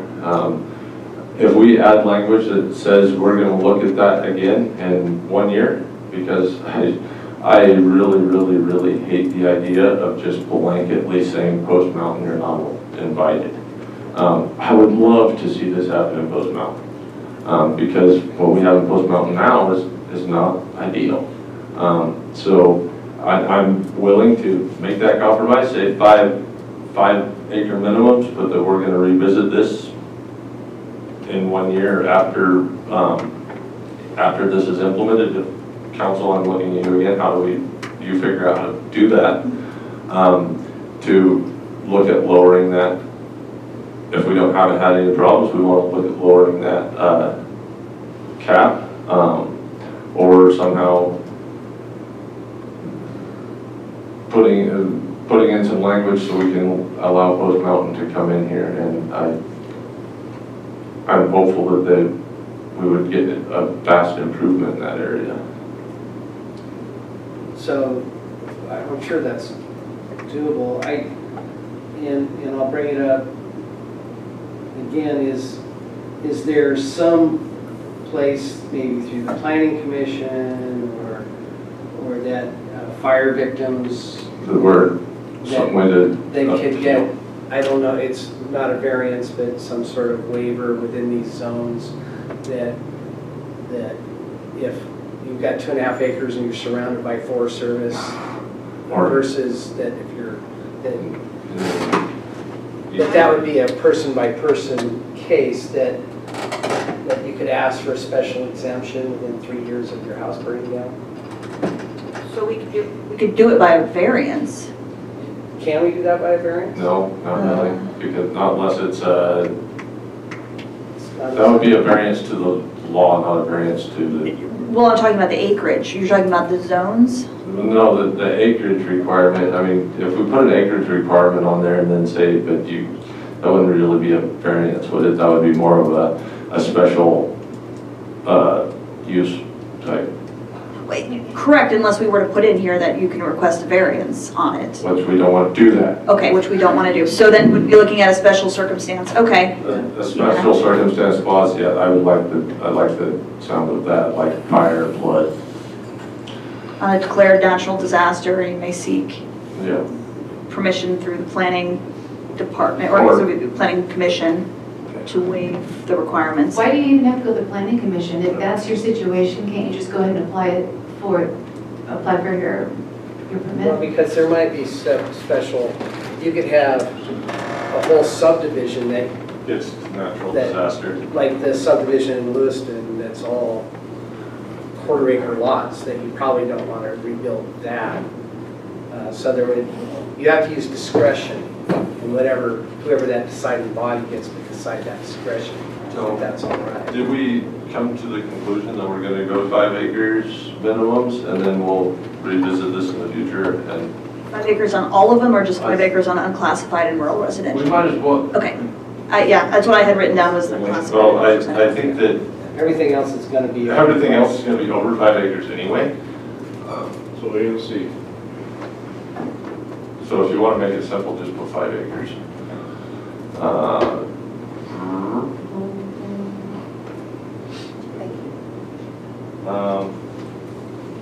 Any other, we're back to regulations, so. I just have a question on the technical code. As I read that, I feel like it states it and then it unstates it. So does code apply or not? Well, it does. We've had this conversation. It does. But is the language clear? It would be, this is more for the building official to look at this, because it's like, this is where they can say, okay, this is why you have to do this. And they should have it clarified. This is basically says that when you put in your wiring, you're not going to use aluminum wire. You're not going to use 14 gauge wire for a 30 amp breaker. You have to, if you do it, you have to do it to code. This is technical code, so it's safe. This is a safety mechanism. So it's just confusing me because they go through this whole thing and say you're going to do this according to this code. However, it's not the intent of the section to disregard the nationally acceptable. If the building department is comfortable with that language, who am I? It just seems like it states it and then it unstates it somehow. So it's fine. I'm on 2 different pages. Let me get you.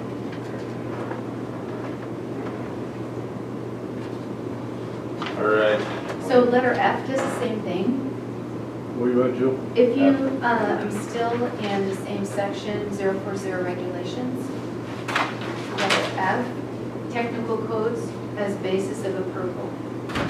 Except as otherwise required by the chapter, dwellings and the pertinent structures constructed pursuant to this part need not conform with construction requirements prescribed by the latest applicable electrical additions to uniform building, plumbing, and mechanical codes, the National Electrical Code, and other applicable technical codes. However, it's not the intent of the section to disregard these accepted technical codes. I just can't figure out, is it in there or is it not? It's both, It's because it's the technical part that you're saying that when you use this, what you do has to be done right. But you don't have to do everything that's required by code. You don't have to have so many outlets per foot of wall. Oh, You but don't if you have do, to you're have, gonna do it this way. you are going to do it correctly, but not necessarily to the full extent of what's required. Okay.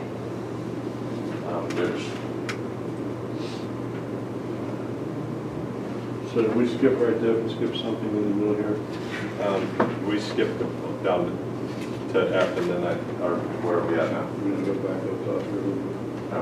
No? We were on .04, and you had asked if anyone has any other Yeah, amendments and then to any of those Jill, items. I'm going through 04 and I'm looking for red line addition and I'm finding none. H had an at the discretion. H foundations, that,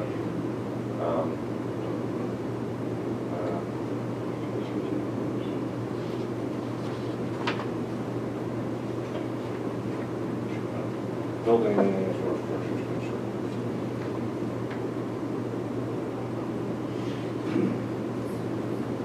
Pure foundation, snow emission, footing, foundation, pressure treated lumber, poles and equivalent, that one. Yes. So is, May be used provided the bearing is sufficient for the intended purpose. That says may be used, so I'm looking at council again, but that to me So the may. indicates discretion. That is, yes. Right.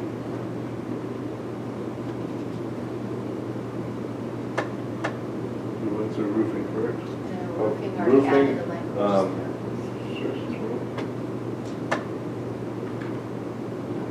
Then the building department did say, which this is not red line, requirement for metal roof is hard to permit because it can be removed and roofed with composite. That's true. But just like every other building code in the world, once it's signed off, there's no telling what people are going to do. So I don't think that we can chase that rabbit down the hole. I would imagine most people rip out their, or turn off their sprinklers once they. Well, and most generally in Trinity County, when you take off your composite roof, you replace it with metal, not vice versa. So, but I mean, it's something that could happen. Sure. But it's not something that we can stop from happening. Absolutely. So, we can start out right, and that's all we can do. I did find out. Any other? Letter K has a shall and also requested at discretion. Do you want to just change that to may? Which Second line, Jill, mechanical recovery Chapter. on their own. Yes. right after chapter. Fireplaces, heating, cooking stuff. no, that's got. Shall be installed, no, that's shall. Okay. And why would the discretion, why would there be discretion at the discretion of the building official? That's, no, he doesn't get that discretion, sorry. That's a kind of flexible position. I think Dr. Keith didn't mean to put that there.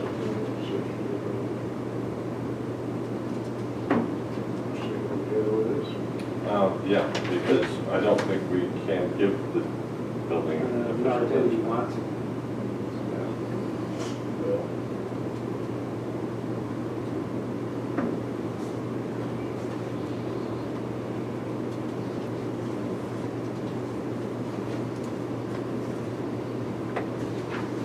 And we have added, Letter, are you fast enough?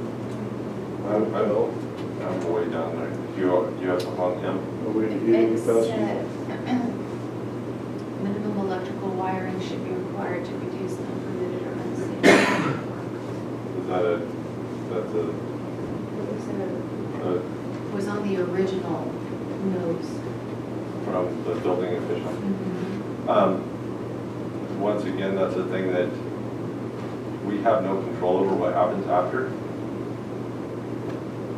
And that's in any house, not just one built to this standard. I mean, you can't stop me from messing with stuff.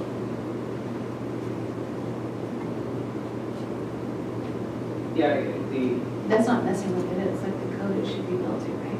Well, but even if it's built to absolute code that's required, there's no, how can you keep people from, we have that issue in Trinity County, not as much as Humboldt County where people hook up jumper cables behind the meter and run it to their unpermitted indoor.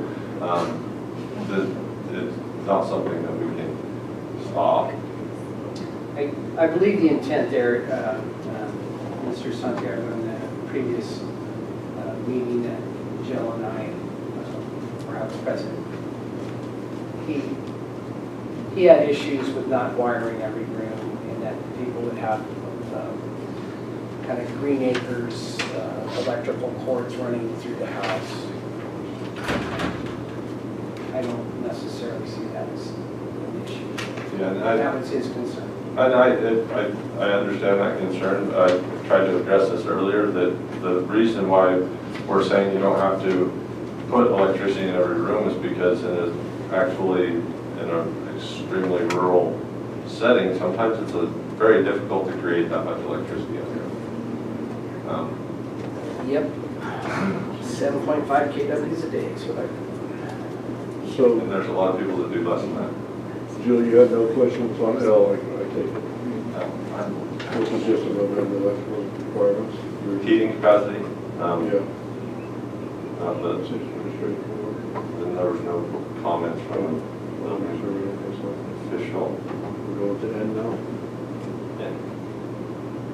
But if anybody has questions on N, I think that was one of the ones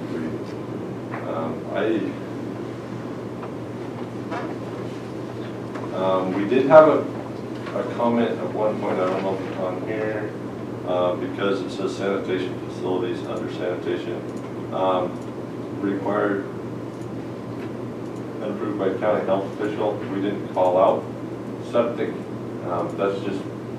That's the only legal thing you can do in Trinity County, but who knows what happens in the future. So that's why, and that was one of Christie's comments in the past, I don't think it's on here, is that she wanted us to say a septic system, and I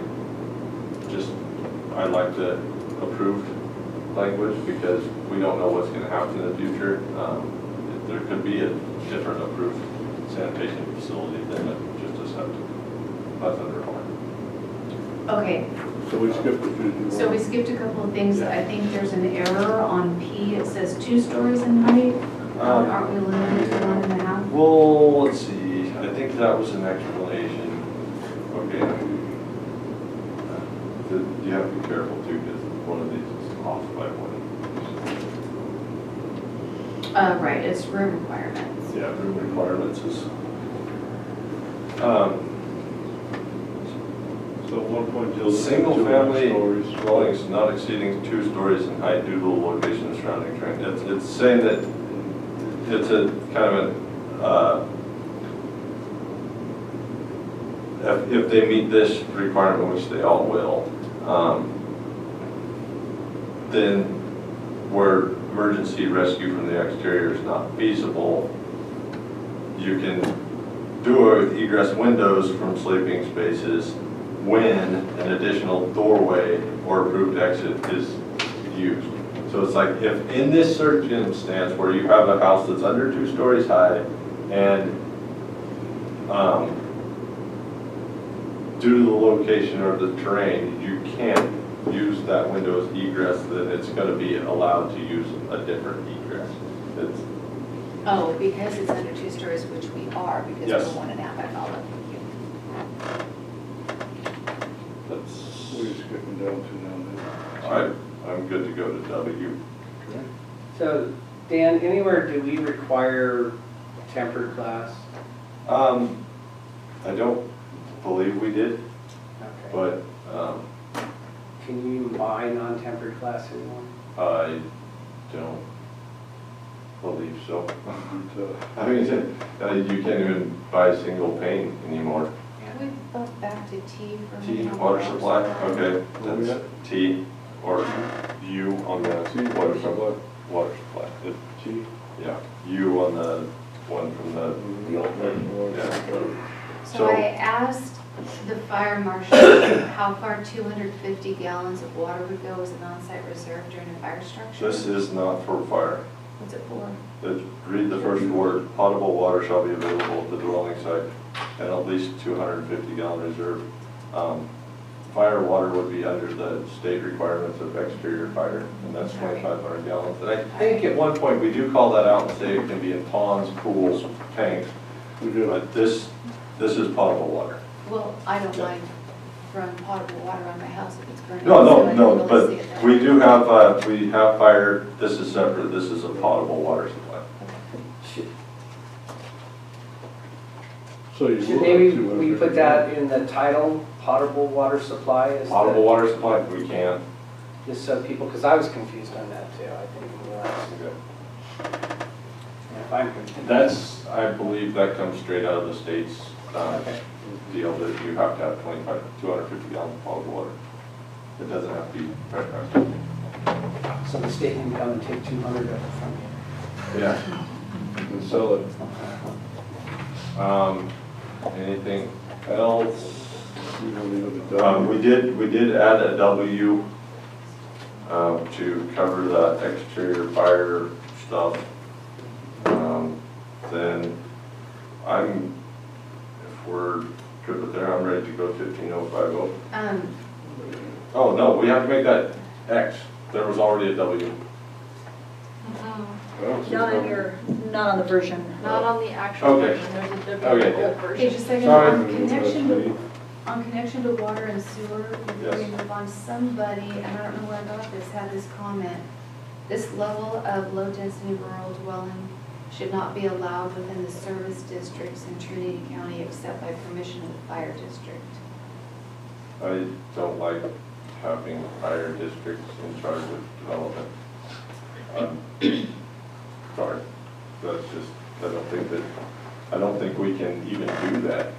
Council, can we say that the fire districts are who determines what's allowed to be built? I mean, That's not saying that the fire district determined it, it well, was using it you as a have to have their balance. permission, it does. It means that they would have to give you permission. So yes, legally you can, but from a standpoint of enforcement, it would create a lot of problems. I didn't say that it was the fire district that said that. It's No, using I'm it not as a saying that. bound. No, I'm just saying that I was wondering if can we even do that? Like say, well, you have to have permission from the fire district. So, wait a minute, let her finish so I can.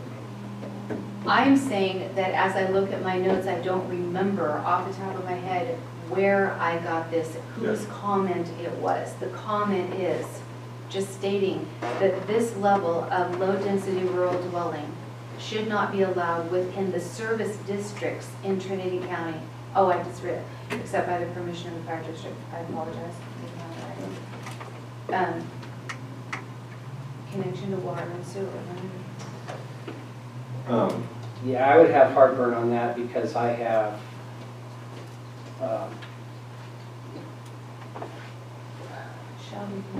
we have areas with, and I don't know, maybe the term is public water, but I don't know if a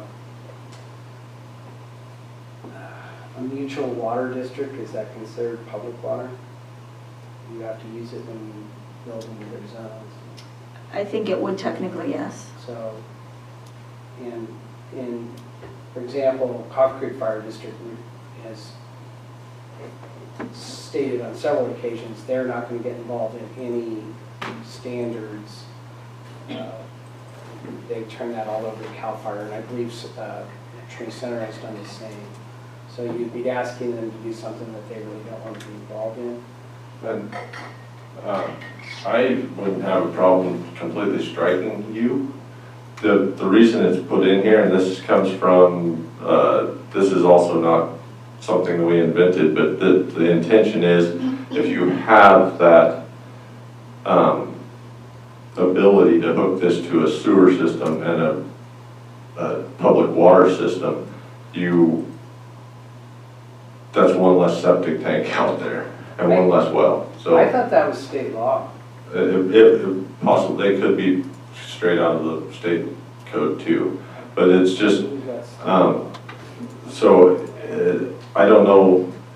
I mean, there are places with public water systems that are not, that are definitely rural and would definitely fit into this category. I think probably, and I can't speak to who would give you this, I can't read their mind, but my thought there is somebody's thinking of Weaverville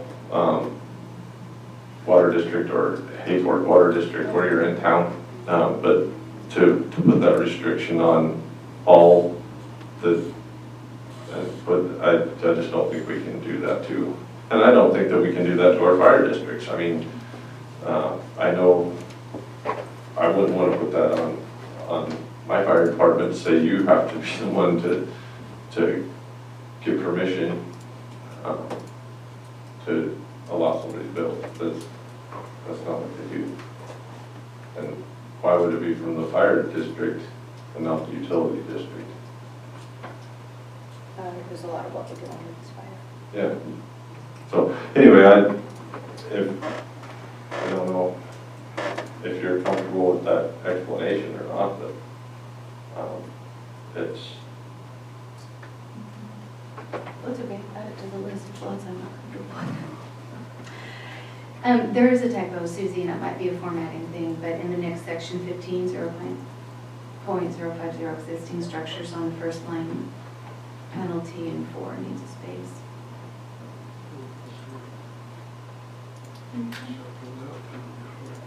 So, these penalties, I'm a little confused on what the rules are. Maybe. Well, just let me look it up just a second here.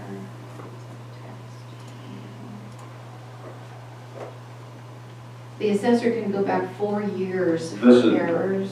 Is that what we're talking about? No, this wouldn't be tax penalties. This is, at least county council can speak into this too, but this was not intended to be a tax evasion type thing. This is so you don't have to pay, you're not getting dinged by the building department. This is, okay, pay for the permit, get the inspections, come into compliance, go pay your taxes for the last 3 years, is what the intention of this is. It's not intended to be get around the tax liability. It's around the permitting liability. Then do we deal with tax liability somewhere that I'm not? No, you're liable for your taxes when you come on board. You have to pay the past 3 years of taxes. It's called the escape assessment, and then you. Or at least 4 years. Well, whatever it is. I will say that I would guess that a high part of these have already are on the tax roll. Most of them are probably already escape assessed. Because you don't, a house can be red tagged and you still pay the taxes.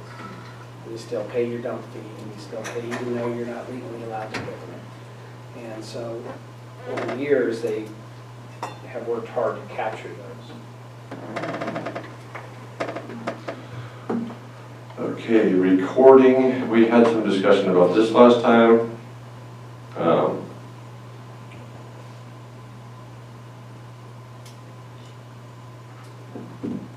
Darrow had the suggestion that it be done to the person and not to the deed, or there was a way that when you looked it up that it would automatically come up, and I can't remember exactly.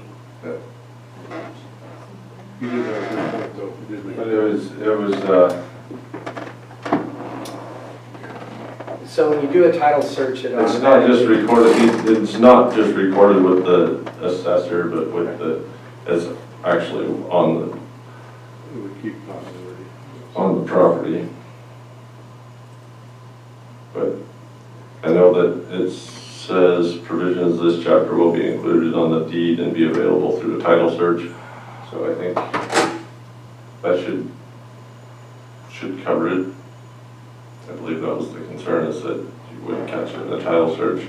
Or he might have been wanting it even more so that you didn't have to do a title search. But I don't recall all of his comments, but I do believe that what he was indicating is that when you record a document, it's not in through the recorder's office. It's not indexed necessarily by APN number. It's indexed by the owner's names.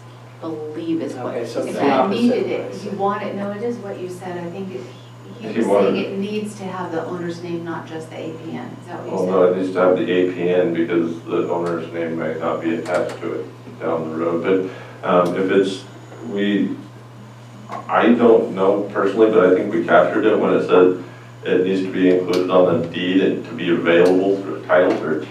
If you wanted to be more specific, you can say to be made available through title search by APN and owner's name. There you go. And we also previously put that the applicant has to pay for that. Correct. Abatement of substandard buildings.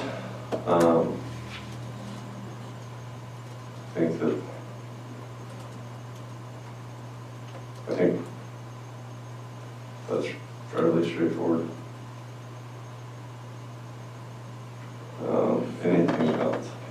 Does anybody have any other concerns with the legalese at the end?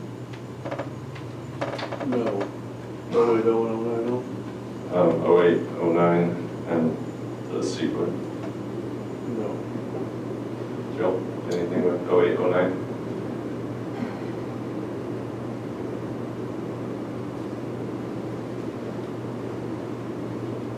There's a typo. Under fees on 080, the word actually should just be actual. That was a computer fault. And other than that, no. Okay, so I'm impressed with that. let's grind it. So we got to know that. With your permission, I can read back the changes and then we can ask the maker of the motion if they want to incorporate the changes into it. Your permission granted. Thank you. First change is under section 1, finding and declaration, section C3. It will now read, the adoption of regulations for limited density rural dwellings will not constitute a danger to the health and safety of Trinity County as long as the standards for structural, which is the addition, electrical, mechanical, and sanitation facilities are maintained.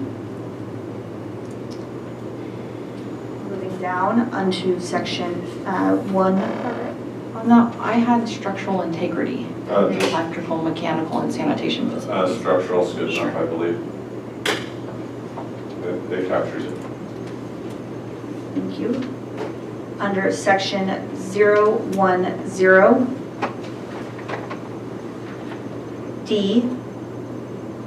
E2. I believe it's E2, which is owner build. Section 2, it shall say, for the purpose of this article, the sale, lease, renting, or employee occupancy of owner build structures within 2 years after the certificate of occupancy shall be presumptive evidence that the structure was built for the purpose of sale, lease, or renting. And what is the, what's the consequence? So you would lose your. You would lose your permit. And you would not be able to finish your building or have it certified. Well, that would be after certificate of occupancy, so you already got it. You lose it. This could be before or after, but yes. Well, it would be, yeah, so. But yes, you would lose it. Can I ask you another? Thank you. Well, what's the so, I how to say this well, what's the so what? So if you lose it, so what? It would be then become an unpermitted building. Okay. Which, Now ask the so what? Nothing happens at that point. Well, section 15020 under subsection E, modifications. The last sentence that will be added will be the county assessor must be notified of the change. Under section, same heading, section H, the second to last word shall be changed from single to final inspection. Under section I, the word additional will be removed and it will say an inspection may be conducted. Additional, it should still be there. Additional inspections may be conducted under the following circumstances. Okay, thank you. Also added to the list under section I, under underlying constructions, electrical, plumbing will be added, or mechanical systems.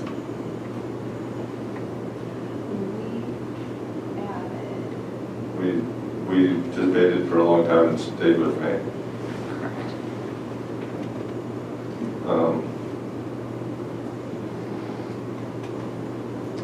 Any other changes to section I that I missed? No, I have. Okay. Going down to section L, a sentence will be added to the end that shall say the certificate of occupancy, a certificate of occupancy stating that the structure is built to Title 25 standards shall be recorded with the county. Applicant shall pay recording costs. Under section 030 zoning, 2.5 shall be changed to 5 acres. And then a section B will be added and it will say something along the lines of, in the special circumstance where an applicant has lost his or her residence due to a locally declared natural disaster, the applicant may seek exemption from the zoning and minimum acre requirements from the Planning Commission. The Planning Commission has sole discretion to grant, and its determination is not appealable. I gotta look to make sure I'm on the right thing here, because, yeah, we do have some issue there that's gonna have to be cleaned up with the 5 acre thing. Correct. Because it says 5 acres or larger with the exception of rural residential, where no parcel size limit. So we're gonna have to just say limited density rural dwellings are allowed in the following zones on parcels larger than 5 acres. Because So the whole discussion was over rural residential and it would not work too. Correct. So A will read now, available zoning limited density rural dwellings are only allowed in the following zones for parcels of 5 acres or larger. Unclassified, ag preserve, rural residential, ag forest, ag district, or timberland preserves. Okay. And then B, I just want to make sure because I added that in without getting Yeah, formal approval, so I'm going to read it again so Yes. you guys can make it exactly how you want it. You shall say in the special circumstances where the applicant has lost his or her residence due to a locally declared disaster, the applicant may seek exemption from the zoning and minimum acre requirements from the Planning Commission. The Planning Commission has the sole discretion and its determination is not appealable. Is that legal to have an appealable? Yeah. It is if you declare it, yes. But again, it's your pleasure if you want that appealable. That should be appealable. Okay. I just was putting in language for you to, Joe, you think appealable? I don't care. Everything should be appealable. I think we should be able to get a chance. If you decided it's actually a catastrophe or disaster. Well, it'll declare disaster. Yeah. I would think, I would want to give somebody a chance to review it, to be fair. okay. I'm fine with that. So the last sentence will be the Planning Commission has sole discretion to grant exemption, period. Okay. That just means that if they don't appeal it, the Planning Commission makes that decision, it doesn't have to go through both of us. Correct. Okay, perfect. Onward. Onward, okay. Next section is 040. Moving down to section I, roofing. The first sentence will now read building or structures constructed pursuant to this chapter shall be roofed with metal roofing at a pitch of at least 6 and 12 and sufficient for snow to slide to reduce the possibility of overload on the roof. That is the only change made. Under section T, the title will now say potable water supply, or potable. Under section W, it will be titled exterior fire safe siding. Nothing in this chapter will waive the applicant's requirement to comply with applicable state regulations on exterior siding. Right. The exterior fire requirements, because there's roads and brush and all that involved there.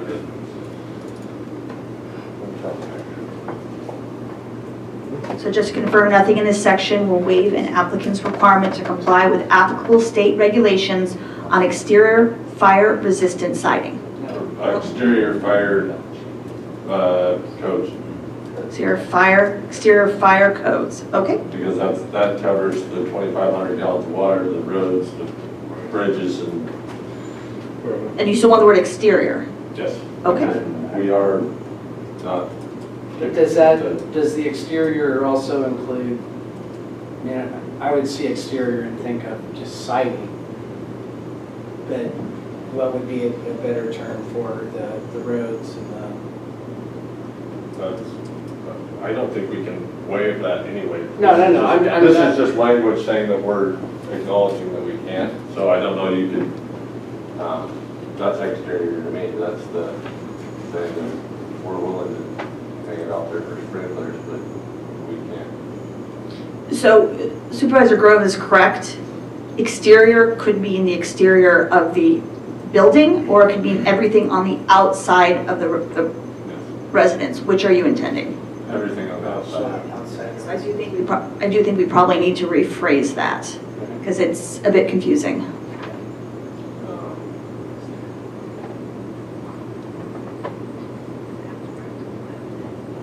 CAL FIRE regulations, I don't know, but it's I don't know how far. Does that include everything that's in 4290, Tom? So you guys, I think you're confusing two, Please. There's a 90.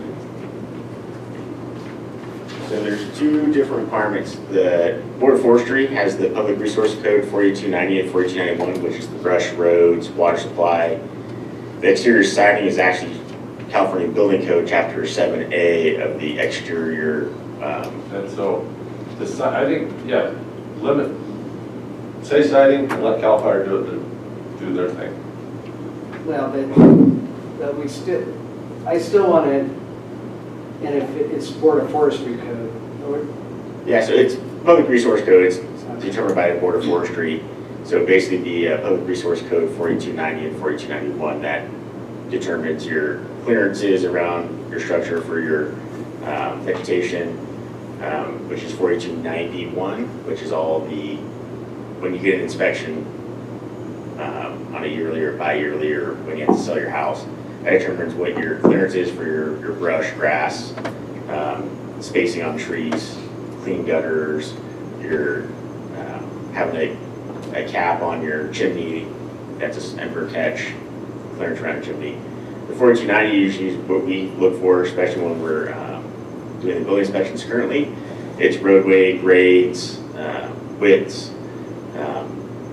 making sure that there's an address sign, the water issue, that's where we look at on the 4290 side. So those are the two public resource codes that we follow. The exterior siding portion is all California Building Code, which we do not take care of. That's the building department side. So you could have the language that you had that said exterior fire siding, and then just add the PRC and the numbers. Do we even need to add the numbers? Because public resource code would not be applicable to anything internally, if I'm correct. No, pretty much all of our public resource code deals with everything external. So if I could recommend having it say, nothing in this section shall waive an applicant's requirement to comply with the applicable state regulations regarding exterior siding and the public resource codes. Isn't there more in Building Code 7A than just exterior siding? And we're Yeah, only we're applying this one only item? claiming siding. because we're also saying in here that you don't have to have fire sprinklers. Thank you. Thank you, very, All very right, helpful. now, I think you can continue, and I'm trying to make sure that Under section 060, the end of the last sentence, it shall be added, available through title search by APN and owner's name. And that is all the changes. all right, and That's it? that was a lot of discussion. 4 hours. Hey, Well, that was easy. APN does not have to do with title search. Okay, so what was the gist of your speech last time that you well, had? we put both of them in there, so we're good. So, Does, I don't want to ask a question, Daryl, if we capture the name, does that capture what you were saying needed to be done? Really? Yeah. I'm sorry, I know you I said just it heard, 3 I just heard times. from APN. Yeah, APN no, It's not a legal description, and it's not consistent on the parcel, so it could change over time, so it's not a good way to talk about it. So the discussion is how to capture what your comment was last time to make sure that the title search captured that. So if the title search was by owner's name, would that meet the requirements that you're looking for? Owner's name, the current owner's name. And it doesn't need to say title search either, because it shouldn't be limited to, I mean, anybody should be able to find that information in the recorder's office. and if we put by owner's name and APN number, then, APN number should not be there, okay, well, we can take that out if that's, because it could change over time, in which case you wouldn't know what you're talking about. So it's the board's pleasure, but the changes that were suggested were to make it say, will be included on the deed to be available through search by current owner's name. So removing the word title and adding the word current owner's name. I'm good with that. All right, and I believe I started this, didn't I? You did. I made the motion. I definitely agree with the changes made, so I amended my motion to include all the changes that we just discussed. So, Well done, does a second. I will second.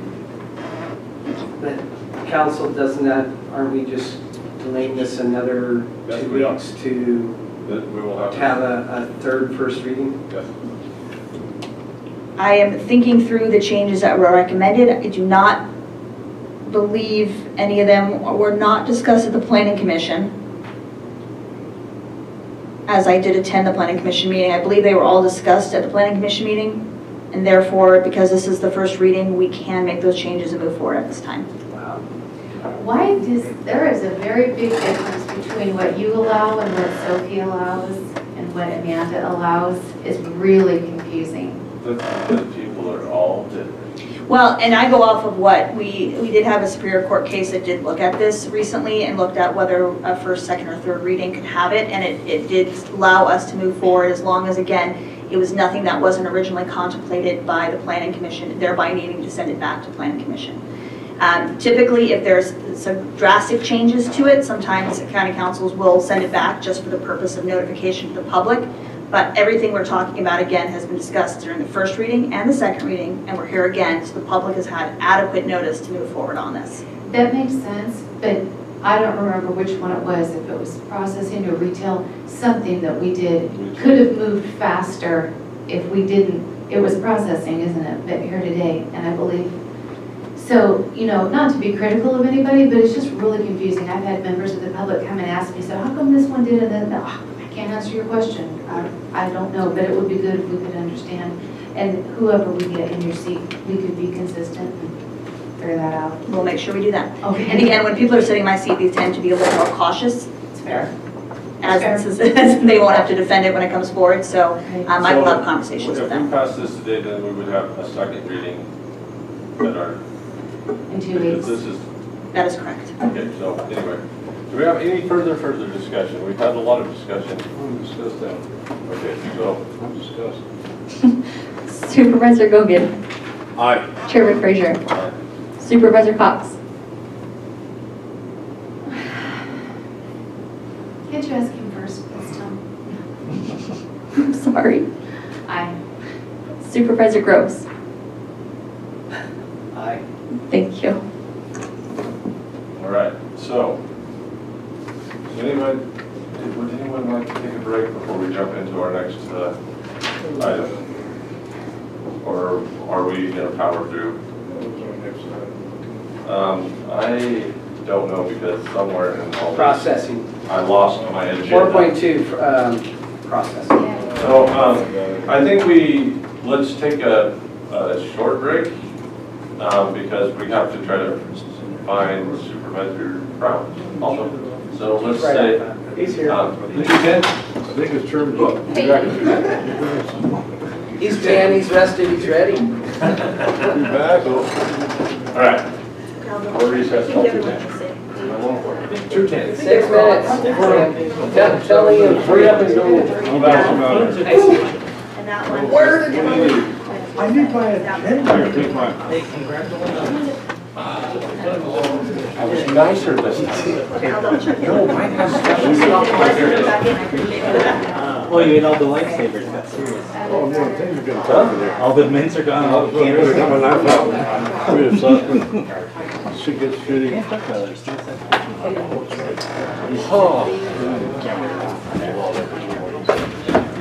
See what you want. Look, I told you the most important. Oh, did you? Oh, yeah. I got what you're saying to that, but then he was like, I wrote all of them, so we.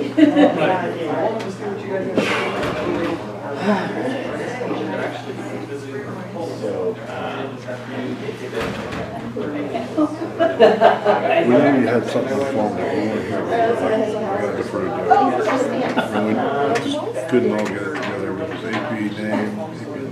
Well, I'm glad I got that. Yeah, you came, it just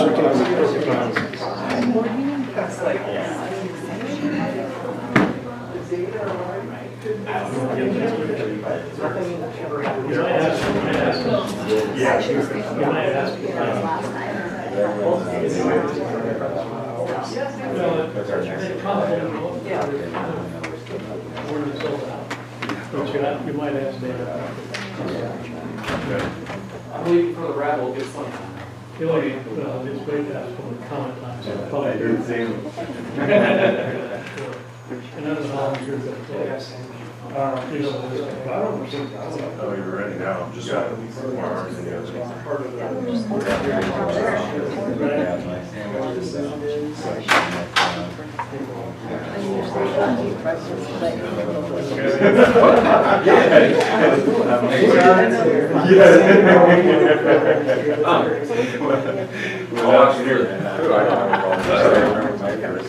Six to 9 weeks into the program, or people's internet, or every time I email, or maybe it counts.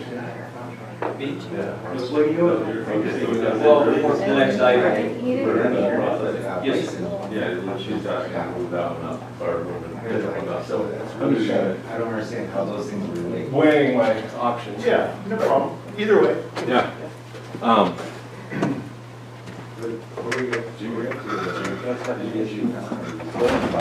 One ahead of 4-2 or TRP? Yeah. Yeah, that is. So just patiently waiting and patiently. They can see. Thank you. It's probably cost the program dearly today. That's 10% of all the programs. Gosh, that's no roll. $230, I'm sure he spent way more than that. Yeah, that was funny. You are holding on. Yep. Just two little chicken. Did you drink water? You need someone The only else? concern I ever have with That's like my your kid. agenda stuff around is that people jump on Because you later can't get back there. and they think that they missed an item. They should be here. That's fine. But, That is your call to make in your discretion. I just always yeah, like to I'm all. throw that caution out there. Well, I told him to be here by 11, so I think we're covered. Well, I was supposed to be here. Well, Looks like I had people. Oh, I was talking about the other one, the one that you're gonna skip. I had people do that. But there's that piece too. You may have seen that you're only at this one, and so they may not jump back on right away. I told, I had a bunch of people that wanted me to let them know when we were gonna do this limited density stuff, so I had a group message to send before. Yeah. And then none of them spoke. I've seen a bunch of people take up onto Zoom, but Yeah. then none of them spoke. I think it's pretty good. I think it worked out pretty Some well. of them had some really good points, though. It's like, one guy's like, have a lot more fires started by homeless people than we do by people's houses. It's been going up homeless. He's the same guy who just put up fire sprinkler around the outside of his house. He turns it on, it looks like there's a giant dome of water. Perfect. It's like, that's what I'm gonna do. Yeah, what do they call that? The humidity bubble. But it's like, Me, I have the 1-inch rainbows, just because I like them I just love them and watch them.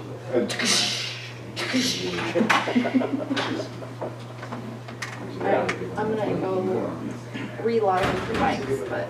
okay, well, you take my time. As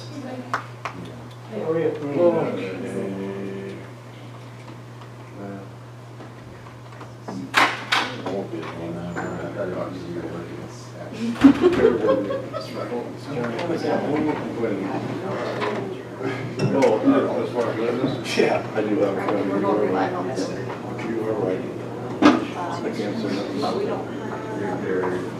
So really, my candy eating is a tax because you're getting close. Oh, sorry. Well, your area. And honeycomb, You're spilling out on both sides. Start cracking this shit up. I don't care what the reason is. Bring it, hey, you're more than welcome. Just keep handing me out the pants. You're more than welcome. Well, bring it, get that figured out. Liam does that. This is a little close I though. know, it's my wife's little class. My wife's look at her and see if I got things on it. It's a good thing. You gotta take out the rest of this stuff. That's how I roll.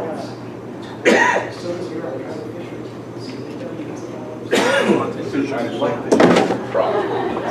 Social requirement, that if you're out there for more than an hour, you gotta if it's around noon. Nope. It's a lot of assumptions. Hustle it up, Joe. I get it all the time. That needs to go.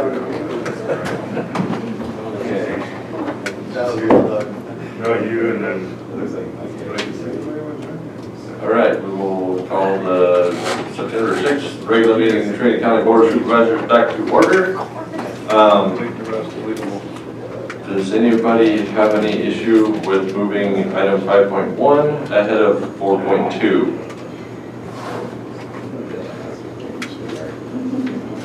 Do we have any? All right, so we will move item 5.1 ahead so that people that are waiting for that item can get on with their day. So county matters 5.1. These items include non-routine or controversial matters and are listed alphabetically by department. A member of the board, staff, public matter request entered out of order. We already did that.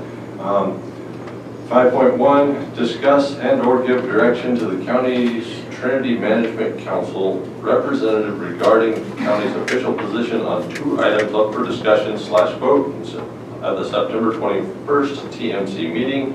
1, TMC's vote for winter flow variability plan, and 2, bylaw changes that would lower the bar regarding the requirements for an agenda item to pass the TMC. No fiscal impact. And who is my presenter on this item? I put this on the agenda. Okay. So Liam's our lead, and I'm the alternate on the TMC.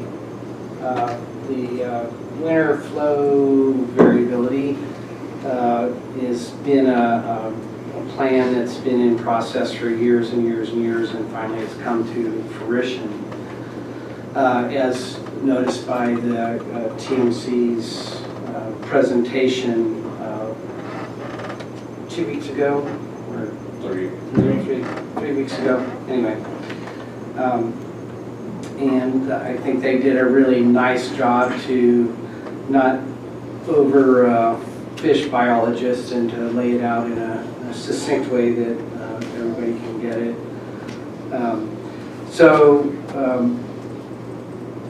The history, well, I won't get into history.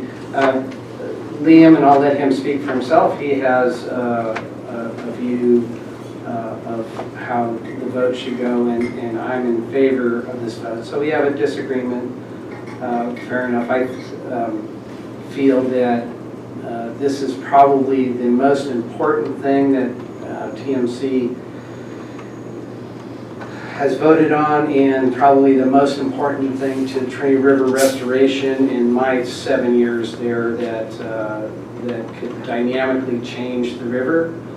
And I think it's very important for the board as a whole and Trinity County as a whole to at least have a say in how this vote goes.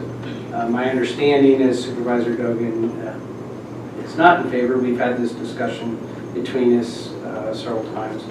So I'm asking this to come to the board as a whole to discuss the plan, and then I'd be glad to let Liam jump in and give his side of the story. Thank you, Pete. So, a few things I just wanted to say that me and Keith do have a disagreement on the Winter River flows. I do think there is some merit to some of them. I don't think there's a merit to it all. Just a couple things to highlight this winter variable flow. It came up last year in December for a vote, and just prior to the vote, Keith asked me to be the lead. I was lead. I voted no, which did preclude the winter variable flows from happening last year. Since then, myself and Keith have had very little discussion about the winter variable flows. I just wanted to say something about my experience and what I do and how long I've done it on the river. So, for the last 30 years, I've been a fishing guide on the Trinity River. I've done 3,000 fishing trips on this river.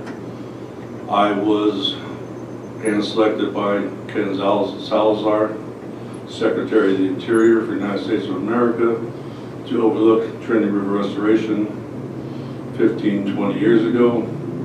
I also worked with the prior Trinity River restoration before the current one now that we have. So I am a proponent. A lot of people think that I don't want the river to be restored. Keith mentioned I must have alternate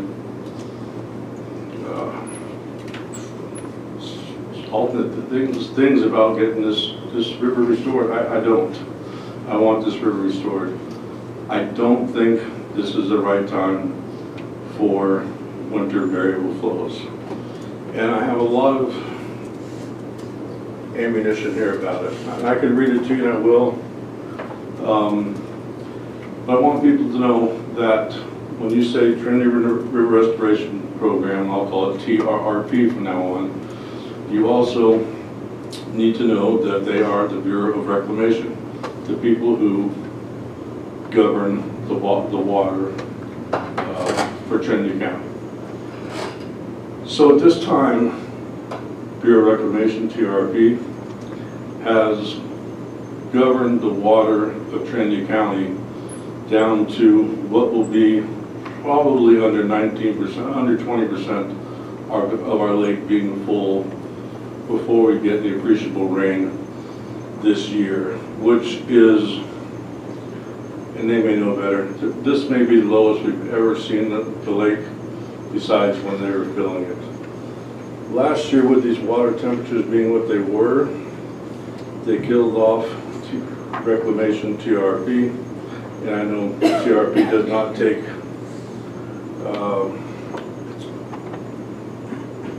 they are not in charge of the hatchery. That is Bureau of Reclamation in the state. So last year, with the water being what it was, and we're in a worse state this year, we lost 94% of the coho salmon in the hatchery at the Trinity River Hatchery. They were sued, they lost the lawsuit. They've now brought in coho chillers for the coho.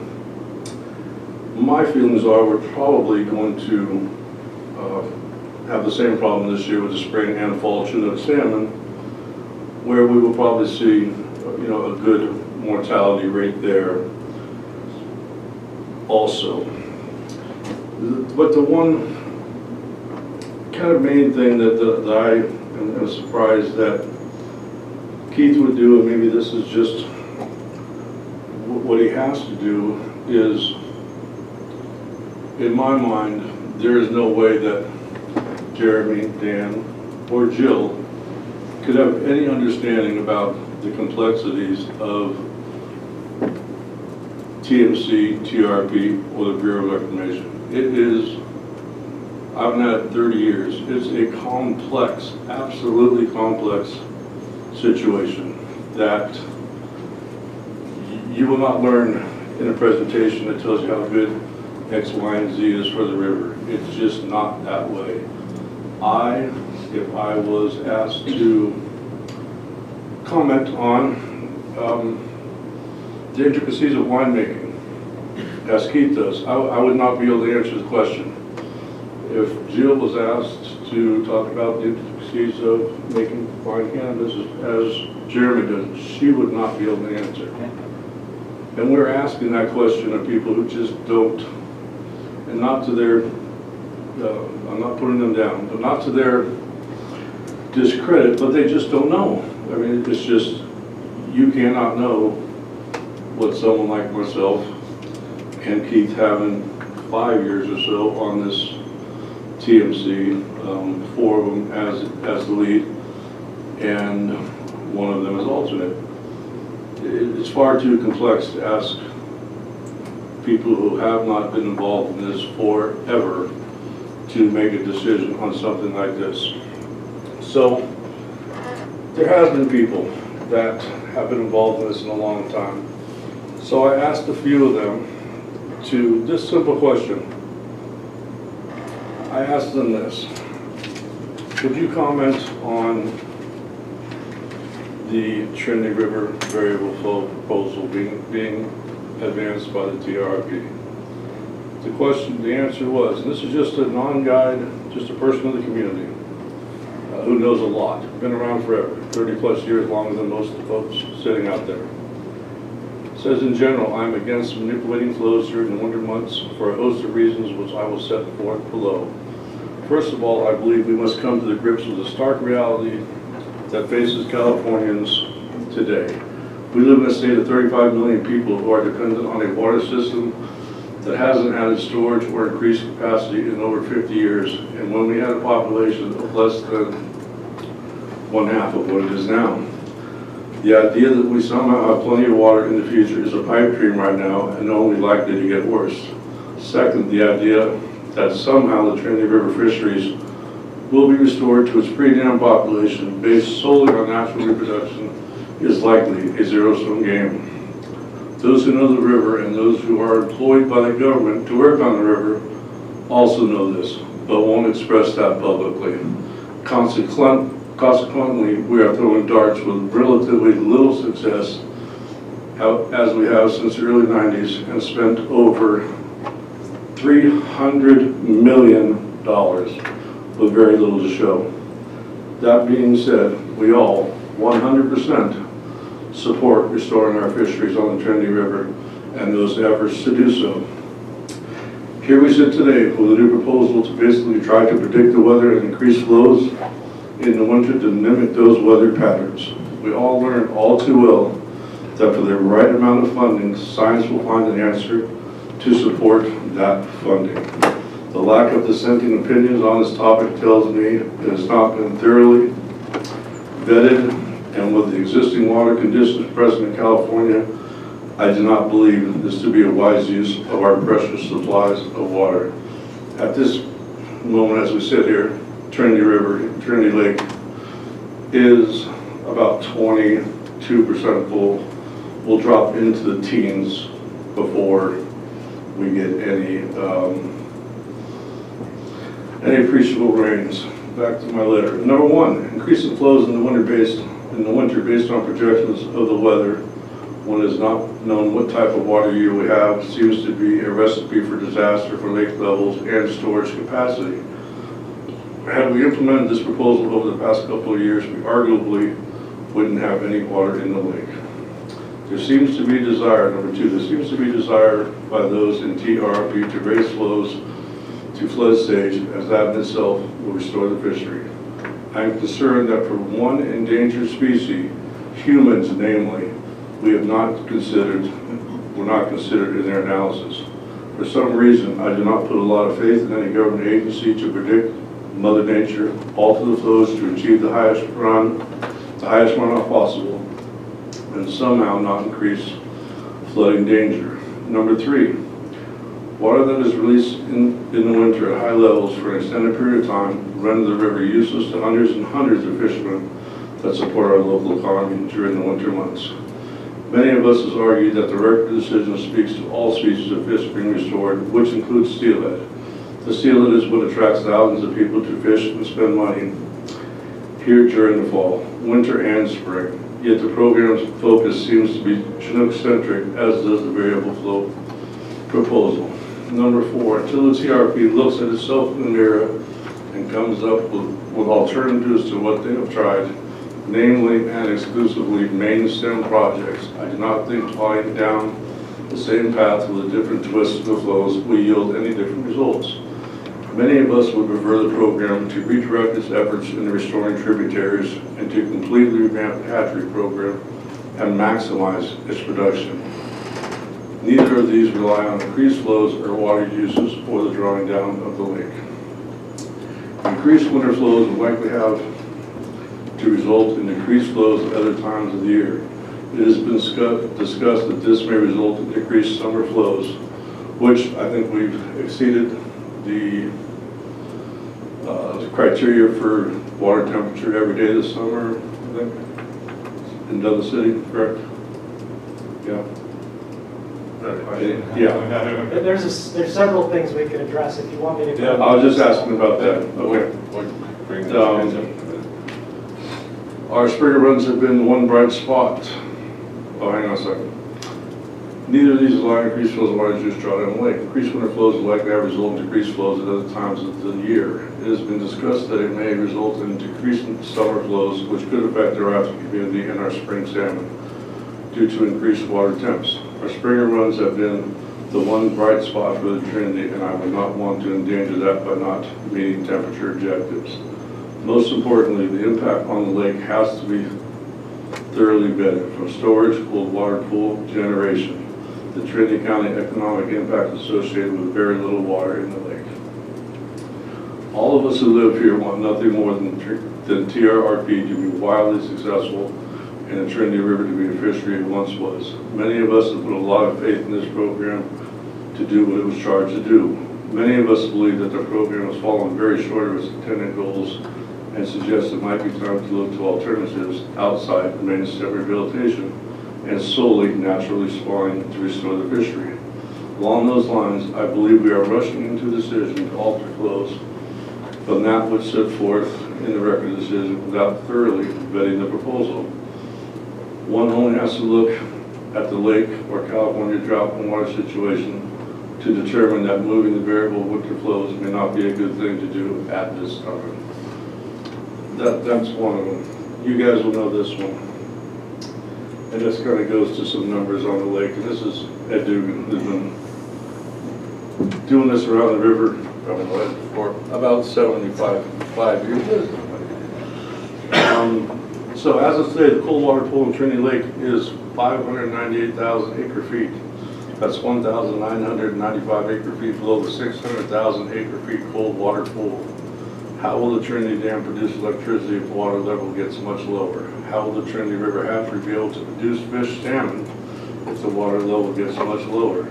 If the cold water pool gets too low, how will the fish survive in the hot water to reach the ocean? The Oregon Gold Channel Rehabilitation Project of Oak Junction City is a good thing for removing all the old mining tailings, but as for the floodplain project, I don't see the good results. Is the Trinity River Restoration Program aware of the Hawker Flat project they did in 2003? It was a failure and never repaired. It never produced healthier salmon as proposed in the plan. I see the same results about to happen at the Oregon Gold Channel project, only more money being spent. The Hawker Flat project cost over $8 million taxpayer dollars. Is the TRRP about to do the same thing? Again, only spend more taxpayer dollars to only make an area along the Trinity River look beautiful by removing the mine tailings?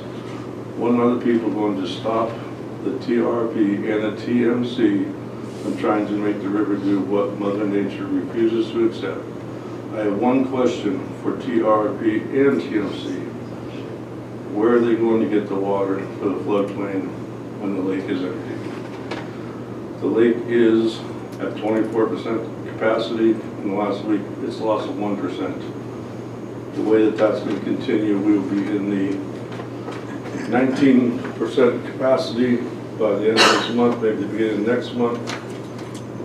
And we will not have any cold water storage there. I have other letters. I know that all of y'all are going to get up here and tell us, as you have been for a long time, and I bought into it for a very, very long time. And I tried to work with it for a long, long time. But there's no way that you can tell me that after 20 years and $300 million that this river is any better off than it was. Trinity River Restoration hasn't restored the river. It has, and I'm not putting it all on you guys about how bad things are, but they're as bad as they get. But there has been no restoration. And I know that you guys are lined up out here getting ready to tell me all kinds of great things. Because that's what you do. The next best thing is always around the corner. You know, engineered log jams, side channels, feather edge. Can you please talk into your mic? Sorry. Feather edge, side channels, lowering of the floodplain, lifting of the floodplain. Every year, the next best thing is coming. And now, the next best thing is this winter variable flow. There's some merit to it. I agree with that. We talked about it. There's merit. Not when the lake is 19% full. And I know you'll come up here and say that the lake will not lose much. No, you don't have to tell us, but they'll say they can do that. Well, okay. Well, the lake, you will say the lake will not lose any water out of the lake. It'll be a zero-sum kind of game there. And possibly so. The other thing I have big concerns about are that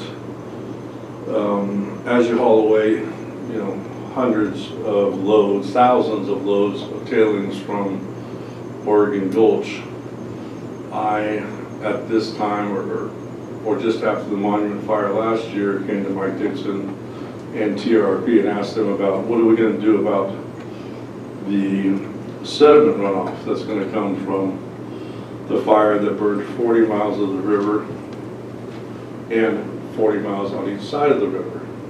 And Mike put me in contact with the person who's in charge of sediment. And that person told me the runoff or the impacts would be negligible. We went round and round about how could it be negligible. First of all, it's unprecedented. You couldn't have an answer. It's never happened before. Negligible, not a good answer. I don't know what's going to happen. Great answer. I didn't either, but I figured, no trees, it rains. You guess what happens next? Sediment comes into the river.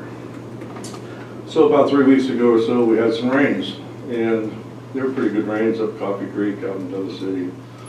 And they weren't big rains, they weren't winter rains, but we put inches of sediment into the river. And as you all know, that when there are salmon spawning, an eighth of an inch of sediment, a quarter of an inch of sediment will cement in a red, a nest for eggs, that when they're in there, they will be permanently stuck in there. It will be the mortar in the pebbles. They will be stuck. It's in all your guys' studies. I've read them. You guys have done them. But for someone with the knowledge of the person I talked to at Restoration to tell me that this would be negligible is really, really understating what's going to happen. What happened last week with this now new thing that is an invented word here in Trinity County, flash flood. It's not a flash flood. It's rain that lands on a hillside that has no trees. All of a sudden it washes into a stream that washes into the river, blew out the river from here to Willow Creek and beyond. I don't call that negligible. I don't call myself the wisest person in the world when it comes to sediment, but I did ask supposedly the wisest person that works for TRP what may happen. And he said negligible. Now what happened 3 weeks ago, those rains? To me, in the winter time, that's Tuesday, Wednesday, and Thursday. We're gonna have this all winter long. And the sediment trapping or the slowing the sediment that you have in place is also negligible. It's not gonna do anything. Honestly, because you can't. It's gonna be so huge, I wouldn't expect you guys to be able to hold that back. It's just, it's too grand, on too grand of a scale, too much of the river. And hopefully we do have a winter this year where it rains a lot. You know, we need it. You know, if not, we can all agree here that if we have a dry or critically dry year, which is very possible, this may be the new California weather right now. Trinity River will sustain no life next year. Agreed? No, okay, not agreed. The temperature of the Trinity River will sustain very little life when we lose the cold water pool. I don't know how that can be disagreed upon, but I'm sure you have science that will tell you that. Nonetheless, Bureau of Reclamation, TRP, the people in charge of keeping our lake at a satisfactory level, as the little plaque says up there at the dam, not one drop of water will go over the hill until this river is restored to pre-dam days of wild fish. Not one drop will go over the hill before this river is restored. I don't know where all those drops went, but they're not in the lake. The lake's 20% full, 80% of the lake, which is hundreds of thousands of acre feet, went somewhere. The promise hasn't been kept. And we're getting to the end. We're trying to do things just to do things now. I would do this variable flow if we had more water, if we had more time. If California pulled out of this drought and we could see a better future, but we could be stuck with this. This could be, you know, the end, very close to the end. And I'm afraid that I don't want to hope for the best and end up with the worst. And it seems like restoration, reclamation hopes for the best and doesn't account for the worst, as we can tell by the lake being 20% full. We've never banked water. We've always spent every penny we have every year and hoped it rained next year. And it didn't. Then we spent every penny we had in water. It didn't rain again. Now we're stuck with what we're stuck with. And that's just mismanagement. And you guys can talk about the size of the run 20 years ago and the size of the run now. We all know it's a fraction of what it was. I don't blame you guys for all that either. Ocean conditions have been awful. There's been a lot of factors that play into the Trinity River's demise. But there's also been $300 million that should have played into the Trinity River's non-demise. Maybe sustaining it, maybe helping it not be at the state it is now. And the next best thing, as you think the winter variable flows are, may be a good thing in the future. At this time, I can't go with it. And I'm surprised that you guys, TRP, Bureau of Reclamation, doesn't hesitate to stop and try to put some other things forward. Egg chillers for the Chinook, you know, spring and fall Chinook at the hatchery. You got them from the coho because we got sued. You lost the majority of them. But it's just forward, forward, forward, forward. And sometimes you need to look back and see where you're at, see what's going on with the river. We have no tributary water whatsoever. We spilled water this year in full flows earlier than probably any other year because of warm water. We're going to be spilling water to the Klamath for probably the next, I don't know, 2 weeks, maybe longer, depending on how long the egg lasts.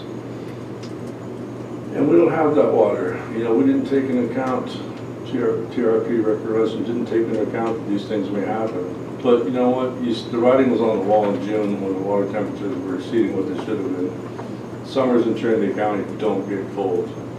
The water just heats up. We have the conditions now on the Klamath that were absolutely predictable with any sort of run on the Klamath this year with the water temperatures that we had. And we exceeded them here in Douglas City, and they were exceeded throughout the river. And here we go, throwing more water down the river to try to offset that, which I'm glad we're doing. Anything we can do to help the fish is great. I'm for it. But it's also costing the lake, the power users here, the fish next year, the future years, a lot. And I know that you guys are always going to say, Liam's anti-restoration. Liam is the last guy. I've worked with every single executive director since the beginning of TRP. Since the beginning, none of you guys were here then. Every single one. I was president of the Guides Association. I was on Tamway. I was, handpicked by Ken Salazar. I want restoration to work. I want to see this river restored. I don't know what he says my ultimate motives are. I don't know if you guys stop, I get all your money. I'm not sure what he thinks the motives are, but I don't have any alternate. I want to see it restored. I want this thing to work. I really, really, really do. And what I know that's going to happen next, in the next 10 minutes, is I'm going to stop talking. You're going to start talking. And you're going to tell me how great the next great thing is. And I've heard that for 20 years. And simple numbers will show you that the next best thing has not worked very often. And I don't think it's going to work this year with the lake 19% full before this starts. I wish the best for all of you guys. I don't want to see anybody be unsuccessful. I don't. I want this river restored. I understand your variable flows. There's merit to some of it. This is not the time. Other things need to be done. I've worked with all of you guys, with Darcy. We've all got together, we sat down. I have no personal gripe with any of you. It's my experience that lends my feelings to what's going on right now. I find it very hard, again, for the alternate on TMC, Keith Groves, to ask these other three people on the board to make a decision on something that is, as we all know, you guys included, extremely complex. This is an extremely complex issue that we're dealing with. And it would be beyond me to ask, to answer something I just don't have that much knowledge in. As nothing against the other three, but they just don't. It's just, you can't. And they don't. And I think it's unfair to put them in the kind of the firing line here when they don't have the knowledge that I have about this river. So with that being said, I'm sure you guys are going to want to get up and say all the good things about what your variable flows that you do. I get it. It's what you guys do. I'm here to listen to you. Say what you want to say. I got some more to say. Yeah, Supervisor Groves. Well, real quickly, if you could spell out exactly what you're asking from the board, and this, that would help me immensely, because it says you want TMT vote for winter variable flow plan. What do you want? What are you asking for us? I would like the board to give direction to our primary to vote the will of the board, whichever that might be. Okay, so you're. Which is unusual. I will admit that, and I'm not doing this lightly. Okay, so just so I can understand, are you doing that based on the fact that you as alternate and him as primary disagreeing, and Yes. you guys can't find common ground, and so you're asking for us to be the tiebreaker? Yeah. Okay, and then now that And you, there's two issues. yeah, if it's all right with you, let's try Stick to on this. work on the first one first, and then, do you think it will be better if we go all the way through the first one? I think so. And split up the public comment on the two items? That would be my All right, recommendation. The that's- second one will be much shorter. Okay, so let's, So, but I do want go to ahead just and continue, yeah.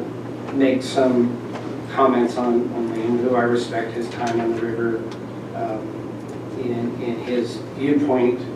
And I get it, a lot of things he talks about, I agree with. Banking water, both me and him had the argument about the sediment to TRRP. But a lot of what you heard was hatred or disappointment in the program. These things, in the letters you heard, if you boil down what they talk about to this proposal, is water in the lake, and hurting the steelhead fish fishing time. And the salmon. In the salmon. So having a tough time for the fishermen in the salmon. Everything else. Not just I'm sorry, Keith, might as well. Right. No, well, that was the letter, not what you, but the letter said that would hurt the fishing and the people that work on in that business. Everything else was kind of irrelevant. It had nothing to do with this proposal. And so I just don't see where if somebody hasn't done a good job for 20 years, but then you just don't like the past to throw out the future. As Dale will explain to you, it's the same water. It doesn't matter if we spend it in December or March or February or April. It's all the same water. If this cost one drop of water out of Trinity Lake, I would be against it. I and many others have made arguments for years that you have river restoration water allocated by the ROD, and it's up to the program to decide the best use of that water. And so the bind that went on for years was that it had to be spent closer to the rod flow graphs. And now, for whatever reason, through solicitors and interpretation of the rod, that they have more flexibility. That's why today and not previously. So a bigger fry in par leaving the river means more coming back. And I don't see anywhere where this significantly hurts the lake or the river, and it follows common sense. And to me, with a lot of work done, it's just so disappointing that Trinity County is the one that's sticking with the status quo. So with that, I'm done. We can go to public comment. So Keith, I just have a question for you, or a question or two for you.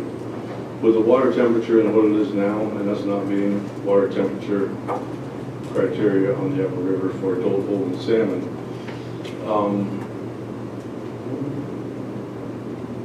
even if we don't give an extra ounce of water, we don't lose, the water stays the same, we have to stay within the ROD designated amount.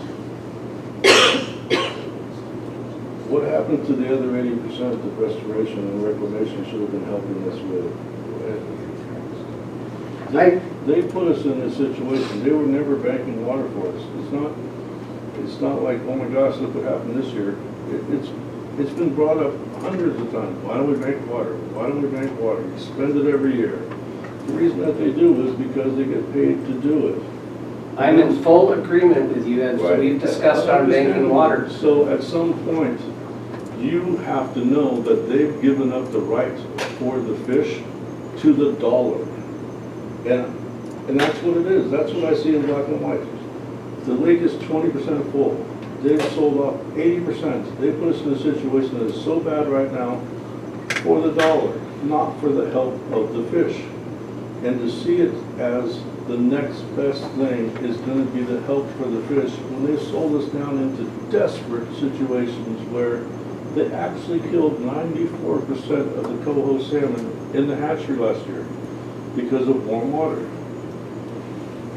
Because they sold off the water and left us with what we got. But none of this has anything to do with this proposal, and we can have this debate after. Certainly not, but you're Let's save the debate for once we have a motion on the table. Okay. So, and I'm gonna look at council, you're here, so I'm gonna bug you. Should I just open this to public comment, or, and I can ask Supervisor Groves, this is his item also. Or do we want to bring up some of the people from the river program to answer technical questions? Chair, if I may. Go. Also, I'd be curious to just check in with Supervisor Cox and myself, and you comment too on, are we interested in being the sway vote? Is that? That might be something to discuss after we make the motion also. Correct, items agendized, we do need to open up to public comment regardless. Yeah, My so recommendation would be to move to that. We'll do that. Have that discussion. So we will open the public comment, and I lost my... And I would ask, if Liam doesn't want to have it this way, that that's fine by me, but if the TRP wanted to take one representative that got more than 3 minutes to ask or answer the questions, that would be fine by me. If Liam doesn't feel that's appropriate, that's fine too. And I would suggest that I'll limit the public comment to the 3 minutes, but then if supervisors have technical questions, and especially the three of us that don't have any idea what's going on, I'm assuming that would be fine that we ask the technical questions of them. So we'll do that. We'll open the public comment on item 5.1. Do we have any public comment on, let's start out with Zoom. See if we have anybody there. We do. We have Jay Vorp. Yes. Can you hear me? Yes, we can hear you. John Warpole from Weaverville. And my objection with the proposal is there's nothing currently in the plan to measure whether or not it's going to be either successful or better than what is currently going on in the river. The claim is that this plan will increase both the quantity and the quality of the smolts, the juvenile salmon that escape the river. Yet, nowhere do I see any proposal for making objective measurements for this plan. The quantity of the smolts is estimated every year when they count the smolts, the juveniles downstream. But how do you measure quality? And how do you compare it to what is currently going on? So if there's no way to make the measurement, there's no way to determine whether or not this proposal is going to be successful. It would be like trying to do voodoo without the doll. Thank you. Okay. Next we have Tom. Thank you. Tom Stokely with Save California Salmon. I've studied this project extensively, and initially I had opposed it because I felt that the analysis was inadequate for the magnitude of the project, but I've looked at it along with one of our technical staff, and we think it's worth trying at this point. We don't think it should be permanent. We should think it should be an adaptive management experiment for about 3 years, maybe 5. And I think the last speaker's point about effectiveness monitoring is very, very important. There was a report on this project. I don't know if the board received it. I got it from another TMC member besides Liam. I was disappointed that the report was not made available broadly to the public. I couldn't find it on the restoration program page. But after reading the report, it does appear that they have followed up on some of the analyses that we asked them to do the last time around. So there should be adequate monitoring. I don't really know if there will be, but there should be. One of the other concerns we do have is if all these spring releases end in June 15th, if the hatchery is releasing fish after that, they could be releasing hatchery fish into warm water, which might affect their migration. And certainly do share concerns that both Supervisor Groves and Gogan have over CBP operations, but again, that isn't related to this project. And I do agree, even though I disagree with Liam on this issue, I do agree that you should continue to have Liam as your representative. Thank you.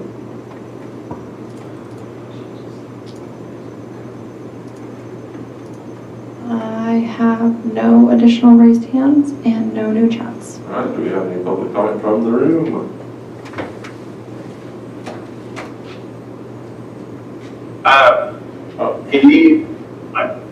I had a comment. Go ahead. Yeah, my name is Michael Orchid. I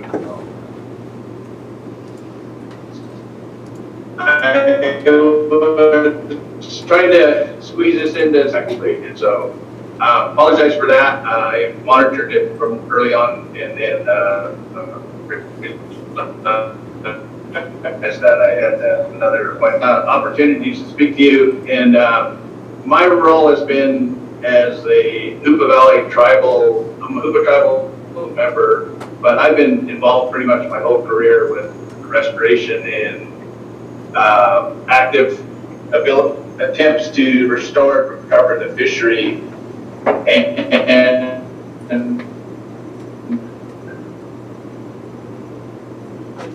I think we're losing you.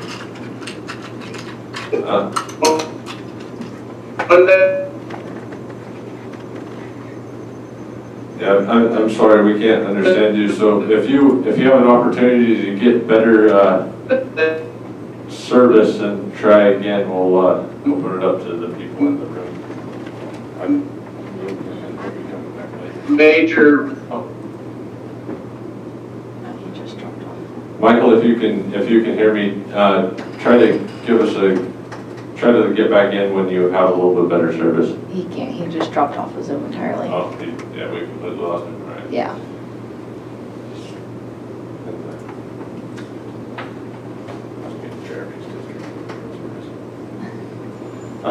So, any public comment from in here that we, go ahead. Step to the podium.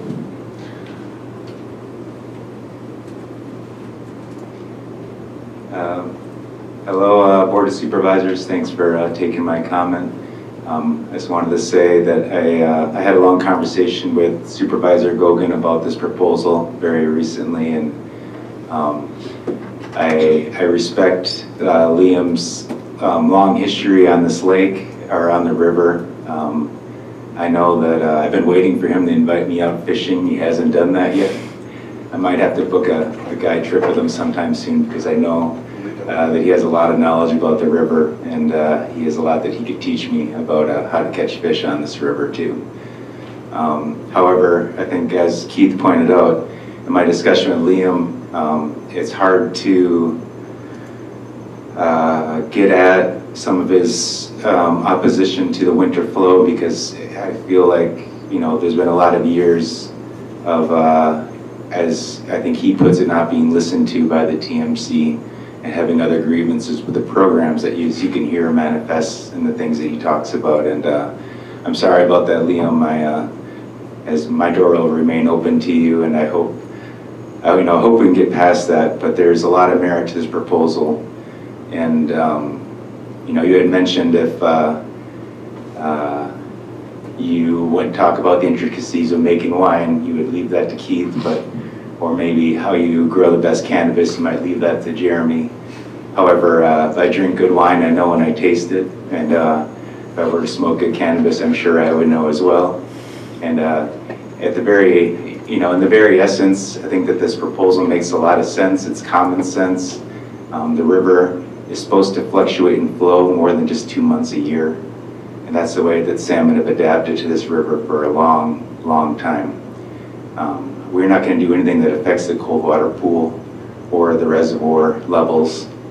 In fact, if it ends up being another critically dry year with winter flow, we'd only release 60,000 acre feet under the proposal before April 15, which is something like 18% or 12% of our total river allocation for the water year. So we have a very modest proposal, especially in the dry years, to safeguard against those circumstances. And I have about 44 seconds left. I also appreciate that Liam mentions the things we're up against with drought and wildfire and potential mudslides going into the winter after the rain. I think that these are things that are beyond our control, but that have great potential to impact the work that we try to do to restore the river over the coming years. And I am a reclamation employee, but a lot of the things he mentions about lake level management and hatchery operations, we have no say in. So we're this interesting hybrid where we're Trinity River Restoration Program employees, but we're employed by the Bureau of Reclamation. That's my time. Thank you. Thank you. Can I just tell something? So I just want you to know I really respect you, what you stand for. I don't have a grievance against restoration. It's a disappointment. Yeah. It is. It's a disappointment. I don't. Everybody's great. Ken, super folks. James, great people. No grievance. Just a disappointment. That's all. I'm not. I like you guys. Just disappointed in the outcome. Sorry. Anyone else? I have respect for you too, Liam. Thanks. Anyone else? Let's not have agency people making comments during the public hearings. I don't think that's the law. We have specific things that we can address, unless you want to make a comment as a member of the public, but not as a. Well, we're gonna have that's one of the things I'm gonna have where are we gonna stick agency people in there because they're not presenting? It's your pleasure, where you want to stick them in. Historically, they've just commented during public comment, but you've had the discretion to give them additional time if you feel they need additional time. Or if they're the presenting party, then they present, but Keith's the presenter, so that was the question I asked earlier. And typically, whoever's presenting, whoever brought the item forward can ask members of an agency to co-present with them. But again, it's your pleasure as the chair to decide what that looks like. Supervisor Groves, would you care to Again, I would. These guys and give. Yeah, I would leave it to Mike to decide who he wants to answer these questions that came up. So if it's you or you want somebody else, Mike. I know agency people that they have jobs to worry about. So Yeah, sure thing. I appreciate that. Well, are we done with public comment, or are we having? This is included in public comment. So we can, I'm having a difficult time with that because it's like if we have somebody that's going to be presenting on behalf of Keith, that's different to me. So if Keith's asking that they pick one guy that's going to be the co-presenter, then we can either close the public comment and let them present, or we can close the public comment, let them present, and then I'm willing to reopen the public comment also. I would suspend public comment so that folks can continue comment on it and bring it back to the board for continued presentation.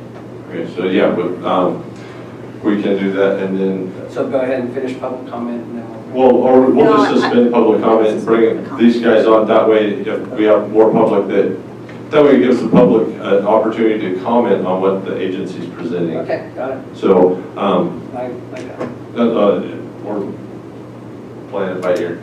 So yeah, as a agency presenter helping Keith, you guys can either pick one guy to represent or kind of work as a team. I don't care if we as long as it's separate from public comment so that people can come comment on this. Sure, and yeah, and I want to apologize to the people who are here with me. I'm not trying to step on people speaking, but I want to make sure it's clear for the record, are you speaking on behalf of the agency or as a member of the public, which is why I think it was good that we sorted that out. But thank you, Chairman. There are a couple things that I wanted to address as a matter of fact for the record. I want to make sure that it's clear, and Chad sort of spoke to this, but the Trinity River Restoration Program is not the Bureau of Reclamation, as Supervisor Gogan was stating.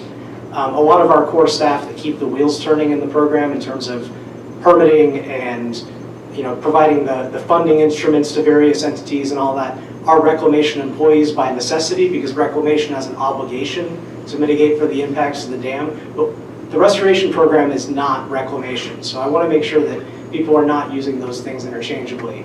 You had the presentation that the board received last month on this topic that we don't probably need to rehash most of because it was very detailed, but that was a presentation from the National Marine Fisheries Service and the Yurok Tribe and California Department of Fish and Wildlife. This is a proposal that spans the agencies. This is not a reclamation proposal, so I just want to make sure that's clear. The other thing is, and maybe Supervisor Gogan could speak to this, but the mortality of coho that occurred, as far as I'm aware, I'm not aware of a lawsuit or a lawsuit that anybody lost related to that, but as a matter of being overly protective in the face of potentially adverse conditions again, the Bureau, not my program, has funded the acquisition of chillers for both Trinity and Livingston Stone National Fish Hatcheries to make sure that we don't run into warm water problems that cause issues for listed fish, but that was not the result of any lawsuit that I'm aware of. Maybe you're not aware of it, but I will just say this. First of all, your title is TR. Okay, first of all, at Livingston Stone last year, they were well aware of the egg kill-off. Do you have a, because the question about the, well, but do you have specifics on the lawsuit? Because I really don't think that this matters. No, I'll say there was no lawsuit. I'll just go with that. Okay, so I'll just talk about well, just let him continue and then we can answer that. Sorry. I wanted to talk about the chillers that we're talking about. Go ahead. Sure. So, at that point, you guys received as a board a presentation from people who were way more qualified than me to speak to the details of the proposal. I appreciate Supervisor Groves summing it up as, in my opinion, and this is, it's the staff across the program that have convinced me of this. This is probably the most important decision that the Trinity Management Council is going to have had to have made, certainly during my tenure with the program, and probably going back many years before that. And it is, as Chad Abel was saying, this is a common sense proposal. We're trying to make a modest shift in how we use the water that we already get at a time of year that makes more sense for how salmon evolved. So I really hope that this board will support that action. This is, it's kind of a no-brainer in that sense. I do want to speak to what Tom Corporal brought up during public comment, if that's okay. Specifically regarding the monitoring. We do have an extensive plan of monitoring to validate the effectiveness of this proposal. We do have our screw trap monitoring that occurs at both Pear Tree and Willow Creek, Pear Tree being the confluence of the North Fork Trinity River. We get estimates on the number of fish and the size of fish, and that gives an indicator of the biomass of fish that's going downriver that does give us an index of quality. I'm probably butchering this, and Ken Linke, who's way smarter than me on fish metrics, can probably back me up if we have specific questions on that. We have physical monitoring that we can deploy when there is a release being scheduled to monitor the effectiveness of how much rock we move downstream relative to what we expected. We have a whole, and there's a lot of other monitoring, but the point is like all of the objectives that are spelled out in that report that Tom Stokely referred to. There's already funded, ready to implement monitoring to monitor towards all of those objectives. So we're treating this as as we do all of our water year proposals. Every year we monitor what happens, and every year we tweak what we do based on what we've learned. We're not proposing a permanent change to how we use water. We make a recommendation on flow management every single water year, And all that we're asking this year is to be able to start scheduling that water year, making that recommendation as early as December instead of having to wait until April. But again, the way that the rule set is written, there's no change in how much water there is. The rule set is protective, that we're not going to overspend, that we're not going to impact reservoir storage. So those are the things that I wanted to say, but you guys received a very detailed presentation on this topic, and I don't want to belabor anybody's, things that you've already heard by dwelling on the details of things you've already heard. So what I would like to do is be able to field questions specifically from board members. All right, well, with that, do we have any technical questions you want to ask? Anybody has right now? Supervisor? Technical questions, yeah. Go ahead, and then I do have a couple also. So. All right. So, I mean, there's a ton of technical questions. I mean, just more than all of us on this board can think of. But one of the technical questions you mentioned, and I'll just leave it at that. At Livingston Stone last year, you realized that you were not going to have proper water temperature to chill the coho eggs. So you didn't, and they died. I mean, excuse me, the same temperatures were at Trinity as were Livingston Stone. They spent about $10 million down there, I think, for egg chillers.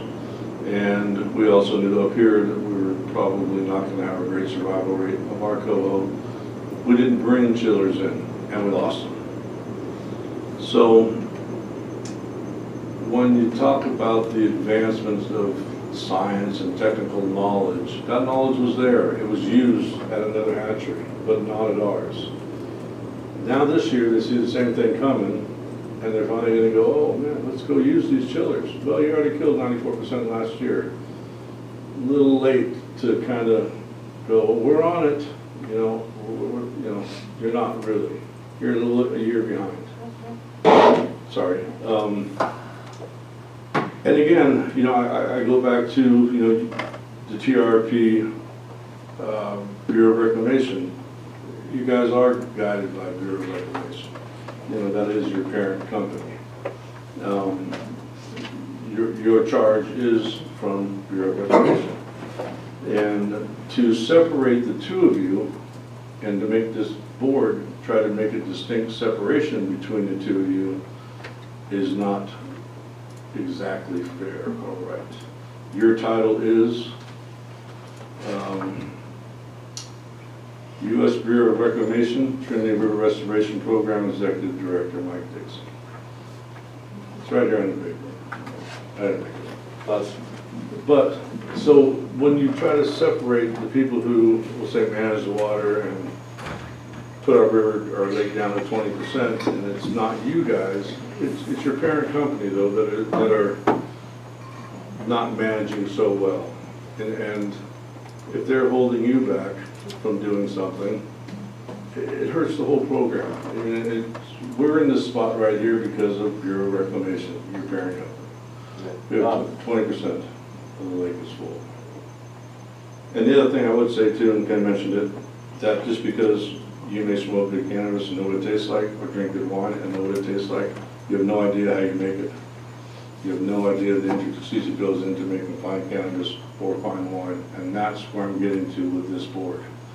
They don't know the intricacies of what goes on with TRP or TMC. I think we're sliding up into discussion again, Supervisor Gogan. So I do have a couple of questions. Some of it came up from public comment, so that you possibly can answer. The variable flow, the winter variable flow, how will that affect the ability to control the late season temperatures in the call it early fall when you're really looking at high temperatures in the river? Will it affect your ability to capture those temperatures? The late fall temperature management is driven solely by how much cold water pool there is in the reservoir, which is not impacted by the proposal, I guess is the short version of that. Okay, I like short version. And another question that came up in public comment, or somewhere, what could the potential on the increase in flooding be? Because we are talking about increased flow. When we have increased flow, So have you guys looked at the potential for increasing the flood? I'll try to make this the short version too. So we are constrained by what we call our maximum fisheries flow release, which is an 11,000 cubic feet per second release from Lewiston Dam that coincided with a 100-year spring storm event, which is much smaller than a 100-year winter storm event. And so we've modeled the floodway accordingly. And so the rule set that determines whether or not we would do a synchronized release in that December to February period that was presented on last month is based upon being very conservative with whether or not we could impact properties downstream. So what do I mean by that? So we can only release 6,000 cubic feet per second from the dam during that winter period so that we have a lot of buffer room downstream. And we would not do that release if the North Fork gauge showed that the Trinity was going to exceed 12,000 cubic feet per second. So 18,000 cubic feet per second combined. The actual maximum fisheries flow in the river at that location is 23,000 cubic feet per second. So we should be well under what would impact structures downstream. We would plan that release 72 hours out based upon a forecast from National Oceanographic and Atmospheric Administration. If in fact the storm comes in wetter than forecast, we can always call stop. We're not intending to flood property, and we've made a rule set that's very protective of downstream property, as we do during the spring period during our more traditional releases.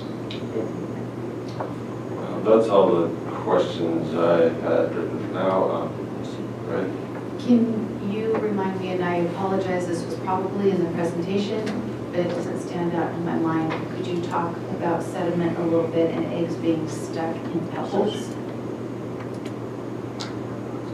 Sediment and eggs being stuck in pebbles. I just made a little note when Supervisor Gogan was speaking, and I don't know what that means, and then a follow-up comment referred to sediment, and I assume they're related. So the one thing that I can think of that would relate to reds, to salmon in reds, would be if there was sediment that came down because of a storm event in the watershed, especially in these fire footprints where we've seen big influxes of sediment. What we're proposing by getting flow out of Lewiston at the time of year when there would otherwise be storms raising flows at that time of year anyways would actually probably benefit salmon in those reaches. So an example that I would give is in the Carr Fire footprint, Deadwood Creek was very severely burned, primarily from a back burn is my understanding. And Deadwood Creek in the first winter contributed a lot of sediment to the river immediately downstream. If there had been a flow release below from the dam coincident with when that sediment was coming into the river from that big storm, it would have been washed through. But instead, because the dam is being held at a static 300 cubic feet per second until April 15th, that sediment just sat there. So this should reduce the risk of reds being smothered by synchronizing flows with the flows in tributaries that are bringing that sediment into the river and potentially smothering reds. Okay. I have a technical question, Mike. 3 weeks ago, and we know we're in the spawning period of fall and spring, Chinook within a week or so, that it was going about the same time. We just did have the smothering of the reds, proposed reds. We just put it in tons of sediment. When you ask this question, though, I'm going to ask for you to explain to the board how that would be affected by the variable flow release in the winter, because to me it's the answer that Mike gave is during the winter with the flow event and all, nothing's going to happen. But and I think actually I just asked you to get into the discussion again, so squelch that and you can ask your question and then or go from there. I did have another question that just came up and I forgot, so if you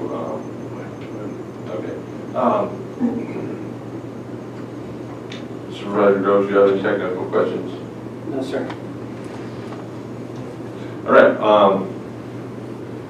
Thank you. We might have more questions later, but I'm going to go ahead and reopen the public comment at this point and see if we have any people that want to comment on this, and then we'll move on, try to keep organized. Thank you, Chairman. Thank you. And I do see that Mike is back online. Mike, are you there? Did you want to finish your public comment? Yeah, can you hear me? Yes, we can hear you this time. Okay, because I was gonna try to get on my laptop otherwise. I apologize for the inconvenience and thanks for taking my comment. What I'm gonna do is I'm gonna back up here a little bit and say that I've worked on restoration, been the Hoopa Valley Tribe representative on the Trinity Task Force, a whole number of fronts across the Klamath Trinity over the years in the course of my career. And one of the things, I'm not going to really get into the detail of the technical side of it, but I want to talk about more how this project has been ran since its inception. And I'm going to go back 1955. There was a lot of assurances given. There's legal solicitors' opinion that say the Trinity priority is the Trinity Basin first and foremost, as it's over and over the hill. And it'll be a major factor in the reconsultation underway coming up. But one of the things I came across, and we've done a lot of legislative history, and it is in 1977, Trinity County brought a suit against everybody was concerned about the river. The assurances that were given were that half the water was going to be exported, but as we know, for 40 years, up to 90% of the flows were diverted. And what I want to put my finger on there is at the total discretion of the Interior Department of Air Reclamation, Secretary of Interior. In 1977, Trinity County brought a lawsuit against Secretary Andrus, and they lost that lawsuit. But one of the things that occurred with the Secretary was he recognized the trust responsibility. As people that has lived in the basin are aware, that was the Lower Klamath exercise of fishing rights throughout the two reservations now as they exist, Hoopa Valley and Yurok reservations. And so in recognition of that, he said, I'm going to do a flow study. I'm going to find out what that is, because at that discretion and at those assurances that we received, we were getting somewhere around the permits that the state board had are still 10% of the flows. 120,000 acre feet of water was the agencies at that time, the technical analysis and the science said was going to recover and restore the river. That's important because we're going to fast forward decades in a little bit. But so the flow study began, and we were able to get that completed. But by 1992, there was a very important statute under the CVPIA. George Miller and our Congressman Frank Riggs got the Trinity Amendment into that legislation, and that called for a number of things, finishing the flow evaluation. The Hoopa Valley Tribe and U.S. Fish and Wildlife Service were co-leads in that development of that document. It said things like meet the trust responsibility to the Hoopa Valley Tribe, but very important because if the provision I'm talking about is concurrence, there's a number of studies and reports across this country that sit on a shelf, but in this case, the statute said if the Hoopa Valley Tribe and the Secretary concur, the plan is supposed to be implemented accordingly. And so, very important because statutes and court decisions, it still was under the total discretion of the Secretary. And so that's the establishment of the Trinity Restoration Program. And now the last 22 years that we have, that discretion has been pretty aggressively applied. One of them is a question to ask, and I have not received an answer as a Trinity Management Council representative is, so when the winter flow variability, that's the subject of your guys' discussion. When it came down the pike, what I said was, you know what? The Bureau of Reclamation, under their discretion, operates and utilizes water, sends it over the hill without knowing what the water type is. And if the laws say, and the courts have said and agreed with, that the Trinity priority, why can't the Trinity program utilize that water in the winter? That was my first reaction to the whole thing. So the question I have before for reclamation people is, well, why did that get lifted? In a lot of cases, that hatchery thing that Liam was talking about, that was because of a policy decision that was backed up by a solicitor's opinion. And so you might ask yourself, what does that all add up to? What it adds up to is we need to control our destinies. In this case, my questions are things like, if the winter flow variability lasts back, they're going after it big time. They is some of the advocates for this proposal. They're changing the voting protocols. I've been on the Trinity Management Council since inception. 8 of 8 was required for things like membership. I thought 8 of 8 was required for voting protocols, but within the last 5, 6, 7 years, that got changed as well. And so we got a 6-2 decision that calls for that. That's the motion didn't pass. And my question though is, if it votes that way again, because you can't change the voting protocol for the day of the meeting. If it gets voted down, now I'm going to get back to my point here about discretion. I'll bet you. Could you speed it up because your time's up, so make it short and sweet. All right, sorry about that. Well, my punchline here is that I bet you that the Secretary of the Interior is going to implement it despite what the Management Council says, and our destiny won't be in our control at that point, because a lot of things, and the bottom line for me is, I have seen the reports. I have not, my questions though are, if it doesn't work, these are models. They're not empirical. I used the term wrongly. Anyway, I'll thank you, sir. end by saying, I'm in opposition. Thank you.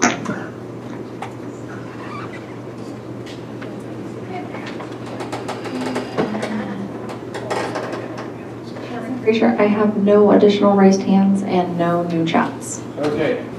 Well, we will close the public comment then and bring it back to the board, and we still do have folks here that can answer questions if we get into that as we proceed. And this is only on the first portion of this agenda item. So this is 5.11.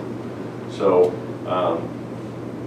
Council, is there going to be any issue if we do this as 2 separate motions? It won't, we'll just reflect it in the minutes. All right, thank you. So would anyone care to make a motion on 5.11? And let's get into the discussion. Okay, you have a question? I do. If somebody could explain to me what is it Orchid? Is that his name? Listening to him, I thought he was going to end up saying that he was in favor of the change, and his last comment was, I'm opposed, and I'm confused. Can somebody explain that to me? Was that Mike or? Yeah, Mike. So what was important and why I wanted him to keep allowed to speak was the Hoopas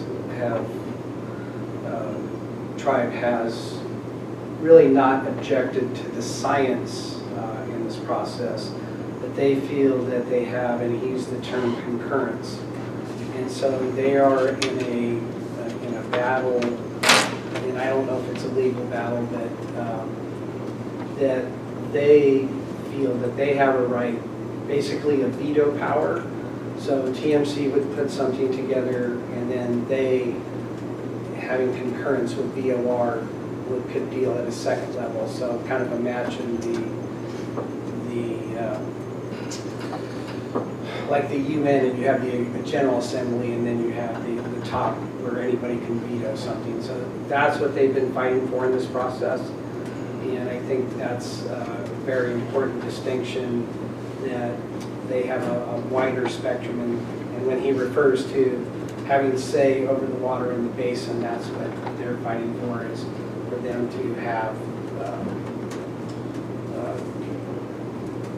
power over the water usage. And I wish he was talking about Trinity, Lupa, and Urox, but that's not what's happened, so that's why they're against. So, would anyone care to make a motion so we can get deep into this? Yeah, I would move that we, as a board, support the winter flows and direct the voting to take place that way. We have a motion. I'll second. All right, we have a motion and a second, and I'm sure we're going to have further discussion. So let's jump right into that. Who wants to start off with discussion? I just would like to say again that putting this decision onto 3 people who are not on the TMC or TRP or have never been through this for all the years that we have been through this is really asking too much of the people. You're all great, but this is just far too much to ask in 10 minutes for you to understand the complexities of everything that's going to go on here and what has gone on. To grasp what's going on now after such a short amount of time is incomprehensible. It's just, there's no way. There's just no way that 3 people who haven't been involved in this for so long can have a grasp of this. And I'm not saying anything bad about any of the 3 besides myself and people that are involved in this. But it's incomprehensible that anybody can have the knowledge to make a educated decision at this point. And that's not an insult to anybody on the. Oh, you can't insult me. I would, I'd say it straight up. I do think that I put a lot of,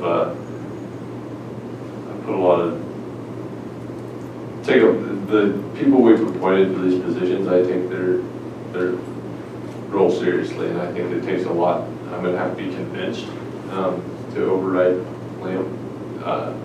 I can be convinced sometimes, but one of the things that I would like you to explain, Liam, is I get your arguments, and we've talked about this some in the past, but a lot of what I'm hearing from you today is stuff it's a broader issue than the winter variable flows, and I want, if you could tell us, because I am somewhat ignorant, what negative effect is the winter variable flow going to have? I get the fact that you think that the entire program's had no positive impact on the river, but I want you to tell me what is the negative impact of the winter variable flows? What is it going to? I did hear that it could have a harmful effect on the fishing and on because of the. So those are the kind of things I want to know. I want to know how is this going to harm the river and the restoration ideas. Let's just keep it straight to the variable flows. That's the question before me. First off, it's not proven that it's going to help. It's a theory. It's something put forward by restoration. So there is no proof that it's going to help. The water temperatures that we have now that they're going to try to use to assimilate this winter variable flow at this time, and I'm not saying I wouldn't implement this down the road when we had a cold water pool, but we don't. Using this pool of water that we have right now at 20% full to try to implement these variable flows will not be successful solely because of the water temperature.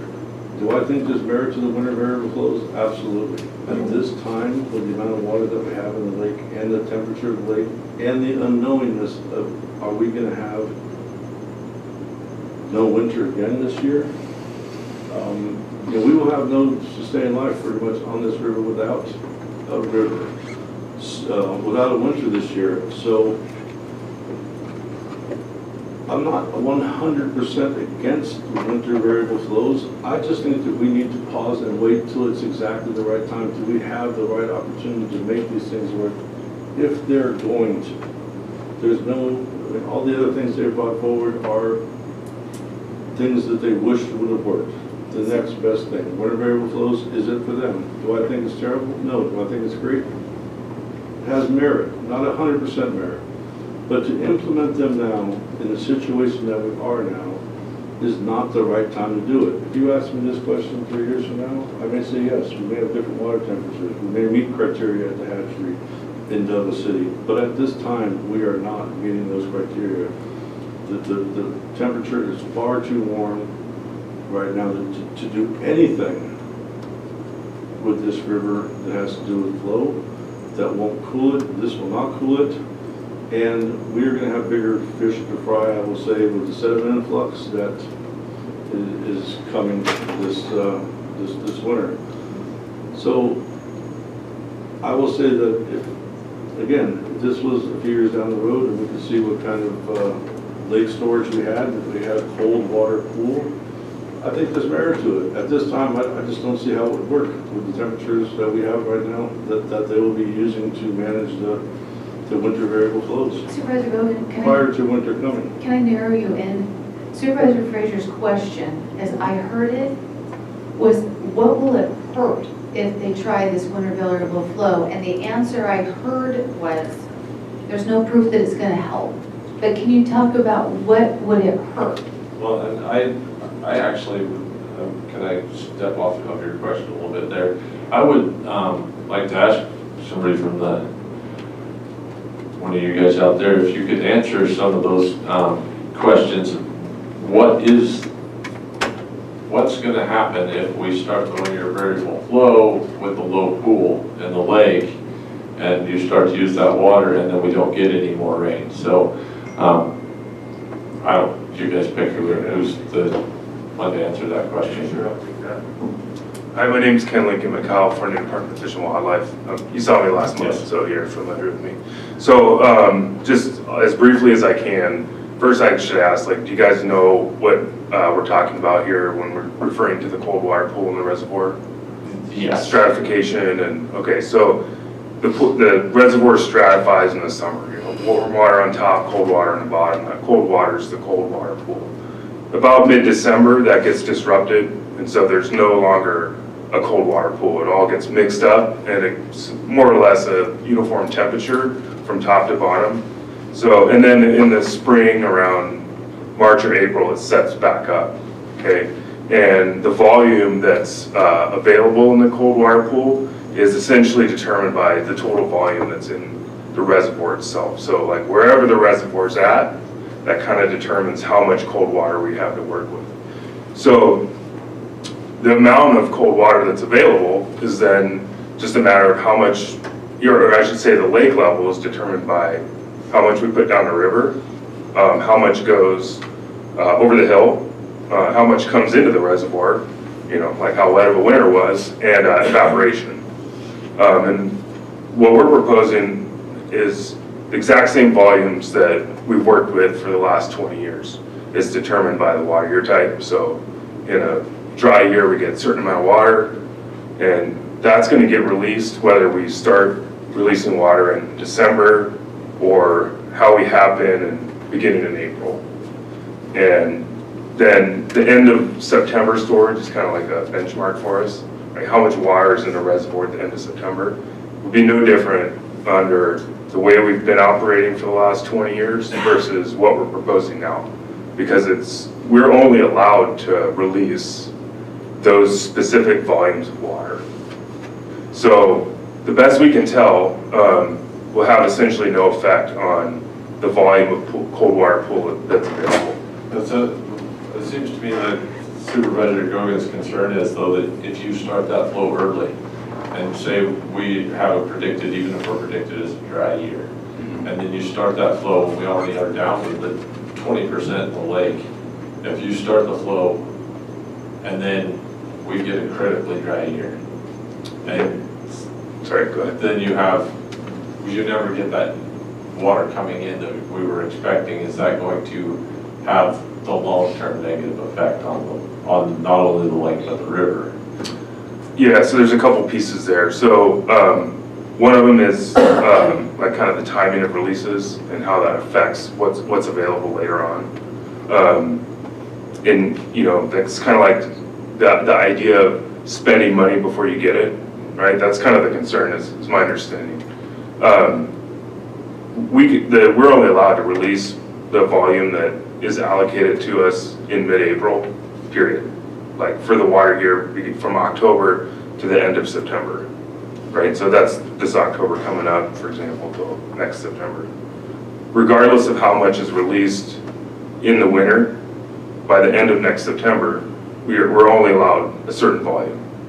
The way we set the rules set up for releasing volume is very conservative, and we know going in we have at least critically dry year, guaranteed, right? That's the minimum amount that will always be available. And we have forecasts that have been conducted over the last 20 years. We look back at that in the analysis, we look back and we said, okay, if we had done this type of thing that we're proposing, and we looked at those forecasts through the years, how would that have played out? And we chose, there's a couple different forecasts, we chose a very conservative one. So in February and March, we get these forecasts and we can say, well, it looks like it's going to be a normal year or whatever. And then we move a certain amount of water. In the 20 years that we've looked at so far, we would have never overspent the volume. The amount that we're talking about moving is a really modest amount relative to the total that we're allocated. I think it ranges from about 17% in a critically dry year to like 26% in a really wet, extremely wet year, and that's of the amount that we're allowed. So, does that answer that question? Somewhat. And there's the. I just want to clarify. So you're talking your water year is starts in October. So are you already allocated what you're going to send down the river starting in October? Well, you know, since we have a minimum allocation, because we will always at least have a critically dry year, so we know that we're always allocated that critically dry volume. And I think that's the concern that I'm hearing from Supervisor Gogan is that this year, because we're already at such a low level in the lake, where if you start the release before the rains come, right? Are you secure in saying, okay, yeah, we got this critical dry year numbers, we're going to release this, that it's not going to create a catastrophic effect in any way? That's what I'm asking. Are you secure in that, saying, oh yeah, we're gonna start this winter variable flow before we get the water, but we know we're gonna get the water, and so I want to know that you guys are thinking about that what happens if we don't? Yeah, so we know there's kind of two pieces there. There's the water that we get in precipitation, and then there's the water that's allocated to the river, right? So the amount that's allocated to the river is known. Regardless of what the winter looks like, we know that we're going to, at least that critically dry volume is going to get released to the river. So that's our baseline starting point. Okay. And we can work up from there. And then I think there's a little confusion about the effects on temperature. And so I'm not so much concerned about the temperature aspect of it, because especially in the winter flow, I think that the temperature, nature will control the temperature in the Trinity River in the winter.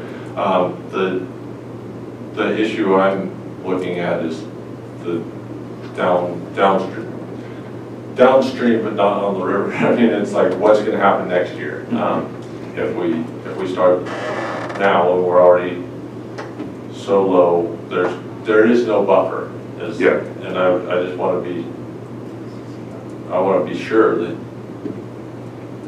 we're all on the same page, that there is no buffer, we don't want it.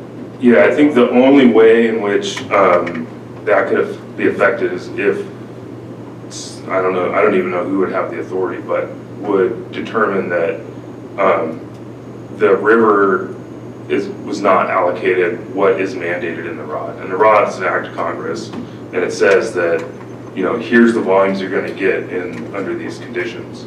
So it would have to be like somehow overturning an act of Congress to release less water into the river than what we're already working with. And I can't imagine anybody wants less water going into the Trinity River. I mean, none of the biologists want that, that's for sure.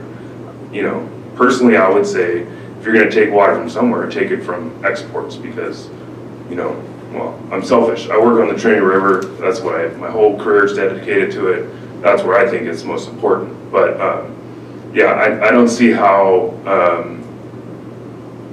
it would affect the amount of water that's going to be available. Right. I want to ask I'm probably going to ask the exact same question, but I'm probably going to ask it different. That's okay. You might hear it and go, I just answered that. So I need to hear it different. Yeah. There's two allocations of water. There's this critically dry year river allocation. And then there's the precipitation that we may or may not have. Okay. And I hear Supervisor Gogan saying that this isn't a bad idea. He just questions that this year isn't maybe not the right time to try this out. What would you do if you knew you had the total crystal ball and this was not going to be just a critically dry year, this was going to be a never before seen, never anticipated, so dry we're all in total shock year? Would you do this or would you not? Boy, that's a tough judgment call to make. I would say that it's not, have to go back to what's the mandated volumes that are allocated to the river, and the decisions at that point are well above the restoration program or any agency within the restoration program to decide how volumes would be allocated. Does that make sense? I mean. So in that, like I'm talking about something where we're only talking about river allocation, right? No precipitation whatsoever. Mm-hmm. And so you're saying that if that ended up being our reality, that's something that would have to go back to Congress for further thought, because this has just never occurred to anyone, and it's. I couldn't speculate on what that process would look like.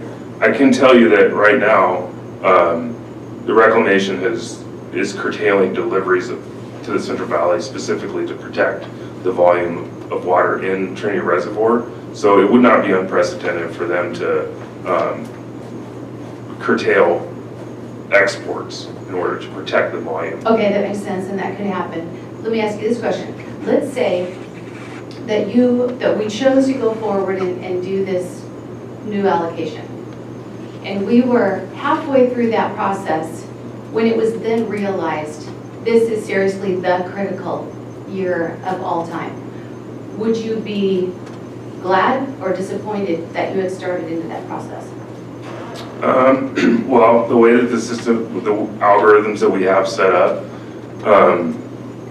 if we got to, I guess it would be February 1st with no rain whatsoever, we would be in a critically dry year as a category, right, that we work with.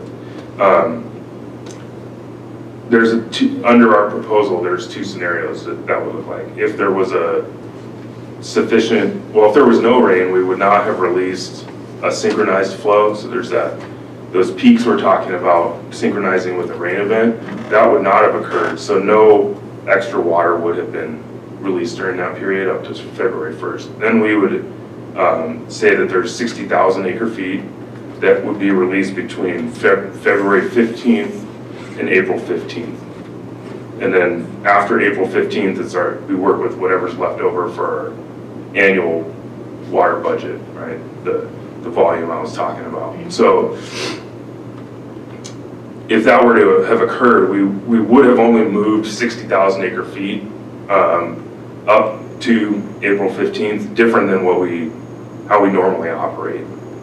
Now that might sound like a lot, but it's really not a whole lot in terms of volume in the cold water pool or the total release to the river. It's about 17% of what a critically dry water volume is. Can you pause for 1 second and remind me, I know Mox told me this before, I can't remember what the answer was. How do acre feet relate to cubic feet per second? There's a formula. Oh boy, yeah, what is it? Forget. 1.983. What is It's it? like half, something's half. So Roughly, yeah. if you take the cubic feet per second that are being released for 24 hours and double that, that's how many acre feet are released. Yes.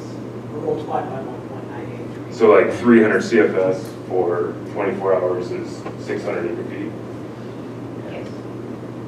Okay, keep going, thank you. Ken, I have a quick question for you. This year in a critically dry year and the third year of historically dry drought, do we export more water to the Central Valley Project or do we send more water down this river? I mean, this year that we just went through? Yes. I don't know the answer to that. Does anybody know that? I think we're in the upper 50% to the Trinity this year, so just a little over 40% to the Central Valley this year. So we gave away 40% of our water that drew our lake down to the 20% mark that it is now.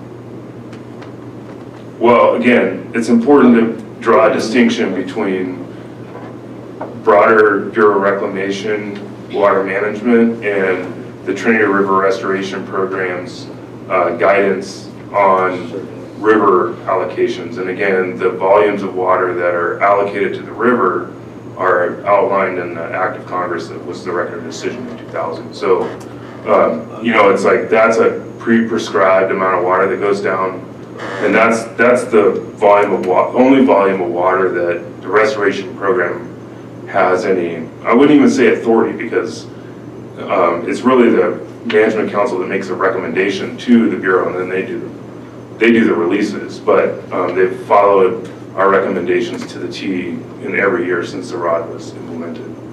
All right, then with the lack of authority then, in the lake and the beach in the teens percentage of full this year, there's a study that was put out by the Bureau of Reclamation that said lake capacity storage of less than 750,000 acre feet, and we're going to be in the 400,000 range, I would imagine here. Yeah, I think that's about right. Is problematic in meeting state and federal Trinity River temperature objectives protective of the fish. The 600,000 acre foot Trinity River reservoir minimum clean water carryover storage requirements in the NIMS for the Trinity is adequate to prevent significant temperature-induced mortality in the Trinity and lower Klamath during multi-year droughts. So they're saying that at 500,000, we're going to be at 400,000. It's devastating. The temperature of the water is devastating. And I keep hearing that the cold water pool referenced. We don't have one. Well, that's not true. We do have a cold water pool. We are below right what's considered the cold water pool. What's that? We are below what's considered the cold water pool. Negative. We have No, about that's not- 220,000 acre feet of cold water below 50 degrees. Well, Supervisor Gogan, I have a question for you here, real quick, because like I said before, I get it. I hear you on that whole, the broader picture, and I agree with you that something needs to be done there. But my question to you would be,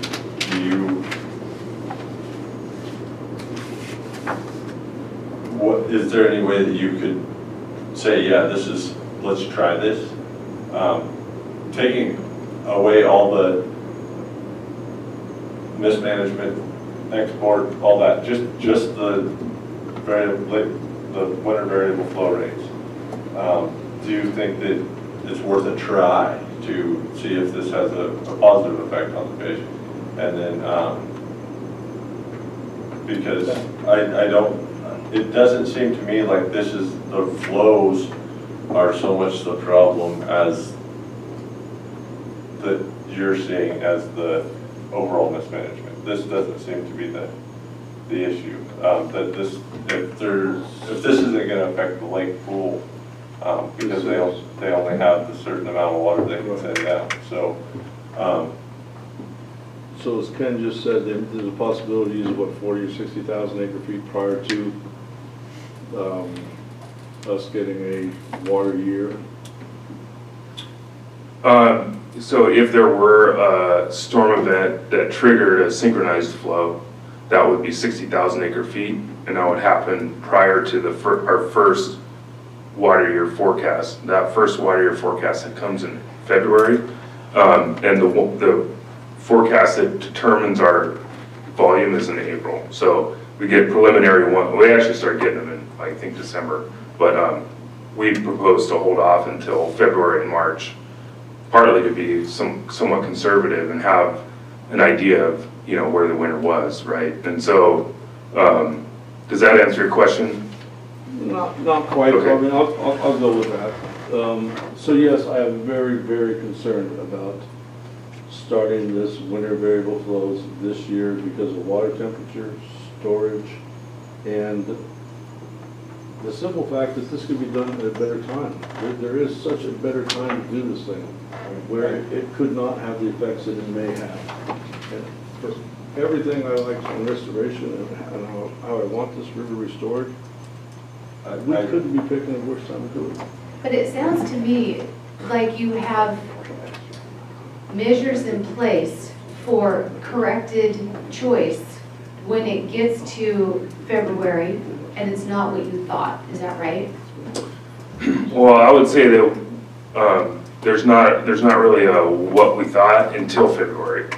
We really are not making any like determination or assumption about what's happening prior to the release of the February forecast, other than knowing that we always have the minimum critically dry volume to release. So February through April, there's going to be that 60,000 acre feet of water release, regardless of which direction you go. But if you get past April and we don't have more water, then you've got a backup plan in place to say, we're not going to spend water we thought we were getting and didn't. Well, I'm not sure that's quite right. Ken, do you want me to jump in? Sure, yeah. I think it's more water policy type stuff. Yeah, I mean, I think what it boils down to is so in 22 years, we've seen one instance where we forecast that it was going to be, I believe we forecast it was going to be a wet year and it ended up being a normal year. So if we had started shifting water in February and March as if it was a wet year, and come April figured out that it was a normal year, the difference just comes out of the water that we would otherwise have released in April. So the spring snowmelt portion of the hydrograph would just be less water. So we really can't overspend. That's how we check ourselves, is that if we're off in the early spring, by the time we get to the official forecast, we just release less water in the late spring. So I'm circling all the way back to the original question that I didn't quite hear any of you answer is, what is the bad thing that could happen? Critically dry year again. He just said if we don't overspend, they've overspent the tune of this lake being 20% full. And that's, and I know this doesn't go to the winter variable flows, but if we get another critically dry year, we will lose the cold water pool. We will not. And that's what I would like to hear is like, if you have even your critically dry year flows, what I'm hearing is that if we don't have a storm event, there's no increase in flow. And if we had not had a storm event that triggered a synchronized release, when we got to February, we could shift a portion of our critically dry volume, which is 369,000 acre feet. It could be the driest year on record, we still get a floor of 369,000 acre feet. So we would shift 60 of the 369,000 acre feet early into February, or into February, March. And then if it continued to be a critically dry year, that's it.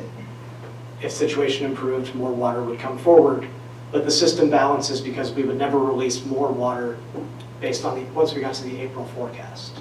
okay, so that's what my main concern, and I'm trying to hear what Supervisor Gogan's concerns are with the timing. And it's like if we have the lake at 20% and then we release, you're saying we have this much water to release anyway. So that water's going down the river. If we don't get any rain, then next year we're going to have natural flow. That's correct. Barring a decision by the Secretary of Interior to suspend or supersede the record decision and the flow allocations by water year type, we would release 369,000 acre feet of water minimum into the Trinity River regardless. So for context, just because I know that the numbers, you got to think about the size of the reservoir, the amount of inflow that we get, and then how much comes out. Right now, we're planning a worst, not quite worst case scenario, but if you look at a 90% exceedance forecast for the coming year, looking several months and how much water we would anticipate being in Trinity Reservoir, 90% is a really bad year. So last year we were really in the 99% realm. This year we're tracking the 90% realm. So a 90% forecast is pretty predictive of what a critically dry water year would play out as. So right now, this winter, if we had another critically dry year, then by late next summer, we could be down into the 500,000 acre-feet range in the reservoir. This year, we're going to finish probably in the upper 500s at this point, maybe mid-500s. So 500 and some thousand acre-feet end of September. The driest years we ever get are still over 300,000 acre-feet of inflow. So we're going to have at one point in the year 800,000 acre-feet of water, of which 369,000 acre-feet has to go down the river. I don't know if that tracks. So it's not as if, what I'm saying is, it's not as if we're going to run out of water in the reservoir because of our mandated minimum release. And whether we release that water in February, March, or just not until April, we're still going to put that water down the river, barring an act of the Secretary of Interior to reduce the critically dry water year allocation to the Trinity.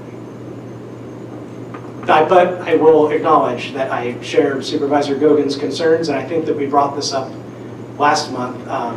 Until last year, we had never had 2 critically dry water years in a row, and we're in our 3rd critically dry water year. So it's a very bad drought. So I'm not going to paint a rosy picture on that. But what we do, the timing of at which we release our restoration volume, whether it starts in February or March or April, doesn't change the fact that we have the same amount of water to work with. And it's not going to influence the amount of cold water remaining in the reservoir later in the year. Supervisor Groves, you've been pretty quiet over there. No, I think the case is that last go around, I think explains it very well. You have X amount of water, even if it's a catastrophe, X amount of water flows in. If the state of California doesn't get a drop of rain in the next 12 months, then maybe we have bigger problems than salmon in the river. I don't know, but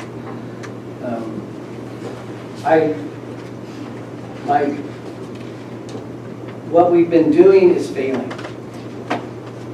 And so by doing nothing, we're going to say, well, we're going to fail some more. And I think this is more than, there is no such thing as proof in this. But we do have proof that what we have done has not worked up to expectations of more fish in the river. So if I saw a downside, believe me, I would be not here. But and I apologize that we are here, but here we are. So. I get it.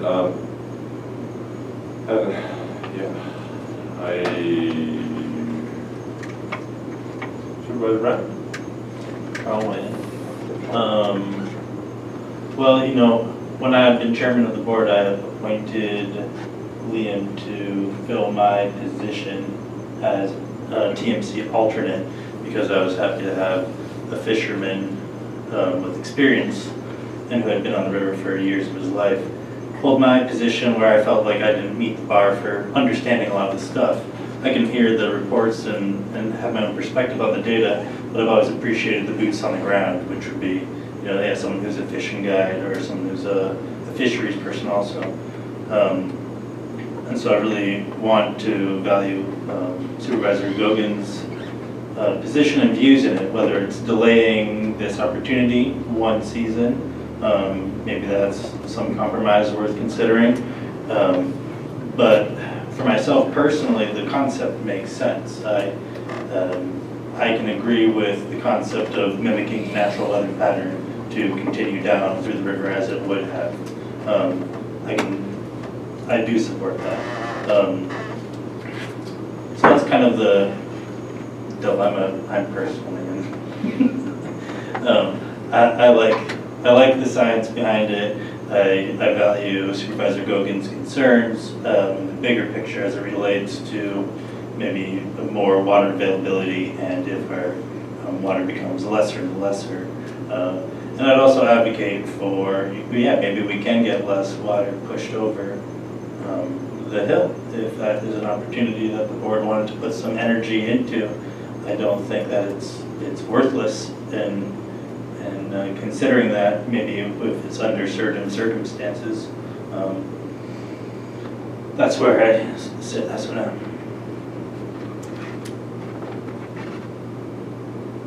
And my concerns are similar to Jeremy's. You know, I think there's plenty of good things in the variable flows. This is just isn't the time. We just don't have the acre feet in there. Your study says 700,000 acre feet is problematic. 500,000 is inadequate to prevent significant temper-induced mortality, and we will be there. Your study, I don't know how, we don't understand that, and this is where we're at now. But the flow rate doesn't change that, does it? No, I'm just saying, with the amount of water that we have in the lake right now, if your recognition came out and said, we're at 500,000, we will be at 500,000. At 750,000 acre feet, we're 250,000 acre feet or so below that at the end of the season, we'll say, before it actually rains and starts to fill the lake. 750,000 acre feet is problematic in meeting state and federal Trinity River temperature objectives for productive fish. The 600,000 acre foot Trinity Reservoir minimum cold water carryover storage requirement is inadequate to prevent significant temperature-induced mortality in the Trinity River and Lower Klamath. So we're there. We're at that part. We don't want to. Correct, Supervisor Gogan. We don't want to As we said, this proposal doesn't change the amount of water in the reservoir. No, do you, and I don't know how the TMC is set up and stuff, but do you think that this would, because I've heard you say that you're not necessarily opposed to this. Do you think that this would be something that's like, hey, you know what, as Supervisor Groves is saying, what we're doing, and you've said it too, what we're doing isn't working. So is this something that TMC can say, hey, let's try this for a year? And if it doesn't work either, let's try something else instead of doing the same thing over and over and expecting a different result, which seems to be what we've done up till now. So I definitely, I hear you, I know where you're coming from, and I do respect your position. I also think that there comes a point where we don't have anything to lose because we're losing it anyway. So if we can, Here would be my answer, I guess. We do have something to lose, and if we're going to try it, let's wait another year and see how this job treats us. But what is that thing to lose? Like, that's what I still am not The hearing. temperature of the water that comes down the lake will not sustain life. But he just got through saying the water temperatures aren't going to be any different overall.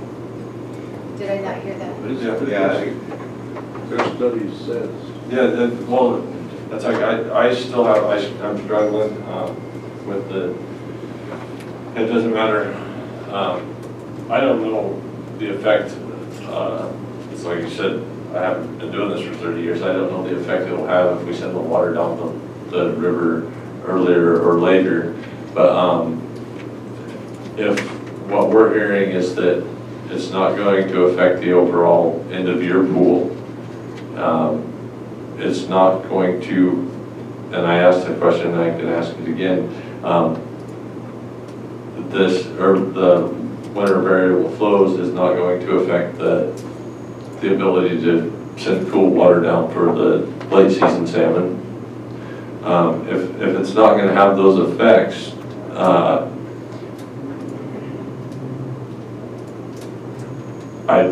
I don't see how the late or the variable flow pattern is going to get us in a worse position. So that's what I'm trying to look for. It's like, if you can articulate All I that. can say is at the levels now, we don't have a healthy lake to release. But that's I not going to understand that, and I know this is not going to change, but this is not the year. If we have cold water to maybe make up for some of this mismanagement and the variable flows. So your concern is that the variable flows, because it's never been tried, we don't know if we're going to end up with a lower pool than that 500,000 that they're saying. It's an experiment. But if they start out at critically dry year where they know they're only going to be releasing, and they have that much water, I'm suspect that it works. I'm suspect that we don't kill a lot of fish, a lot more than they did last year and this year. I get your concern. We haven't set temperature objectives at all this year for the opportunity. Okay. It won't get better next year. She wants you to. Oh, sorry, we haven't met water temperature objectives this year for gold salmons in the Upper Trinity River. All right, well, I think we can go around in circles forever. I think it's going to boil down to we're going to have to. Let me point out by May 1st next year, the lake will be the same height that it is no matter what we do. Say it again? By May 1st, next 2023, the lake will be at the same level if we dump it early or dump it late, if it's a critically dry year. So it's going to be warm and fish kill no matter what. Yep. Right, which has nothing to do with what we're talking about today. Fair enough. All I'm saying is that the river has been mismanaged. This is no time to get out on a limb and mismanage anymore. Well, I understand where you're coming from, Supervisor Gogan. I would think though that for mismanagement, you would be ready to jump out on a limb and try something. Believe me, I understand your lack of trust in government entities of any kind. So, but I think we probably better just go ahead and, I don't remember who. There's a motion. Who made the motion, who seconded, but we do have one on the table. Is there any competing motions or like out here? Hearing none. Okay. All right. So I have, I'll repeat the motion as I have it, just since there's been a lot of discussion. Motion by Supervisor Groves, seconded by Supervisor Cox to direct supporting the winter flow variability plan. To direct Supervisor Gogan to direct our representative to support that plan, yes. Okay, and that was motion and second. Correct. Okay, I do have one more technical question that may not be answerable. Council, do we have the authority to direct Liam how to vote? Or is that? Should have been the first question. It should have been the first question. It just came to my head, so sorry. Yes, you do, and we have, I actually, when I saw this on the agenda, I went back and reviewed past practice, and in the past this has been done before. In terms of the individual represents the county as a whole, and you give them the power to represent the county as a whole, but if you have direction you want to provide to them, you're able to do that, and it has been done in past meetings. Okay, just wanted to make sure. So I guess go ahead and call for the vote. Okay, Supervisor Cox? Aye. Supervisor Groves? Aye. Supervisor Gogan? No. Supervisor Brown? Aye. Chairman Frazier? I'm going to say no, just because I think I still have a hard time telling people that we are going to do something. Okay, so correct, this only took a majority, right? Correct. Thank you. I didn't hear Jeremy's. He said, yeah, I think he said yes. Did you say yes? I said aye. Okay, yes, all right, thank you. That's what I have. So the second part of this is the voting, and I'm going to kind of backtrack on this. I just a little bit, but so as Mr. Orcott talked about, that there has to be a super majority to pass something at TMC, and so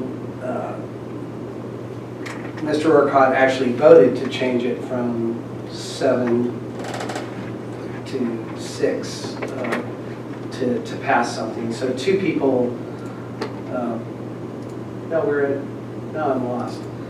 2 people can defeat a motion, so it has to be 7 to 8 to change bylaws.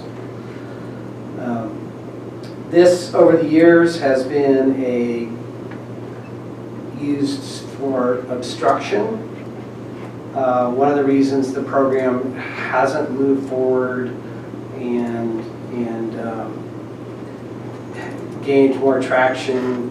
It was kind of designed so everybody works together, but it really has designed it to just keep the status quo. And that's kind of one of my big problems with this program, my problems with the refinements that we've gone through, is that all we do is we say that it sucks, but how do we fix it? Well, we change it and we make it exactly the same way it was before.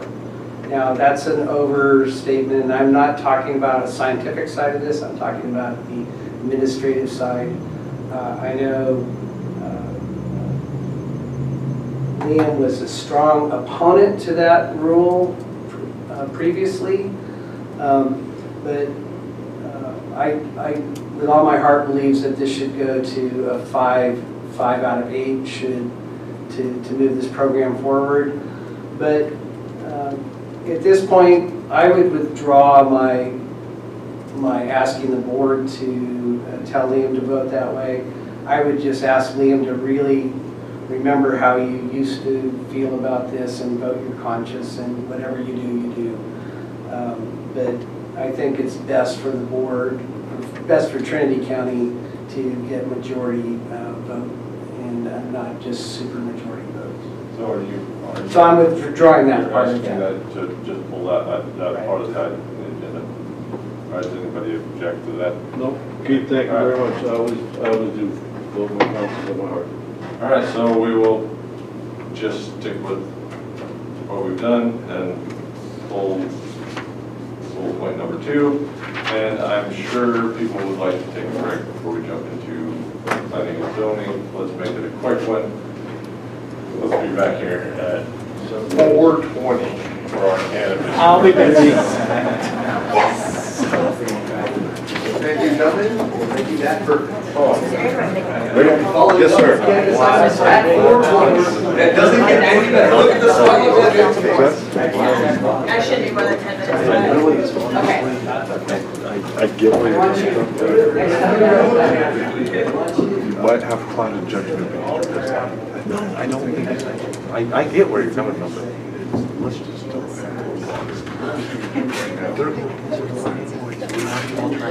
That's where I'm coming from. Well, no, it's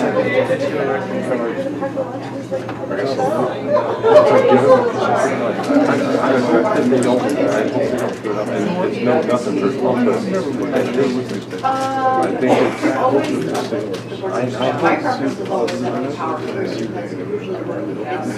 it's my biggest issue, the reason I voted no, is because I hate to tell you what to do.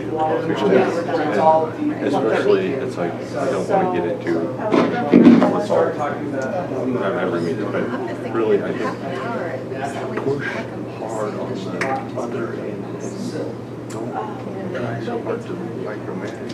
Maybe they'll figure something out. That's what they're going to have to do. That's what it's going to happen. And one thing I will tell you. As far as you never know, and even in a minute, No, you can never have ignorance. I know it. And it's same with me. So, yeah, I would never, when we turn the page has turned. Yeah, and I'm good. I'm good with it. I'm just glad I didn't. it's always different. It's chair. It really. I know that more recently, calibrated. I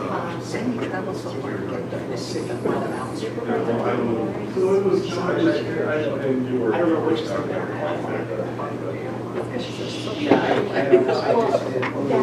and some of them, they actually, It's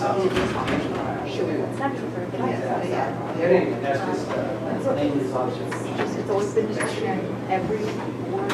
All right, I'm going to go get in your full burger. There you go. That's hard. Thank you. And I should dive jumping into the deep end of the pool on our first day. Oh, this is an easy game, don't worry. Yeah, bring your lunch. Did you mention that to her? You know, I failed to tell her that, but I also didn't think No, ma'am, that she's she not was here gonna yet. be here. Hopefully by next week. Okay. As the wife said, I had a Or very Margaret's important bail, bail. you can throw a Nothing hanging hanging to to the attack. That's right. So as long as we get through today, I'd be fine. In fact, I think she's just running down Burger King right now. Under the guise that she's gotta make a call.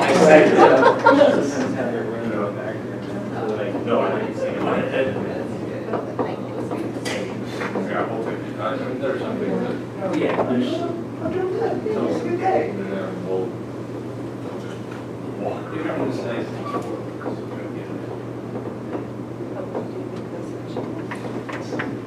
I honestly do not know. This is the third, is this the third first reading or the second first Third. reading? Third. Oh, I think they were. Third. My neck is so freaking stiff. If you watch side, it won't be you, I'm sure.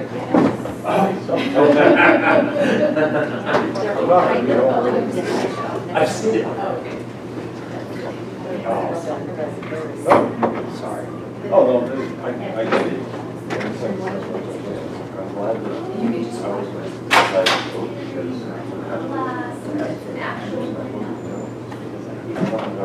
because congratulations. Good for you.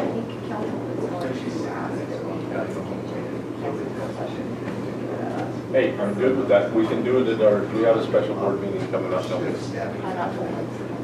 I thought we had one for the board that I thought, we were going to try to get one for our. We'll have to go to the strategic. Last I saw the dates were here. Okay, well, Which those are gonna be coupled with, I need more you guys for that, but I haven't looked at the calendar. well, that, Those are gonna be coupled with budget adoption. so this is, are we just gonna bump it off to our next scheduled board meeting or try to do a special? We're gonna try to do a special. Okay, Jeremy, you ever been to Brisbane? Numerous. Likely maybe. My favorite place. yeah, Thompson. If not, then 4 we'll just times. do it. Wow. Either 5 o'clock in the morning or in the evening, so maybe I can. have it- Magical there. Let's do it. I could live there. Oh, you could live in one of the prettiest places. No, we're making you come. Yeah. I was gonna say, like, you probably want me to. You're the one who has to write the So- check when we get through. It's just- Alright, then it's gonna be via Zoom, and I'm gonna do a couple Trout, of my the kids are shark yelling in, at drown me. in the pool. No, that big. So have you ever been on the ridge, Caribou looking Almost down? 5 o'clock. Oh, Jesus. And we I saw the scramble. supposed to do, you I might check it out. So, yeah, you get up there and So you we're So you're can, gonna be here talking well, dinner you time, just see the world. or you're gonna continue. So there's actually a spot you can look down at Josephine, Caribou, Emerald, Sapphire. I've done the 4 lakes. I'm sorry, Canada people, I didn't. Grizzlies is nice. I want to go to Fergus. Like 5 minutes. I don't know what I do. Here's my thing. How's that? Fair enough. All right, are we all back? Well, not tomorrow. Council hasn't sent out a big call, she said to start without her. She's making a call from her car, dashing away. Her call was, I need to jump on this Zoom. All right, let's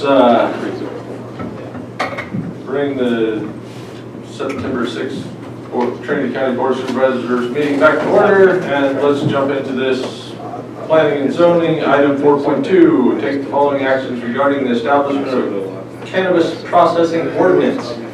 1, find that the adoption of the proposed ordinance falls within the scope of the cannabis program and EIR, certified by the Board of Supervisors on December 21st, 2020.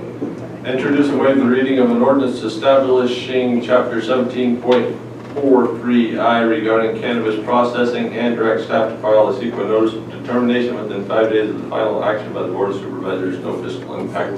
Director Koppel. Thank you, Chair, members of the board, CEO Garza. I know County Council is watching, so I hope you're doing okay on your drive home. Thank you for your patience today. We are finally at our third reading of our processing ordinance, so I'm going to summarize this as quickly as possible. We took this ordinance to you and back to our office to make two subtle changes. One was to clarify the definition of self-processor, which is before you today, as well as in section 1743.040 regulations to add church back into subsection C. And with that, the action is before you, and thank you very much. All right, thanks, sir. With that, we will open public comment on item, I lost my agenda, 4.2. All right. You want to start with Zoom? We already got one standing up, so we'll go ahead and start with the room. Good afternoon, Mr. Chair, members of the board, Tom Blanco of Douglas City. For the first time, I am in favor of this ordinance, and thank you for bringing it forward. I know staff has got their hands full, and I'm appreciative to see this and retail make it through, given all the distractions. My only comment is actually a question, and I don't know I can appropriately ask questions, but as regards to this setback, my reading is, it says from the processing facility. So to me, that means the building. And so to understand that this 600 foot is building to building, or is it edge of property line to edge of property line, or some combination thereof? And I just like that clarity.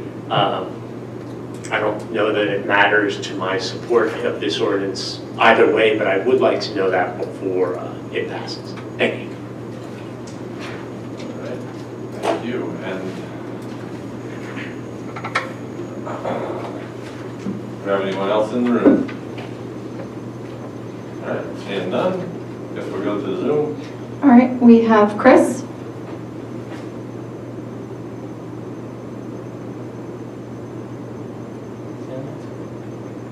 Chris, are you there?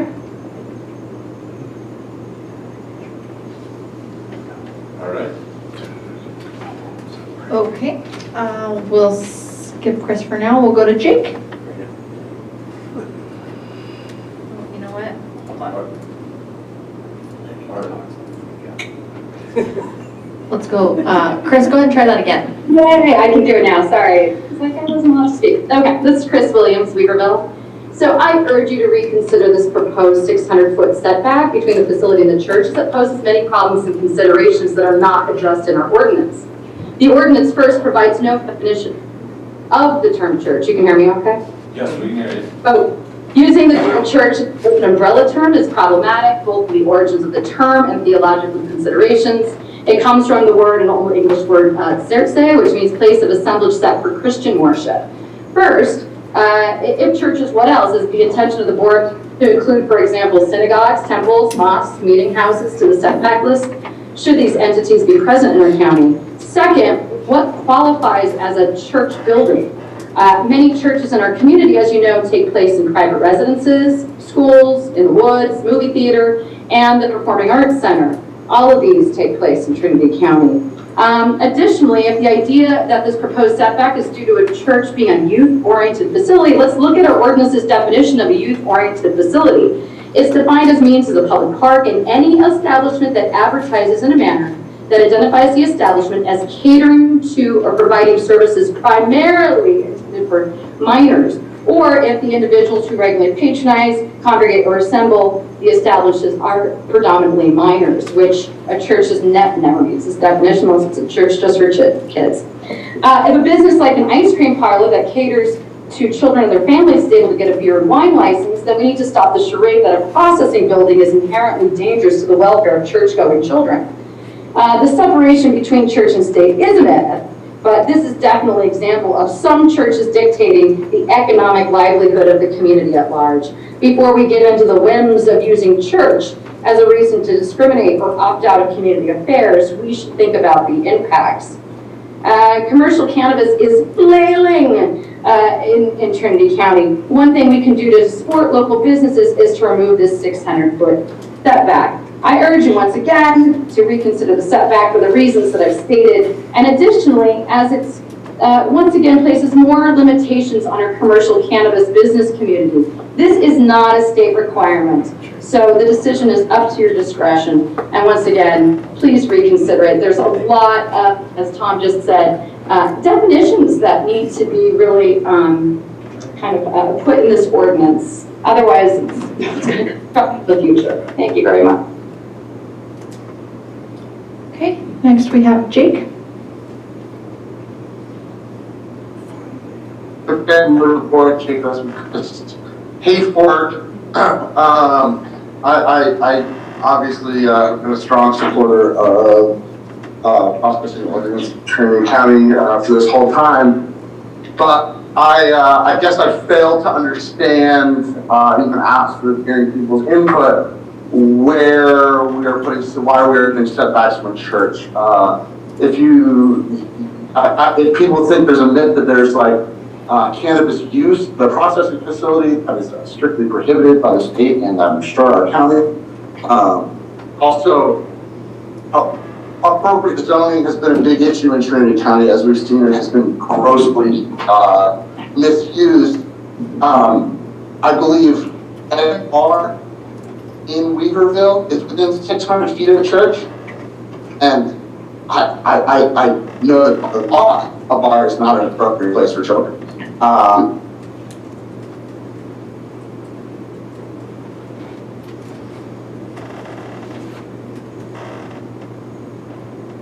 think we lost Jake. You guys hear me? Can you hear me? Now we can. You kind of faded for a moment. I'm in Trinity County, I'm sorry. I don't know where you guys lost me, but you know, most of the bars in Weaverville are within 600 foot of church. We've got a church in an industrial park, and I don't believe that any industrial use would be appropriate for the youth. So I guess if there could be some clarification of maybe where that's coming from, because it seems to make almost no sense to me. I am glad to know that I could open. I'm pretty sure we just lost him entirely. All right. Well, if he comes back, we'll give him another minute, 22 seconds. Okay. And next we're gonna go to, wow.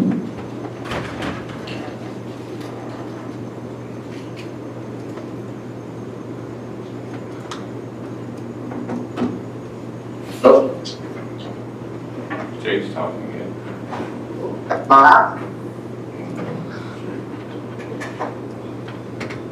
just see it says Jake's talking. I don't hear Jake talking. Yeah, I don't. No, no, we can hear every half a syllable.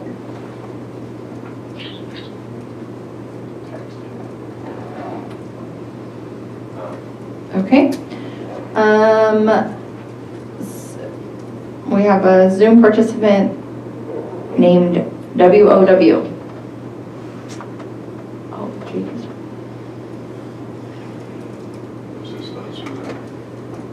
Technical difficulty. Okay, so do we have anybody besides WOW? We do not. I have no additional raised hands and no new chats other than those two. Yeah, go ahead. You speak. Thank you, Board. Again, my name is Travis. I was here about a month ago. And for further consideration, I wanted to point out that the new proposal has youth-oriented facility, schools, churches, or rehab treatment facilities, which the church does have all of those. Our church in particular is very much youth-oriented. We have programs directly targeted to the youth. We also hope to get more of those. We have many that are in school. We also have people who have been to rehab. And a common thread of those is they all want to get away from drugs. To put a drug processing facility next to the church is problematic. And I understand that It would be 600 foot, which is difficult enough, but this is not the only place to put a processing facility. So I want to strongly, humbly ask to keep the church in, for it would be a hardship. Thank you for your time. Okay. Jake, what we got? It looks like we have Jake on the phone. All right. Jake, are you there? I'm here. We can kind of hear you, but not the greatest. Oh, maybe I'll try to talk. Try me, Olivia, you come in better.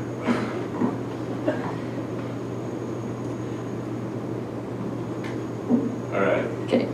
Other than that, I have no additional raised hands and All right, I no think we chats. got the gist of Jake's comment. So I think at this point, we'll go ahead and close the, now Wow has a hand up again. Wow has their hand up again. Hello, can you guys hear me? Yes, we can hear you. Hey, this is, my name is Mo from Lewiston. I think it's very important if we're gonna add a setback or add anything that it's very clear and interpreted and understood correctly, because the new planning commissioner that we have likes to interpret things the way he wants to interpret it. We do need a processing ordinance in place, but I'd rather slow down and make sure everybody, including the planning commission or the planning director, understands how the setbacks are in place, how this whole ordinance works, before just accepting something and then having him interpret it the way he wants it, just the way he's interpreting the old ordinance that we already had in place, making it damn near impossible for anybody to get licensed. We don't want the same thing to happen once we pass this processing ordinance. And on top of that, only in Trinity County do we want some things to be followed the way the state follows it. And then on other things, the state doesn't have these setbacks, but why are we including it now? Because it benefits somebody else in the county wants a setback, so we have to put it in there. Only in Trinity do we do stuff by the state sometimes and stuff by how we feel like doing it. And this is why we're in this mess. But I urge the board to really understand that the planning director interprets things the way he wants. So just make sure that it's super clear whether you guys put a setback, how far, from what, make it super clear, because he's interpreting things the way he wants to, and he's causing you guys a huge headache as it is. Let's not pass an ordinance just to pass something, and then nobody gets permitted because the planning director is interpreting it the way he feels like it, or whoever else is telling him how to interpret it. So that's all I request of you guys. All of you guys have a lot to handle, and good luck. Thank you. Thank you. All right. Anyone new? Mr. Chair, I have Jake on the phone with a good connection. Jesus, He wants me come to on, Tom. hold it to the microphone. All right, he's got a minute and 22 seconds. I think we've heard most of his comment. All right, so I'm going to mute him so we don't get the reverb. Okay. Jake, you're on. I'm on? You are. Thank you for your patience, Board. I guess just some clarification of where this 600-foot setback from church is coming from. I don't see the sense in it. We're talking about a secured facility that has, employees coming and going, no different than any other processing or packing. There's a church in TPAC, which is in an industrial park. I can't think of any industrial use that is appropriate for the youth or for children, but yet it's okay to have a church in that industrial park. I guess I feel a little bit, I think people have their own rights to their opinions, but if a bar can be next to a church, I think that a processing plant should be able to be in an industrial park or should be able to be wherever it needs to be. This is a licensed or permitted legal taxed business that I think is, if you can sell alcohol within 600 feet of a church, if you can serve alcohol within 600 feet of a church, if you can drink alcohol in a church, I think that the question of whether you can use a pair of scissors flowers. Thanks, Jake, your Licensed facility. 3 minutes is up. Thank you. Thank you. All right, that was teamwork. We went above and beyond for that 3 minutes of public comment, and with that, we're gonna close the public comment and bring it back to the board. And would anyone care to make a motion? I have a technical question. Okay. About Director the terminology, I guess, Sean, the terminology of church doesn't have to be Christian, but it definitely, most definitions have that. There was some suggestion of changing that to. Correct. In our consultant Heidi Schuden's review and cleanup, she identified that church really does limit it to a Christian sect, and it doesn't really incorporate the entire purpose of what that is, which is supposed to be an institute of religious learning and activities. I think that is the way that she has actually recommended for us to take it when we do a full ordinance cleanup, because church is very minute in its gathering place, but Muslims attend a mosque, Jewish people attend a temple. There's a multitude of ways to capture that word, but my understanding of what that intent is that it's any established religious place of worship. Not that if you and 7 friends congregate together and then call that a church, that doesn't constitute as a setback requirement from a church. It would be those legally owned structures underneath that church ownership is what we're looking at here until we get it cleaned up to address it across the board. So can we not just clean that up right now and not have a 27th first reading? So we could change that wording to say religious institution, and it wouldn't trigger another first reading. No, that would not trigger another first reading. It would be a religious institution or place of worship are typically what you would see. Okay. And then my second technical question would be the setbacks from the building to, what would be the interpretation? To the building. It's building to building. As it's an odor mitigation that we're worried about, that 600 feet is not necessarily the presence of cannabis, but it is the odor that is generated at a processing facility. Since these are required to be in fully enclosed structures with odor mitigations on them, we would be looking at measuring from edge of building to edge of building or sensitive site receptor building, whether that be a youth-oriented facility, a park, a church, religious institution, any of those things that are set out. Is that set in stone because we've gotten in trouble with that in the past? You measure from building to building, and then that limits the property owner from building again someplace else on their property. Now you've got a measurement distance problem, or they've been restricted from what they can do on their property, or it's going to encroach on that. So you're confused. Should I start over? Yes, ma'am. Okay.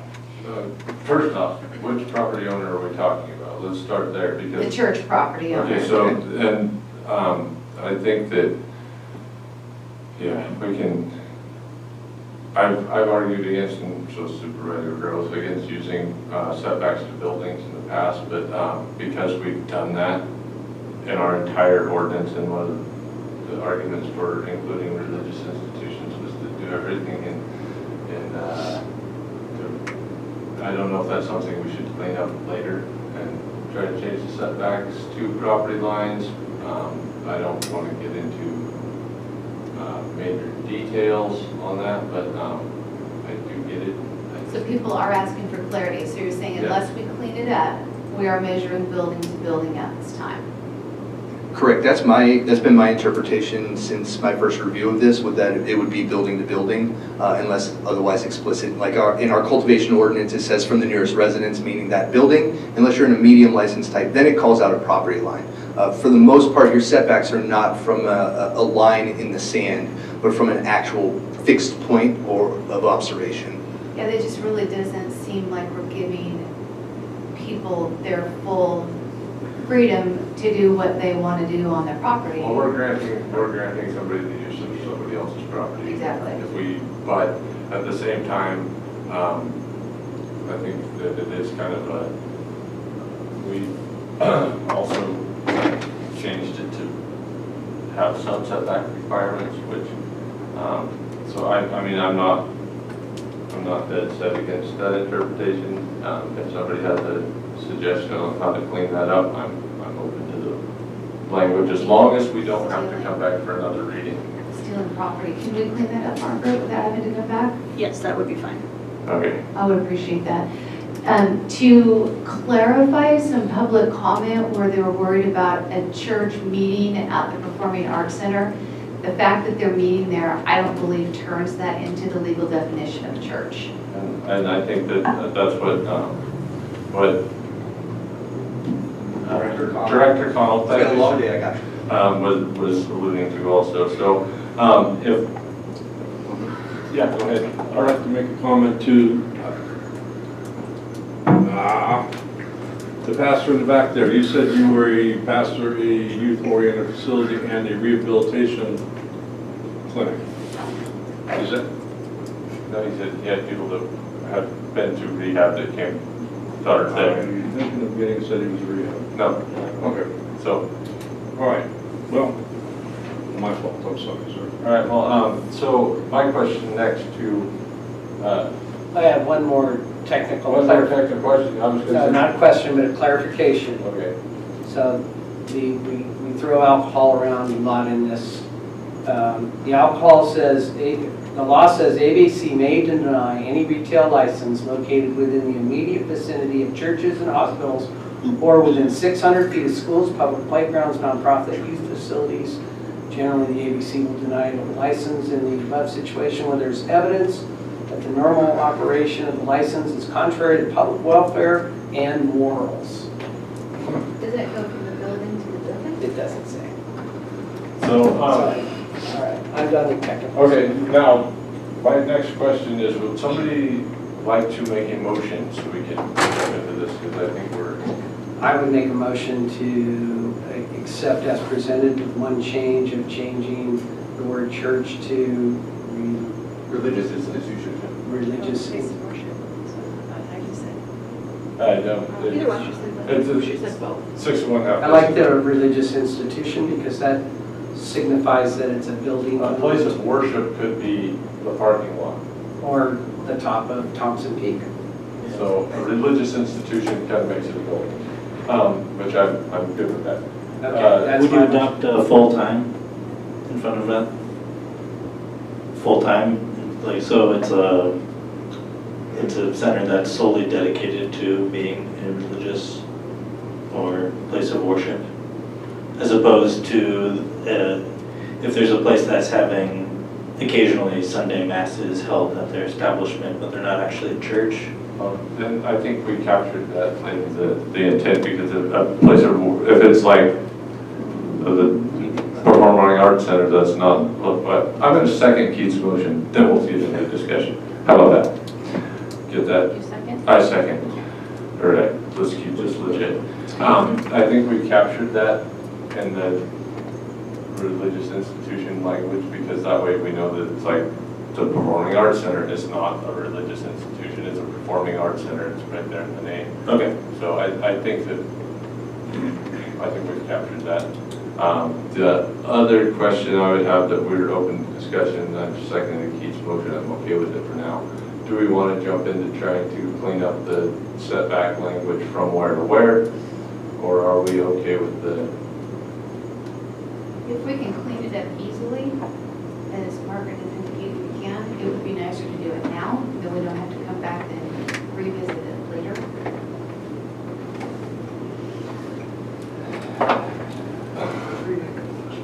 I heard a deep sigh from Roger Gross. And I apologize, that was not true.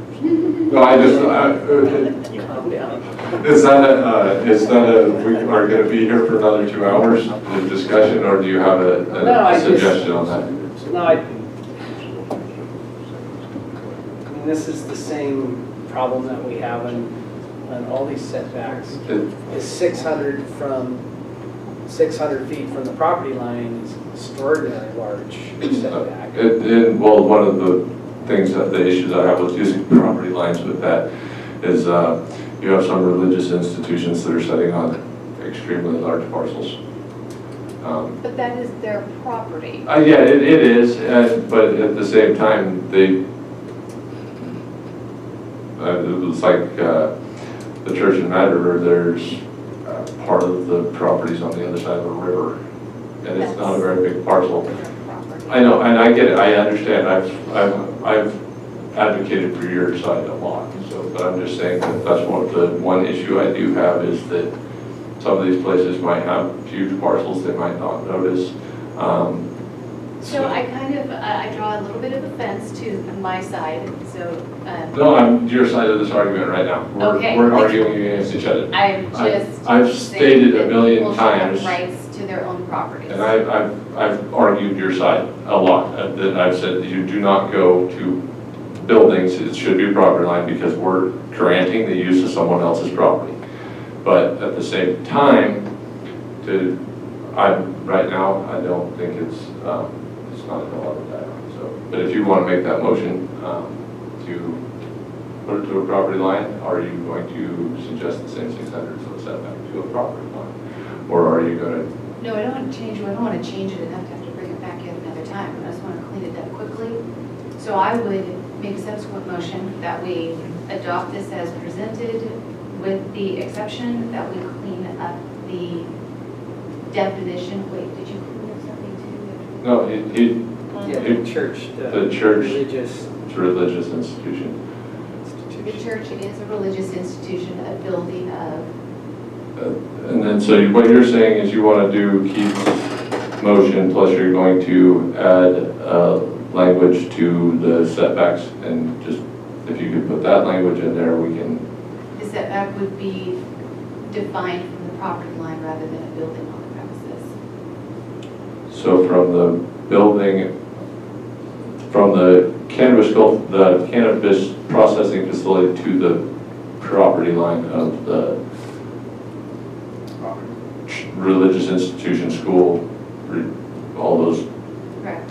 are listed out. Sensitive receptor, that's what we're looking for. Because if you look at the elementary school, you went from the center of that building, you might go 600 feet and not even make it off the property. So that's not giving the school its full use of its property. What if it wants to build another structure and children are going to be there? So, yeah, no. Right. I have someone who wants to second that motion. Really? I will second it because I feel I have to. So I have two seconded motions. Is that legal, counsel? Just because I have made this argument myself so many times, I feel that I owe it to Jill to second this motion, and let's get it out there. So I'll bring in a subsequent motion to remove the word church and religious institutions altogether from the ordinance. All right, that's motion number 3. Third and final. Anyone? Is there a second? I will second. All right. And further discussion. I think we've had this discussion 2 times already, so we know where we stand. Are you ready? Sure, let's do it. Supervisor Gogan, we are voting on the last Third motion final. made by Supervisor Brown to approve as is with the removal of the reference to churches. Aye. Supervisor Brown? Aye. Supervisor Cox? No. Supervisor Gross? No. Chairman Frazier? No. Thank you. Let me write this down before we move on. Okay, now we are voting on Supervisor Cox's subsequent motion to approve the ordinance as presented, changing the reference of church to religious institutions and defining setbacks as being from the processing facility to the property line of the, thank you, sensitive receptor. Chairman Frazier. Aye. Supervisor Cox. Aye. Supervisor Gogan. No. Supervisor Brown. No. Supervisor Gross. No. Thank you. All right, we are voting on the original motion made by Supervisor Groves to approve the ordinance as presented with the changing the reference to church to religious institution. Can I ask a clarification question before we vote on that? Go ahead. Yeah. Because, and this would be of Sean, there was Supervisor Cox made a reference to from the middle of the building. Is that how we interpret that? That would be. Council is saying no. I've always thought it was from the edge to the edge. I would not even know how to measure from the middle of one building to the middle of another building on another parcel, particularly not in Trinity County. That is, I'm not Superman, and nor do we know of anyone who has that type of vision. So it would be virtually impossible for me to find that midpoint. From the edge of the property. It's from the edge of the building to the edge of the building, as those two should be fixed points. I don't think that anybody here plans on those things changing, given any God-given, All right, notice. and then the other question is, there's no, once you build, you're in. Like if, so if the next guy wants to build closer, there's no, you can't shut that business down. Correct. That if you, All right. yeah, if that new building would become within that setback, then that new building would become the person that would have to adjust. It would not affect the person that was already there. All right, got it. All right, We ready? I think so. Chairman Frazier. Aye. Supervisor Gross. Yes. Supervisor Cox. Aye. Supervisor Gogan. No. Supervisor Brown. Aye. Thank you. All right. For what? Thank you very much. All right, with that, council, are we going to table our closed session, or are we going to plow through?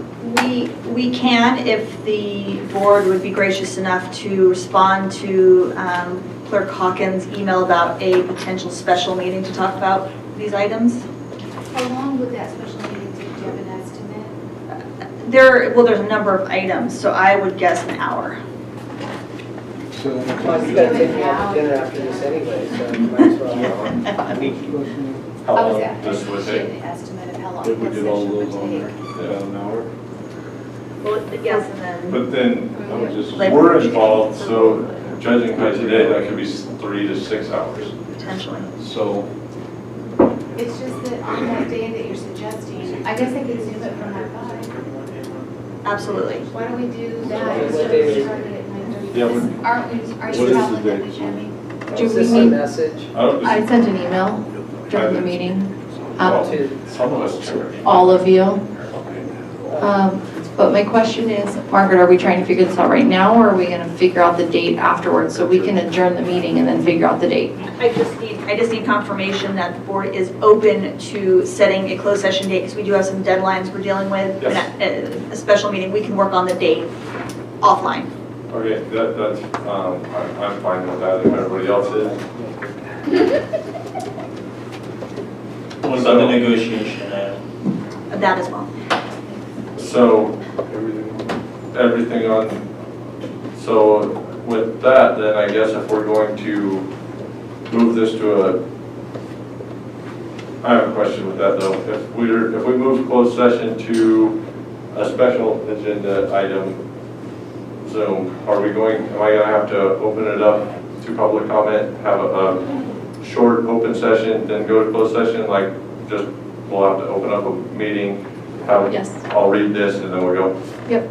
So we don't have general public comment at a special meeting, but they will be allowed to comment on On these the closed items. session item, okay. Or could you take public comment right now or 2 minutes later? No, we would no. We would want to do it all together. Okay, so I just need to have that with me in case I'm zooming in from nowhere, and I'm good with that.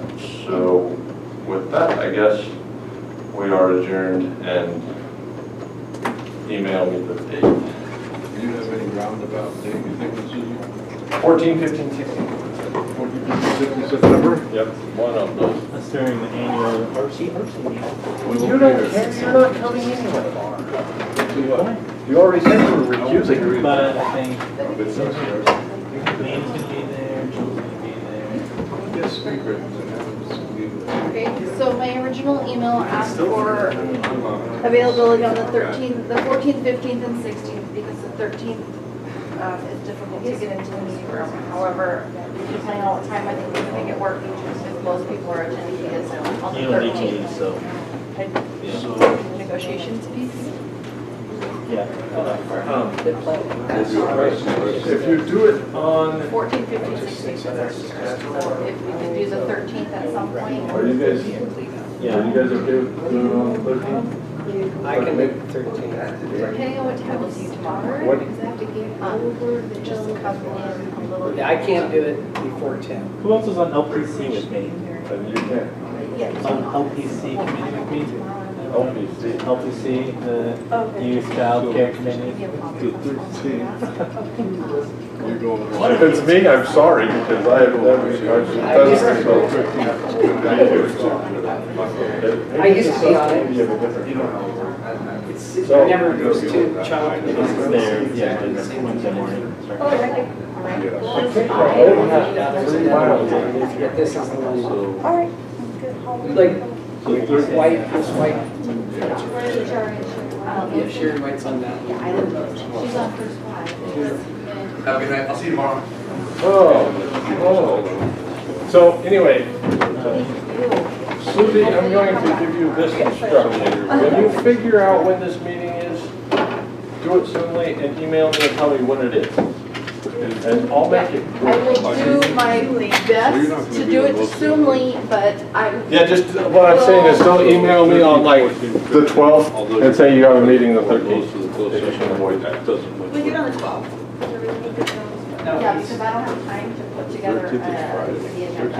I honestly do not have the. Let's do it on. I have not even started putting together the budget book, and I have to have it done by the So I'm going to literally ignore everybody and everything tomorrow and work 100% on the budget, except one. I don't know if there's. They fixed it, okay, cool. Prior to.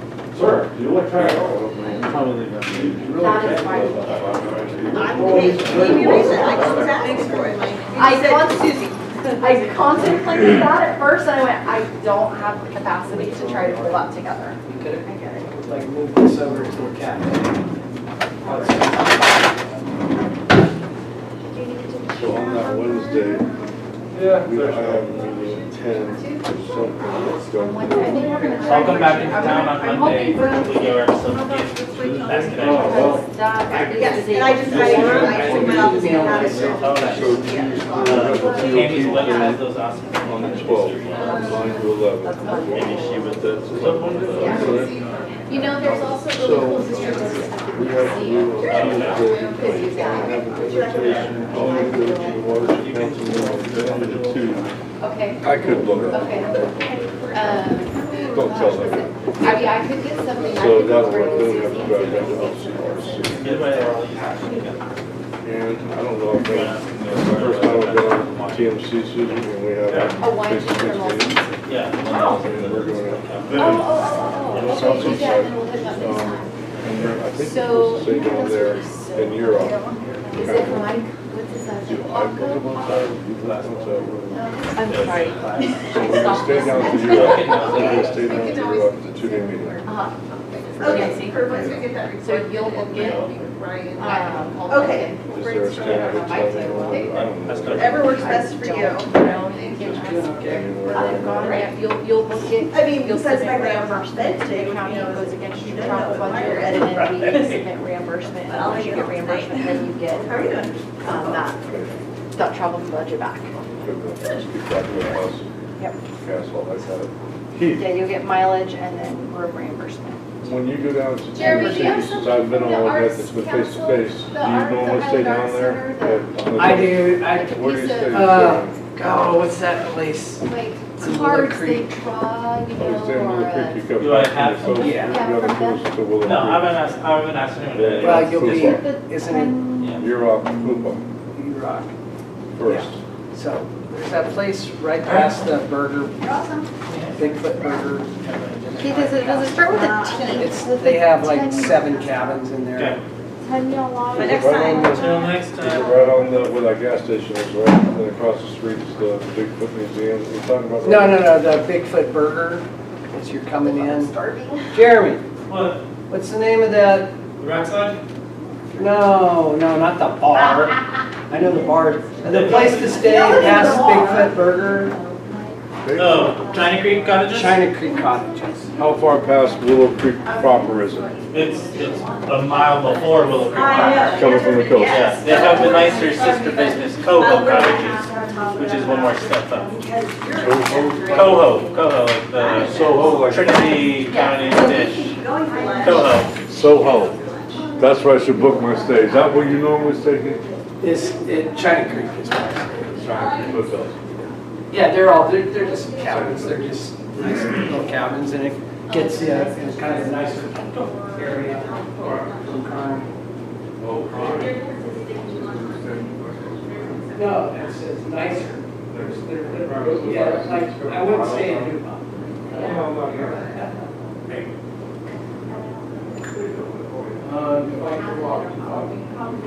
You don't want to hear the clams. That's what changes, though. Ladies are done on the block. Ready to admit, so.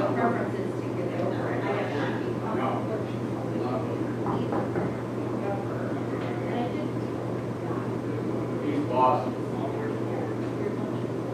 Good job, Jimmy. Those days, it's hit and miss. That would be perfect, yeah. So I mean, I think it's just, I think we can do that. Or I can also, that we for now, really go with her. Yeah, we'll see what the I don't think we got lucky with all our first awesome.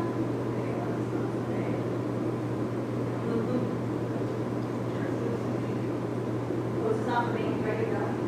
You already said the contract's cool. This is training on the contract. Can we do it in here so I can clean up? So, I know that they have no, they're completely desperate, Susie. They don't have any other options. There's an ocean out to the west. Delmore can't do it. Mendel can't do it. He's not licensed. Siskiyou can't do it. It only leaves us.